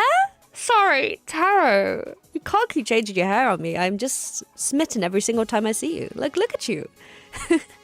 But yes, there obviously is a conflict of interest. Maybe Donbrothers have come in to find Sonoi's soul, because that's a very important teammate of their Donbrothers team, but he has passed away. Trying to revive Taro in their summer movie, which I'm still not over just yet. And then obviously the King Ohgers have come in and said, you can't do this. Get out. You're not dead. You can't mess with probably the afterlife. And they're like, we will have to fight. Or something. There's something about that. Well, they're okay. They're definitely fighting. They are literally just getting their guns out and ready to shoot. Oh, God. And they are there to defend. Oh, okay. So, yes. Oh, my gosh. Fight ensues. We've got Haruka in the back with Yanma. And we've got Sonoza with Himeno fighting. So, yellow and blue.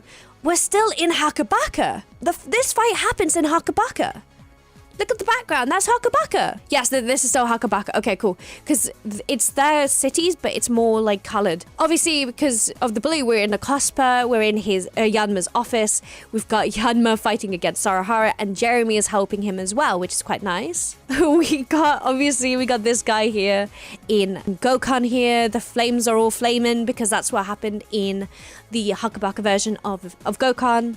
Going against Daboski, and then we have the two reds in the main Hakabaka area fighting against each other. Oh my god, I missed that suit! I missed the suits! I missed the Donbrothers! And there comes the logo in at the end. They're smiling at the end, which is quite nice. So maybe it's like it's always like a test between the old Sentai and the new Sentai, isn't it? That's always the way. So maybe it's just that they want to test them? I don't know. But he looks really happy. Oh, it's so good to see Taro again. I just want to see Sonoi. I really think that they're going to add Sonoi at the end as like an extra addition, being like, ooh, here's a little sparkle. They will give... I think they will give... I hope they will give Sonoi's soul back. I don't know if they actually will, but I hope that that's what they're going to come and find. Because obviously in the ending of King Ohger, everybody who came back had to go back to Hakabaka. So I have a feeling we're not going to get Sonoi back, but I would love to know that Sonoi is there or something. Obviously, they're not going to advertise this, but I think that's going to be like a secret like addition to the plot. I really hope they're going to also bring Kaito back. That'd be nice.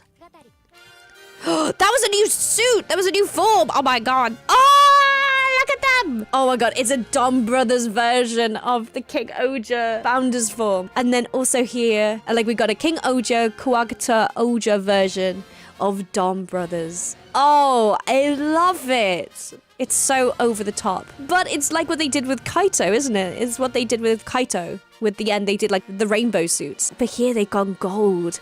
But it makes sense because they got the founders. Oh my god, there's so much happening. But there's one more. Ah! I love this suit too. Smash!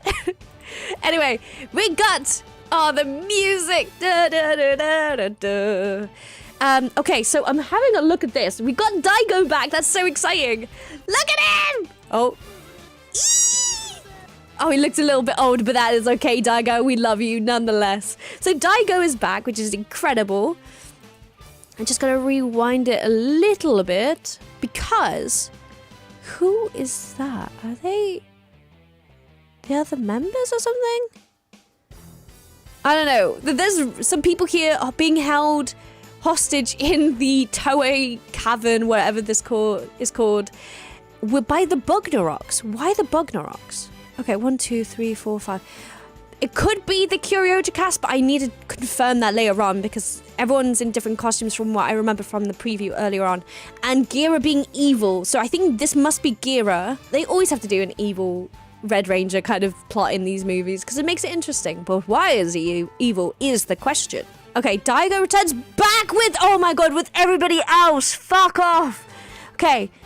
Grodi's back. All of them are back. Oh my god. Even you are back. You got dragged into hell. I guess he never really died, did he? You just got dragged to hell. Oh my god. This guy. They all get dragged back to the living, apparently, with evil Gira, which I'm so interested in this look. Like, look at him. That's so cool. Okay. Got evil Gira. We got Uchi back as well with Daigo's son, a prince. Who's this though? Is that supposed to be Soji? But we're in Shogadam. Oh, look at him. He is looking evil. And I kind of like that for him.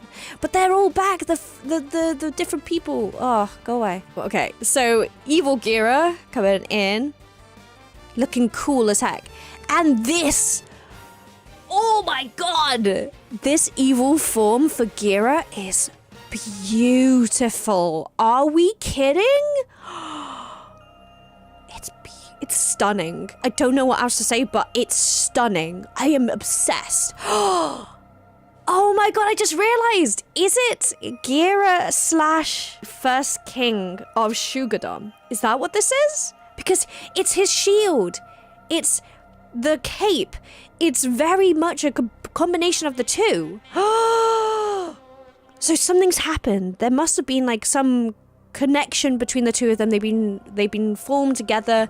The villains from the show, the Five Horsemen, have somehow found the old king and combined them. Maybe that's maybe what the plot is. Yeah, they must have found him somehow in the afterlife, brought him back, combined him with Gira, made them evil because he's not necessarily evil. Okay, we've got Amy, we've got Nosan, we've got Ian, we've got Soji, and we've got Daigo, I guess. Yeah, we got Daigo fighting against Gira, and then Uchi, look at his face. He's so cute. Uchi! Utsumaru, it's so good to see you again. Why are you crying, though? Okay, so. That's Yanma, isn't it? I've made a prediction now. Where is it?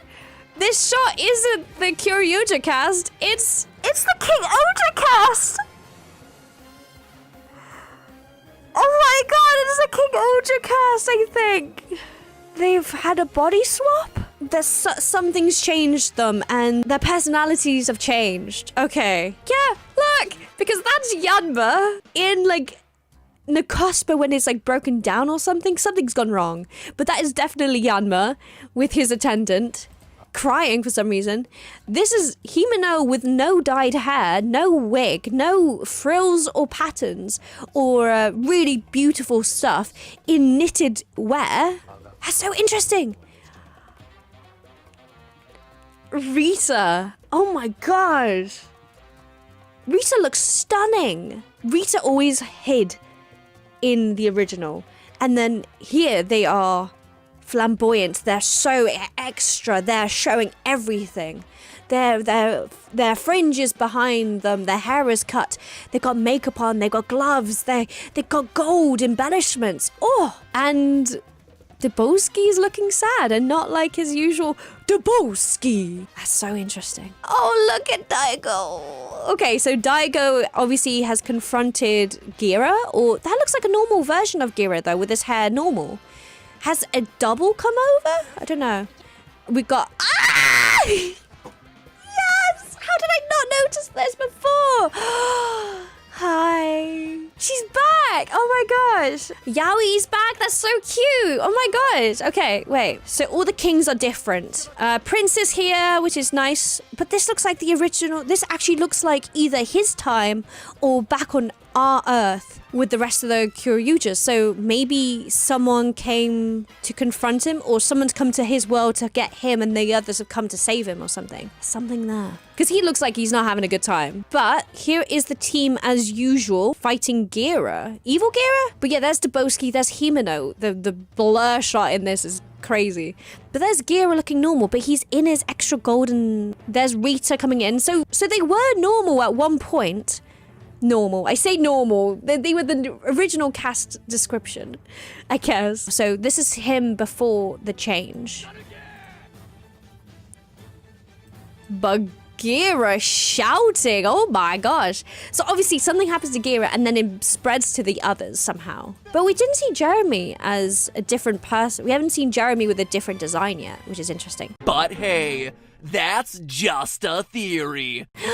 Look at it. Oh my god, and the gun's different. It's like extra fancy now. I can't wait to see it. Oh my god. But yeah, it looks extra fancy. It's like red. There's the lineup. We've got Soji, Amy, Yaoi, King, Prince, Uchi, Nosan, and Ian back in the reins. Oh my god, that's so exciting. I don't think we're going to find any of the monster friends. I don't think we're going to get Likuro or Candil. I never knew how to pronounce her name. This one, and obviously I don't think... Oh my god, they traveled to Hakabaka though. And the other one. Do you think they're going to show Torin maybe? I don't know. I don't know if they're going to be traveling to Hakabaka in this one necessarily, but still a possibility. Oh my god, new form. So obviously throughout this movie they save Gira in some way. Prince can still fight like this, which is lovely. And then we got an upgraded, oh my god, we got an upgraded Kyoryu Red with a cape as well. Oh my god, I love a Sentai that if they don't have yellow in the team, they add the yellow accent to the suits. Perfect. So yellow cape for him. Oh, and the black goes all the way around. It's like a daddy dinosaur and a baby dinosaur. Oh, I love it. Okay. Got Jeremy, Rita, Yanma, Himeno, Daboski, all looking normal, which is lovely. And Gira with the founder, which is nice to see. Maybe this is a fight beforehand? Or fight at the end when they've sorted it all out. But it looks like they're either fighting something at the very beginning when then as themselves, or this could be the very end when they're fighting with the actual Kyoryujas. So exciting to see which one it is. Whoa. Go back. Okay, so we got a King Ohger version of the founder, which is so nice. We got Gabatira's face on the front, kind of like in the Samba form, which is lovely to see that coming back. We got like teeth marks around the edge of this. Oh, okay.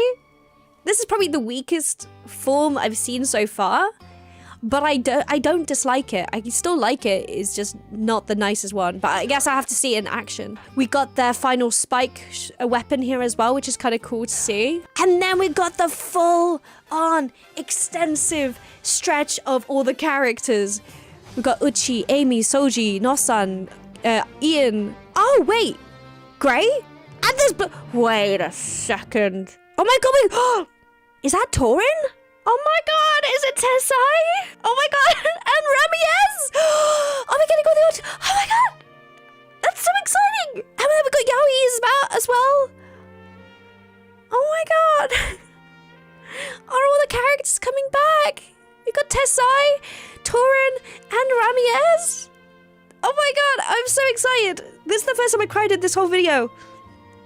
That's so exciting. Oh my god, they're all coming back. That must mean they're gonna bring Sonoi back from Donbrothers. I swear it, that's what it means. That's so exciting. But we got Tessai, we got Prince. I'm so excited, can you tell? We got Torin. That's so exciting. Unless they're gonna change it, I don't know. I think they're gonna bring them back. Then we've got King in the front, we've got Daigo right there. We've got Yaoi as well. We got then Gira, obviously. We got Ramirez, Yanma, Himeno, Rita, Daboski doing a squat of some sort, absolutely. And then we have Jeremy holding something weird. I can't tell what that is meant to be. Oh, they've got this. Oh my gosh, I've just realized what's happening. Oh, I see. Oh my god, that's so interesting. Okay, so obviously the Kyoryuja cast have their weapon that is part of the spike, right? They use that. That's their final weapon in this show. But obviously the King Ohger cast only have their swords. So, or their hero's weapon. But in this, I think they're actually using the weapons of the Zords. So we got the drill, we got Zapta's claws. Yeah, that's what it is. Oh my gosh, it's the Zords weapons. Thinking, and I'm clever. I think I am clever. That's so cool. Yes, so they're the Zords weapons as their extra weapons, because that's the blue one, that's the green, that's the pink drill. I smart. What a lineup, though. That's an incredible lineup. Okay, cool. Ah, amazing. Oh, yes! I'm so excited to see this new form of Kyoryuger's Red's new form. So we've got, obviously, the Samba-esque looking front. We've got a flamboyant cape flowing in the wind, coming from both sides, which is just lovely. Spike's new helmet. Oh, I gotta listen to Daigo saying this. Yes! Okay. Wow. That's so cool. I didn't even realize that's what we were gonna get. That's so cool. Oh my god. That's incredible. Okay. I'm really excited. But yeah, that is it. Oh my god, that's so interesting and exciting. Oh my gosh. I'm really excited for it. For both Donbrothers and Kyoryuger. Like, both of the stories look really cool.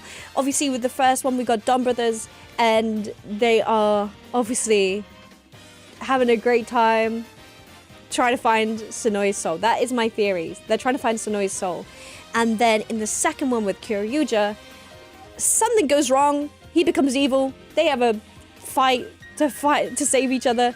What a crazy concept. But it all works out in the end. We're seeing different sides of the characters, and I'm really excited to see where this all kind of combines in the middle. So excited to see that. I hope you guys are excited for these two movies. You should be. You better be hyped. Anyway, see you next time. Bye!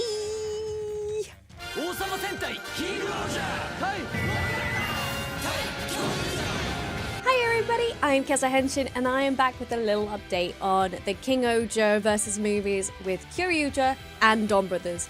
Now, I already have done a video on this, so don't come at me in the comments, but there has been an updated trailer and some exciting things happening. But I'm going to quickly watch the trailer as I usually do, and then we'll go step by step in each shot to talk about why each shot is now more exciting. We're seeing new characters pop up and more information about what the story could be about. So let's get into it.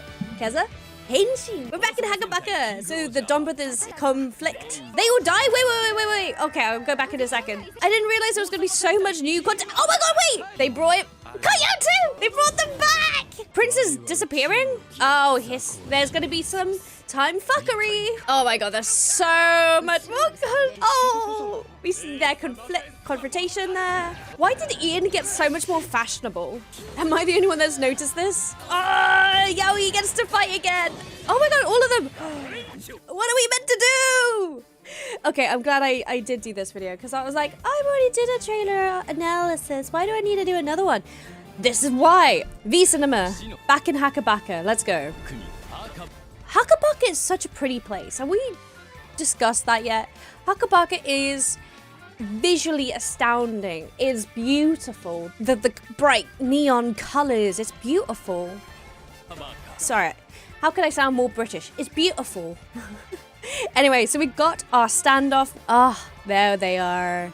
But they are in their updated looks. I did wonder if there was going to be like another third updated look because of the time skip and then Yanma going blonde, the change of dress, the change of outfit. He's now dressed as Reallllys. The change of outfit here as well. The short hair for Rita and the grey hair for, well, greyish hair for Daboski. But I wondered if there was going to be a third update look, which I wouldn't have been too upset about, but I guess it would have been too different. And the Kyoryugers are already looking so much different as well, so maybe it doesn't need to be that different. And then we got the Donbrothers. I'm so excited to see them back. Like, honestly, still upset that Sonoi isn't in it, but I still think the story is going to be about them trying to find Sonoi's soul. Why else would they be in the land of the dead? But something I heard in the trailer, which we'll hear in a second, is them saying something about dying. Shinda. Let me just make sure that is Japanese shinda, meaning shinda. Yeah, shinda means dead. So either the fact that they are there, that means they are dead, or that they die in the fight somehow. I don't know how necessarily that's gonna work, but they're dead. But we'll hear in a second. Slight updated looks, not for you. Not for you. You just look like you're ready to fight. He looks very much, as I said before, his souls are together. His two personalities are one now. Because of the swept back hair, the gold as well on his outfit. So I think we're definitely getting Jiro as one character. Taro is still in the white suit, so it must mean like this is his new job. The world has changed around him, which is slightly strange. So this is his new job. But yeah, and also the black hair. He had darker hair in the BL that we watched, and oh my god, the fact that he still has black hair, well, darker hair, I'm like, it's reminding me a lot of things. Anyway, we got Haruka back as well. Oh god, okay, I'm just looking at him and giggling, moving on. And then we got the last two down here, which is awesome that they're all back together again. I'm really happy. Just sad that Sanoi's there, but as I said before, it must be Sanoi's soul. Anyway. Zei Shinda. They all die, I assume. Because everybody just flops and then the black screen. But only Gira and Taro are still up. I don't know what that means. I definitely think the whole fight will be in Hakabaka, but there are shots of them out of Hakabaka, I think. So yeah, let's have a look at those. But everyone's down. That's so interesting. Okay. Wait, let me see that shot one more time. Yeah, they all just flop to the floor. Then this guy! Oh god, I hate that I'm excited to see this guy again. But yes, our very traumatized, needing therapy quickly guy is here in Chikyu, which is crazy. He is still his king form. So, how does that work? But I guess he has to be the king form because this is King Ohger. But yeah, so he is back, which is really interesting. He's still got his like ninja attire underneath, which is very funny to me. So he's back as his king form, which is nice. I wonder why, because they defeated the king form, didn't they? So, how is he back? Why is he back? It must be something to do with Hakabaka, that makes sense. But he's not dead, though. I have many questions. Okay, so we are actually in the kingdoms for these confrontations, which is nice. And as we said, it's Rita confronting Haruka about maybe a manga for Mafon and me. This time we're actually seeing the TV show, the Mafon show, which is nice. So it must be that they're like, do you know Mafon? This is Mafon. Make Mafon. That's my theory for what's happening here. But yeah, Haruka's still doing manga. Yay. Anyway, moving on to the next place, we are in Cospa with Jeremy and Sarahara, which is nice. And they're having a full-on conversation. Of course, the guy who tells all the stories and the one who's like the most highest to like enlightenment. Of course, they're the two that conflict and could communicate. That's so funny. And also, of course, Yanma is the one that's completely confused on the other side of the conversation. I kind of like this dynamic. I never thought it would be Jeremy and Sarahara, but it makes sense that it is. So that's kind of nice. That's kind of cute. I like that. And Yanma looking confused as heck because, yes. Oh, okay. Jiro and Daboski doing a sumo thing. Doing a sumo fight? That would make sense for the very traditional land of tofu. I was gonna say, Jiro looks like he's like jacked up a little bit. Like he's a lot more like buffed up. But I don't know if that's anything to do with it. He seems a lot more like toughened up. It might have been that he toughened up for the role for this movie. Oh, is this the time that we're gonna finally find out who this guy is? I know the whole point of them is that they're hidden and not necessarily shown. But I really need to know that this is Kaito or something. All this time I've been saying, this is Kaito. I'm still waiting. But imagine if that is actually what happens. I've got some great theories in my head. I should trust myself more, but imagine if that's the kicker. That's how it connects the world. It's Kaito. I still think that Kaito Black, not the one from Zenkaija, but the one from Donbrothers, could be the god from the last episode of Zenkaija. Spoilers, sorry. But I still think that could be, because why? Who is this other Kaito? Why is Donbrothers? There's so many questions about Donbrothers that we'll probably never know, but I'm still trying to work it out. Moving on. Okay, so we've got Don Momotaro. Oh, look at him. I can't look at this guy's face anymore without remembering certain things. But amazing either way. Okay, so he said, I think he says interesting, but that's just very Don Momotaro of him.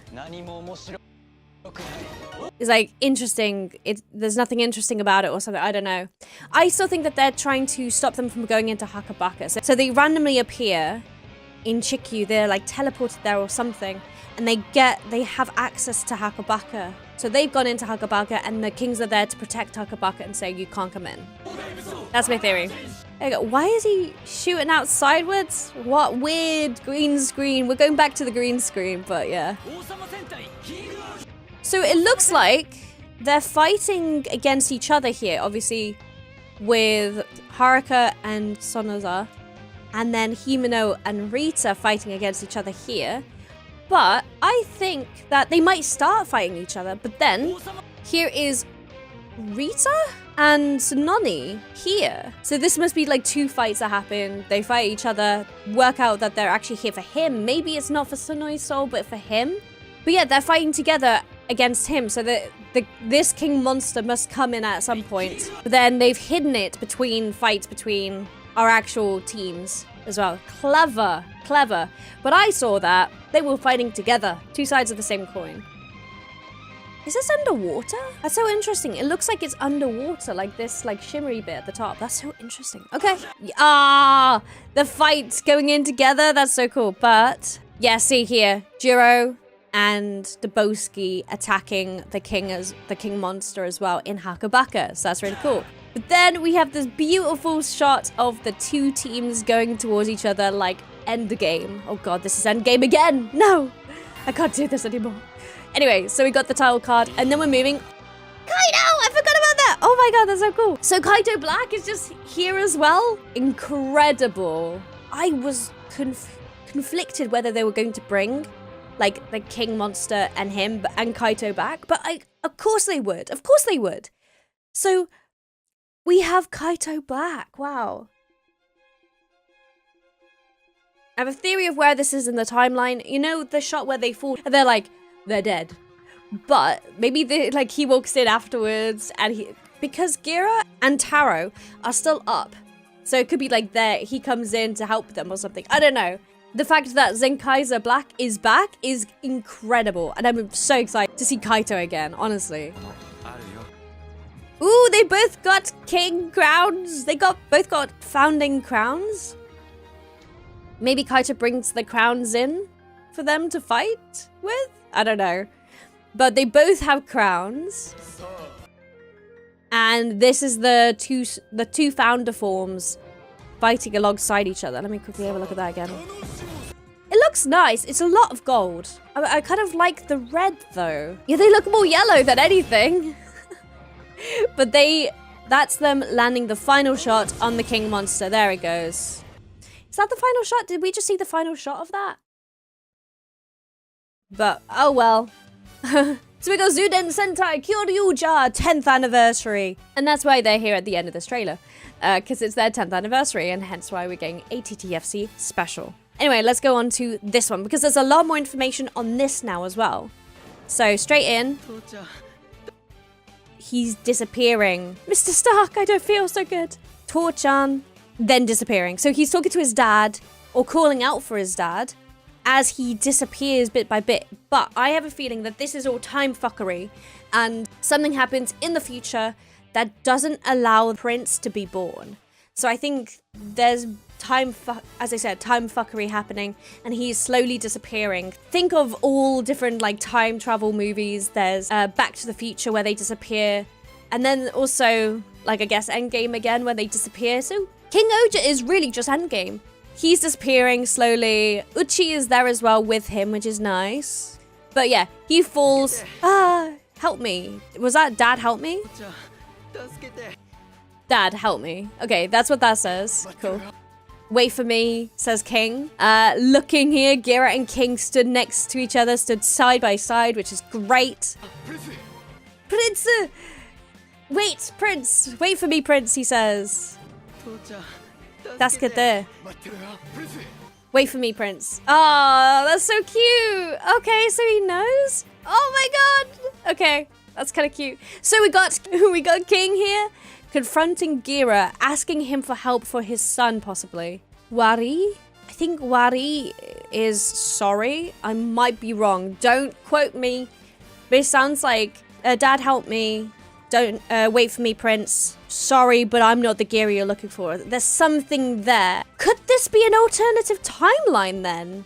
Because like he is. Could this? Okay, this is a wild theory.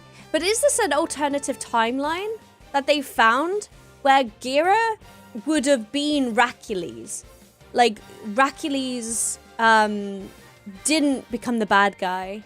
But Gira continued to be the bad guy because they're all there.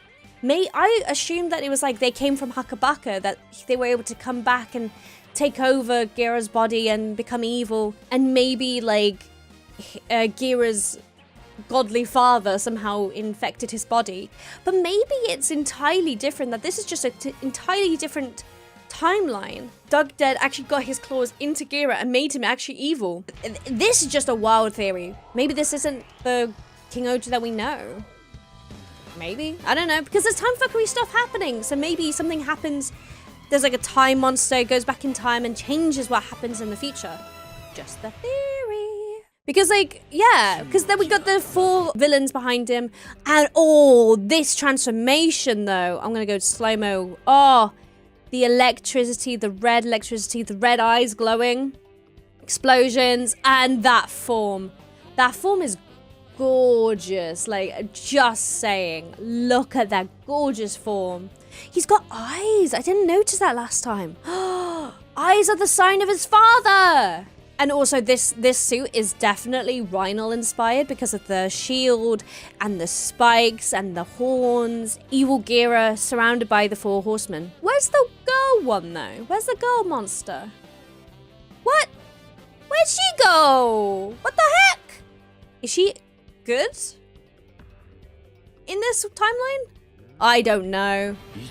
Okay, so yeah, there's definitely something wrong. I thought that maybe like their personalities had switched, or there was a spell put on them. But I really think now that this is actually just time fuckery, and this isn't an alternative timeline, or someone went back in time and changed things so it changed the future. I really think that is what this is now. Wow, okay. I really thought I wasn't going to find anything different in this trailer for King Ohger and Kyoryuger, but now I'm like, actually, just with that one simple clip of Prince disappearing, I think it's different entirely. Wow, okay. Yeah, there we go. We got sad Himeno, who's not in luscious outfits or anything. Eating a petal? Are you eating a flower, hun? Are you eating a flower? And then we have Rita just claiming the space, not hiding behind their fringe, which is so different. But the fact that they're in like princely attire as well, almost kind of like what Sebas would wear in a way. Very elaborate, very jewel and gold and white, very much like, look at me, I'm grabbing your attention. Wow, okay. What is this? Okay, we've got... Who is this? Who are you, sir? Okay, we got Suzume here though. We got... Toboski looking kind of sad. But his hair's not grey. His hair's back to being short and black. But yeah, I definitely think it's a different alternative timeline. I genuinely don't think that this is the world that we would know. Something's definitely changed. Hi. We didn't get to see the shot of a different Jeremy last time, which is so this is really nice to be able to see them just being a different character in this, or a different Jeremy, I guess. But here we have Uchi's shoulder and also Prince's shoulder. So it's definitely before or after the shot of him disappearing, like they just arrived or something. And this is them seeing all the different characters, because he has met them. Uchi has not, so this is going to be very different for them. But I'm so glad that these two are in here. To be honest, when I saw the other trailer and I saw that she was in one shot, I was just like, oh my god, this is incredible. We haven't seen her in ages. Moving on. So this is them before the change or after the change, after the time has returned to its usual timeline, maybe? Because, yeah, we've got Himeno in dresses again, Yanma, Rita, and Jeremy. But then an evil... Oh, okay, then we still have evil Gira. Okay, maybe my theory is wrong. Ah! I still think there's something there. I don't know. Maybe the time change comes from him. I don't know. But they're trying to save him, which is really, really nice. Or they're trying to kill him. I don't know. You never know with these kings. They're always looking out for themselves. But this looks like Yanma's actually trying to find him again. Oh. What does he say? Yeah, wake up, you slow jaw tanuki. Is that it? Yeah, look, it's all of them trying to get Gira back somehow. Was that the Fangs of Defiance? No, I think it was just an actual attack. Okay, yeah, so they're definitely trying to save Gira in this. But then we have the Kyoryujas coming in, fighting the Bugnarok. Oh, that's... Did they get married? Did Candelaria and him get married? Oh my gosh. I need to see that. I need to know. Yes, he is here. Obviously, he's the one that's marrying a sort of monster from their series. So it's interesting that he's the one fighting the Bugnarok, not realizing that this is a world where actually Bugnarok and humans coexist in a way.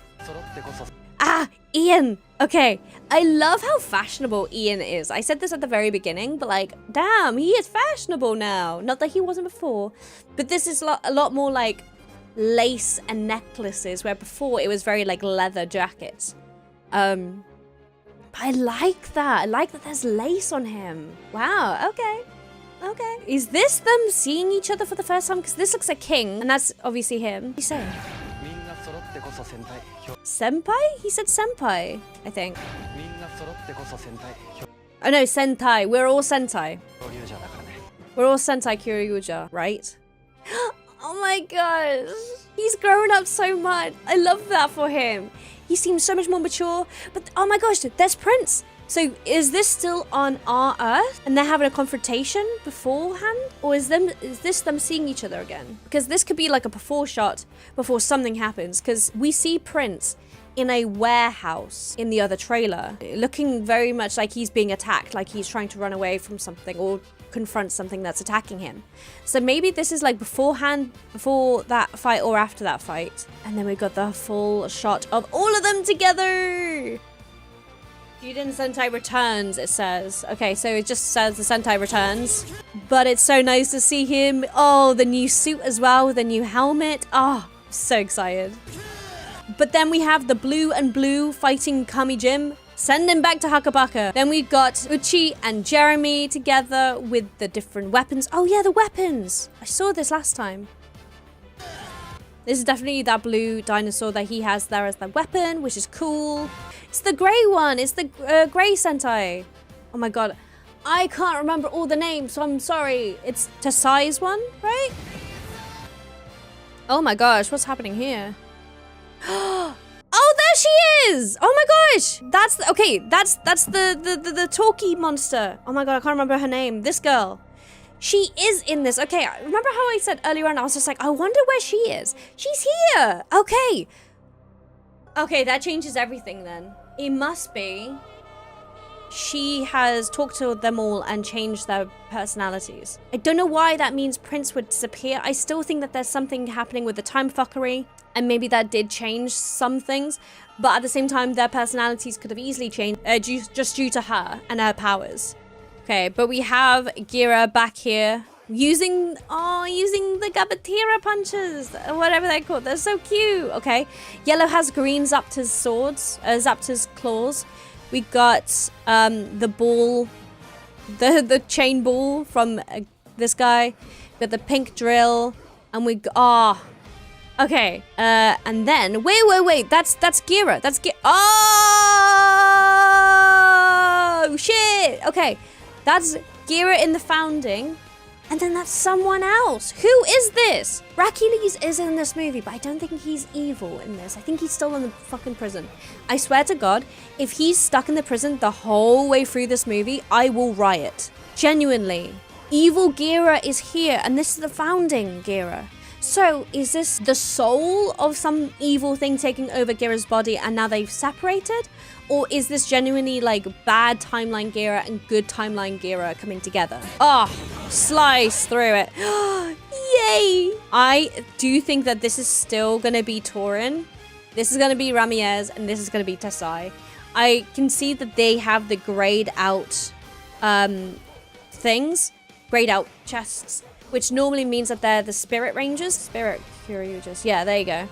So they have like the slightly bronze chest, whereas the others have that yellow, just to prove that they're alive and not spirits. What's really interesting about this, going back to this, Torin is yellow again. Did Torin ever become a Spirit Ranger? By the looks of this, maybe not, but at the same time, does he never change then? Maybe because we've never seen him as a Spirit Ranger, but he dies. This guy. Sorry, spoilers. Yeah, so he is dead, but I don't think he's a Spirit Ranger specifically. So maybe that's why he's still got a yellow chest, or is like a bit of a goldy yellow chest. We'll see when they all stand together, because then that will prove it will be slightly different. There's definitely Ramirez and Tessai though. Like, oh, it's so exciting that they're coming back. They better have voice lines. I swear, if they come in and don't say anything, no point of having them there. Have them actually voice it. If not, we get to see them actually in their human forms. That'd be great. Okay, but we got father and son fighting side by side, which I think is so cute. Both fighting and charging up the gun. I love that he has like capes on the side. Is it slightly different yellow? I don't know. But yes, we've worked out that these are the different weapons for them on the spike, but then these are their Zord weapons. Where is it? So, oh, that's so cool. Okay, cool. Yay! But yes, this comes out on the 26th of April. So like in a week or so? Oh no, in a week or two, possibly. But that's so cool. It's coming out soon.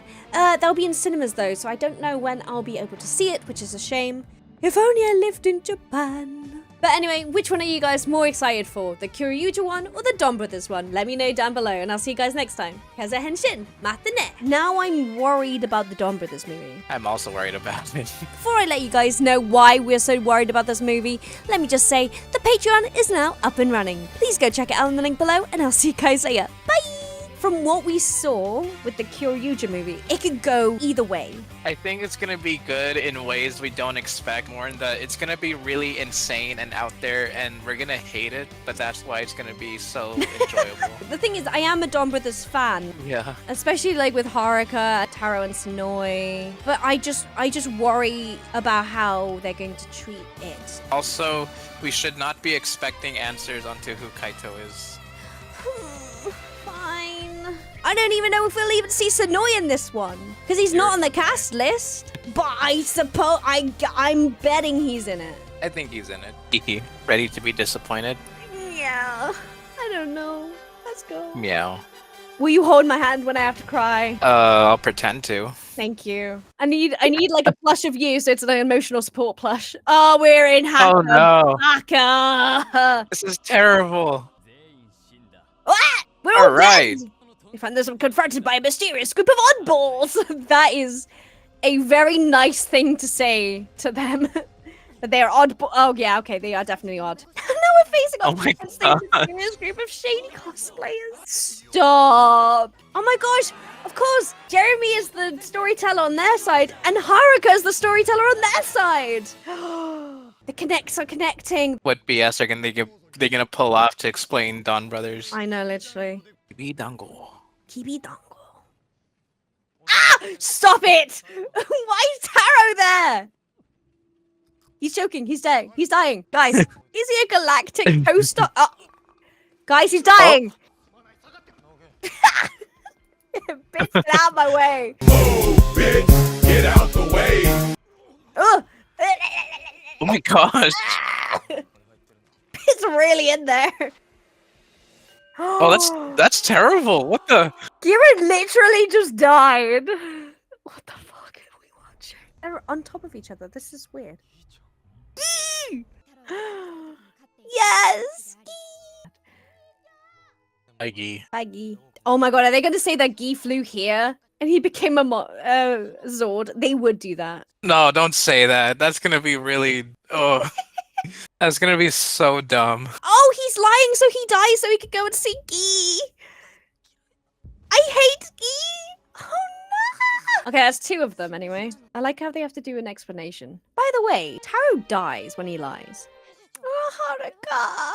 And they're still running together as well. I love Aw. that. I love them. They are pretty cute together. They are. Oh my god, they killed him. They killed Hooray! him. All right. Totsuki guy. We didn't even know his name. Oh my god, it's Bus-chan killing of characters. Raccoon? Yes. Oh wait, is King Ohger an isekai? Hey, wait a minute. Is that how they connected this world? What? Whee! What are we watching? Donbrothers versus King Ohger. This was fucking chaotic as I thought it was gonna be. Oh, I love that these 2 are still together though. Aww.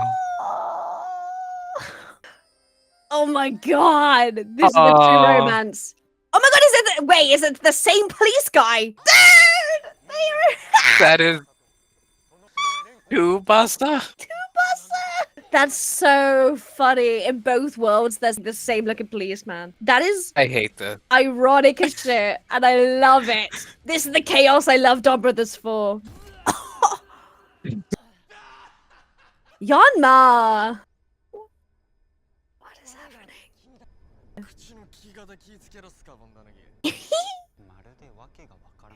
Neither do most of us, to be honest. Not I. I was gonna say, these 2 are gonna love each Oh. other. They're gonna love each other! Like, why are they together? Why are the 2 blues? When it's someone who's so against technology and someone who's so for technology. But this makes sense. I love this! I hate this. It's amazing. Muffa, muffa, muffa, muffa. Oh my god, it's the hat. It's the guy. It's the top hat guy. The live action version. Stop it.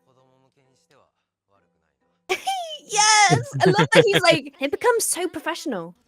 Wow, Guys, Sentai. God. Jeez. Oh my god, I've missed Haruka so much. What the heck is going on? So this is him mixed, isn't it? It's Jiro with his 2 personalities as one. Yeah. I hated what they did with him in the last movie as well. I know I already say that a lot, but like they really ruined his character, especially. Are they flirting? I can't tell if they're flirting or just being bros. BL. Oh my gosh, look at him. Hercules.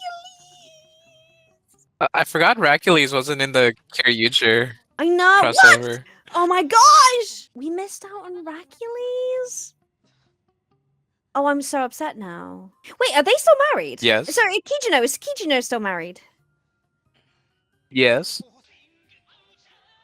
There's a TV show now?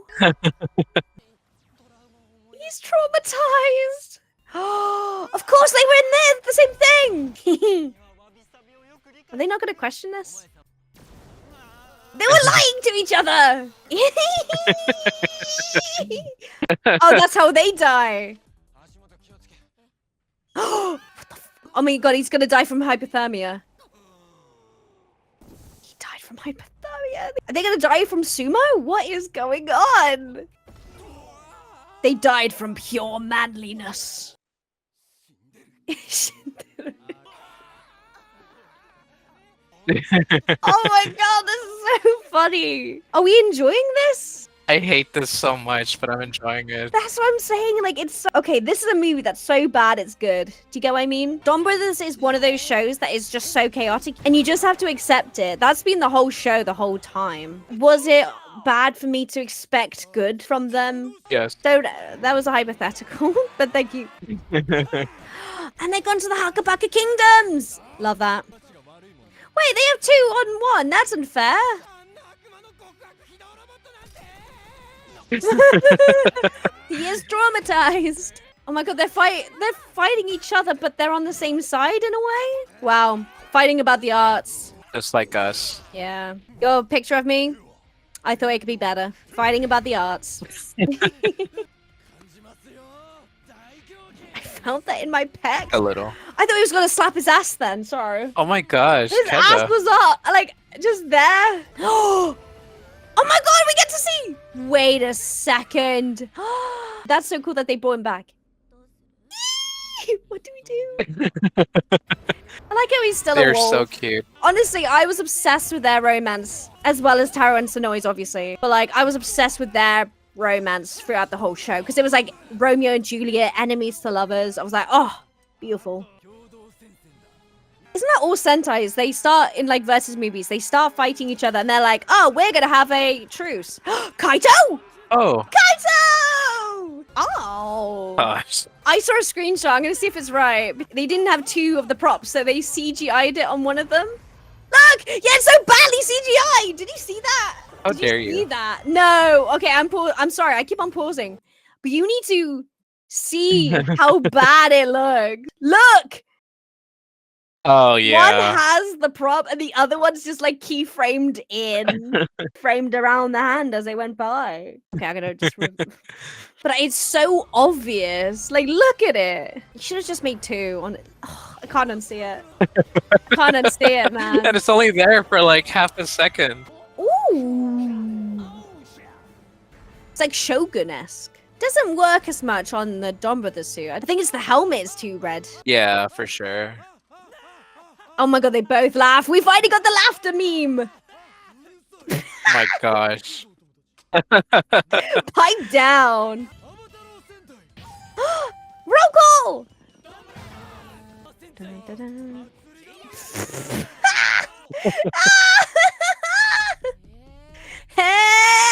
Oh my god, it's so good. Okay, I'm enjoying it. Fuck.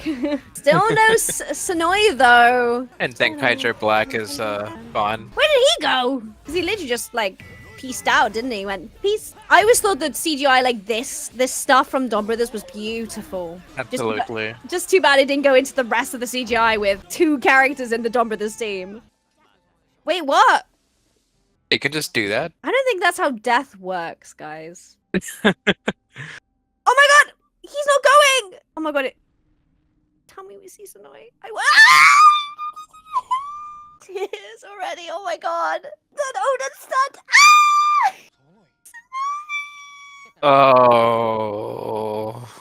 Oh my god. Taro, why are you sad about Gi? Be happy you found Sonoi. Oh my god. Why am I crying? This is such a nice ending. Oh, it's the only thing he says is really good, is his cooking. Was Gi there? Wow. Was Gi there? Oh my god! Oh my god! The music in the background too. Oh my god. When somebody loves you. Oh no! Don't sing that. I will genuinely cry more. Leaves on the ground. Oh, Marcos, please. Oh my god. Donbrothers. Oh. Gosh, this is so good. Oh, we got a bond. Oh my god, they didn't do anything with him. Hercules had nothing to do. Oh my god, it's annoying. I didn't realize Sonoi's legit just died in the last movie. He did. That's what I'm saying. He full on died and no one cared. I'm sure the Curio just can take it from here. Oh, we did watch it in the wrong order. Oh, oh no, I'm full on crying right now. I cried at the end of both of these Kezza. movies. What the fuck? Yeah. I think we formed a bond. I will cry. Oh my gosh. Aren't you already? You're already Oh. crying. I'm already crying. Oh my god, it was so pretty and so beautiful. And they got to see Sonoi in the best way. He's officially dead now though. That's sad. I thought they were gonna try and get his soul He died. back. He died because he He's gave dead. he gave his soul so Taro could live in that stupid fucking movie. Because he died again and then they gave his soul back. And then he dies at the end of the movie. So he's officially dead. Yeah. That's so... Wow. Oh. Oh my gosh. No, I don't want him to be dead. And Guy's there. And Guy's looking up. Oh my, oh my god. The fact that we both enjoyed them is crazy. Yeah, sorry, you were saying something. Final thoughts. I really thought I was worried I was gonna hate this movie. But actually, in fact, I loved it. I don't agree what they did in the other movie, but I think this movie healed me in a way, which is nice. Yeah. Yeah. Oh my god, just seeing them together. Oh, Sentai even says, "Don't fixate on the dead. I know. There are people who need you now." Oh my god. Sentai is so brave. Oh my god, I'm gonna have to add like a crying emoji on my face through this whole thing. Oh, that was so good though. It's like, as I said before, it was so bad and crazy and wacky and wild, but it was Donbrothers and you kind of accept it. And then once you accepted that chaos, then it was fine. Like you could just enjoy it and it was fine. Yeah, it was dumb fun, but I think we all need that. We do. There's so much hate in the world at the moment, and like you can only try your best. But what were your thoughts on this movie? It was alright. It was alright. Which was the better movie then? Here's the question. I think we both know the answer. Yeah. It was Kyoryuja. Yeah, Donbrothers. Fuck, I knew you were gonna do it. I was so tempted to say Donbrothers to fuck you up. Well, now we have to battle against it. Who was the better one? Kyoryuja or Donbrothers? You decide. It's like epic rap battle. I'll see you in Hakabaka, Kezza. Damn. For the final showdown. I think we should have me choke on a dumpling. To go to Hakabaka? And then you guys have to rescue me, but I say, no, it's okay. I'm cool here. You're Sonoy and Gi. My hat is Gi. My hat is Gi. Oh my god, I'm gonna put Gi on you. Now you have a Gi with you. Oh. Oh my god, I can't believe I cried. Okay, to that Kezza. fucking insect. I'm gonna tweet that on yeah, I'm gonna quote that. Wait, what do you mean? How? Oh my god. Are you alright now? Yeah, I'm okay now. I'm fine. I had a cry. Then I'm gonna go get a donut.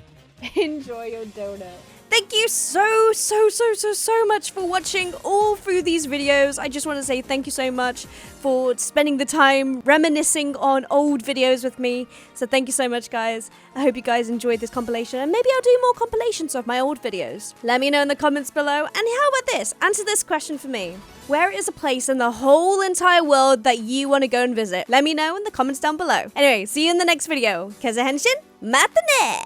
Or bye! I have 2 outros now. Which is better? Actually, no, that's the question. Which is a better outro? Kezza Henshin, matane? Or bye? Anyway, on that note, bye!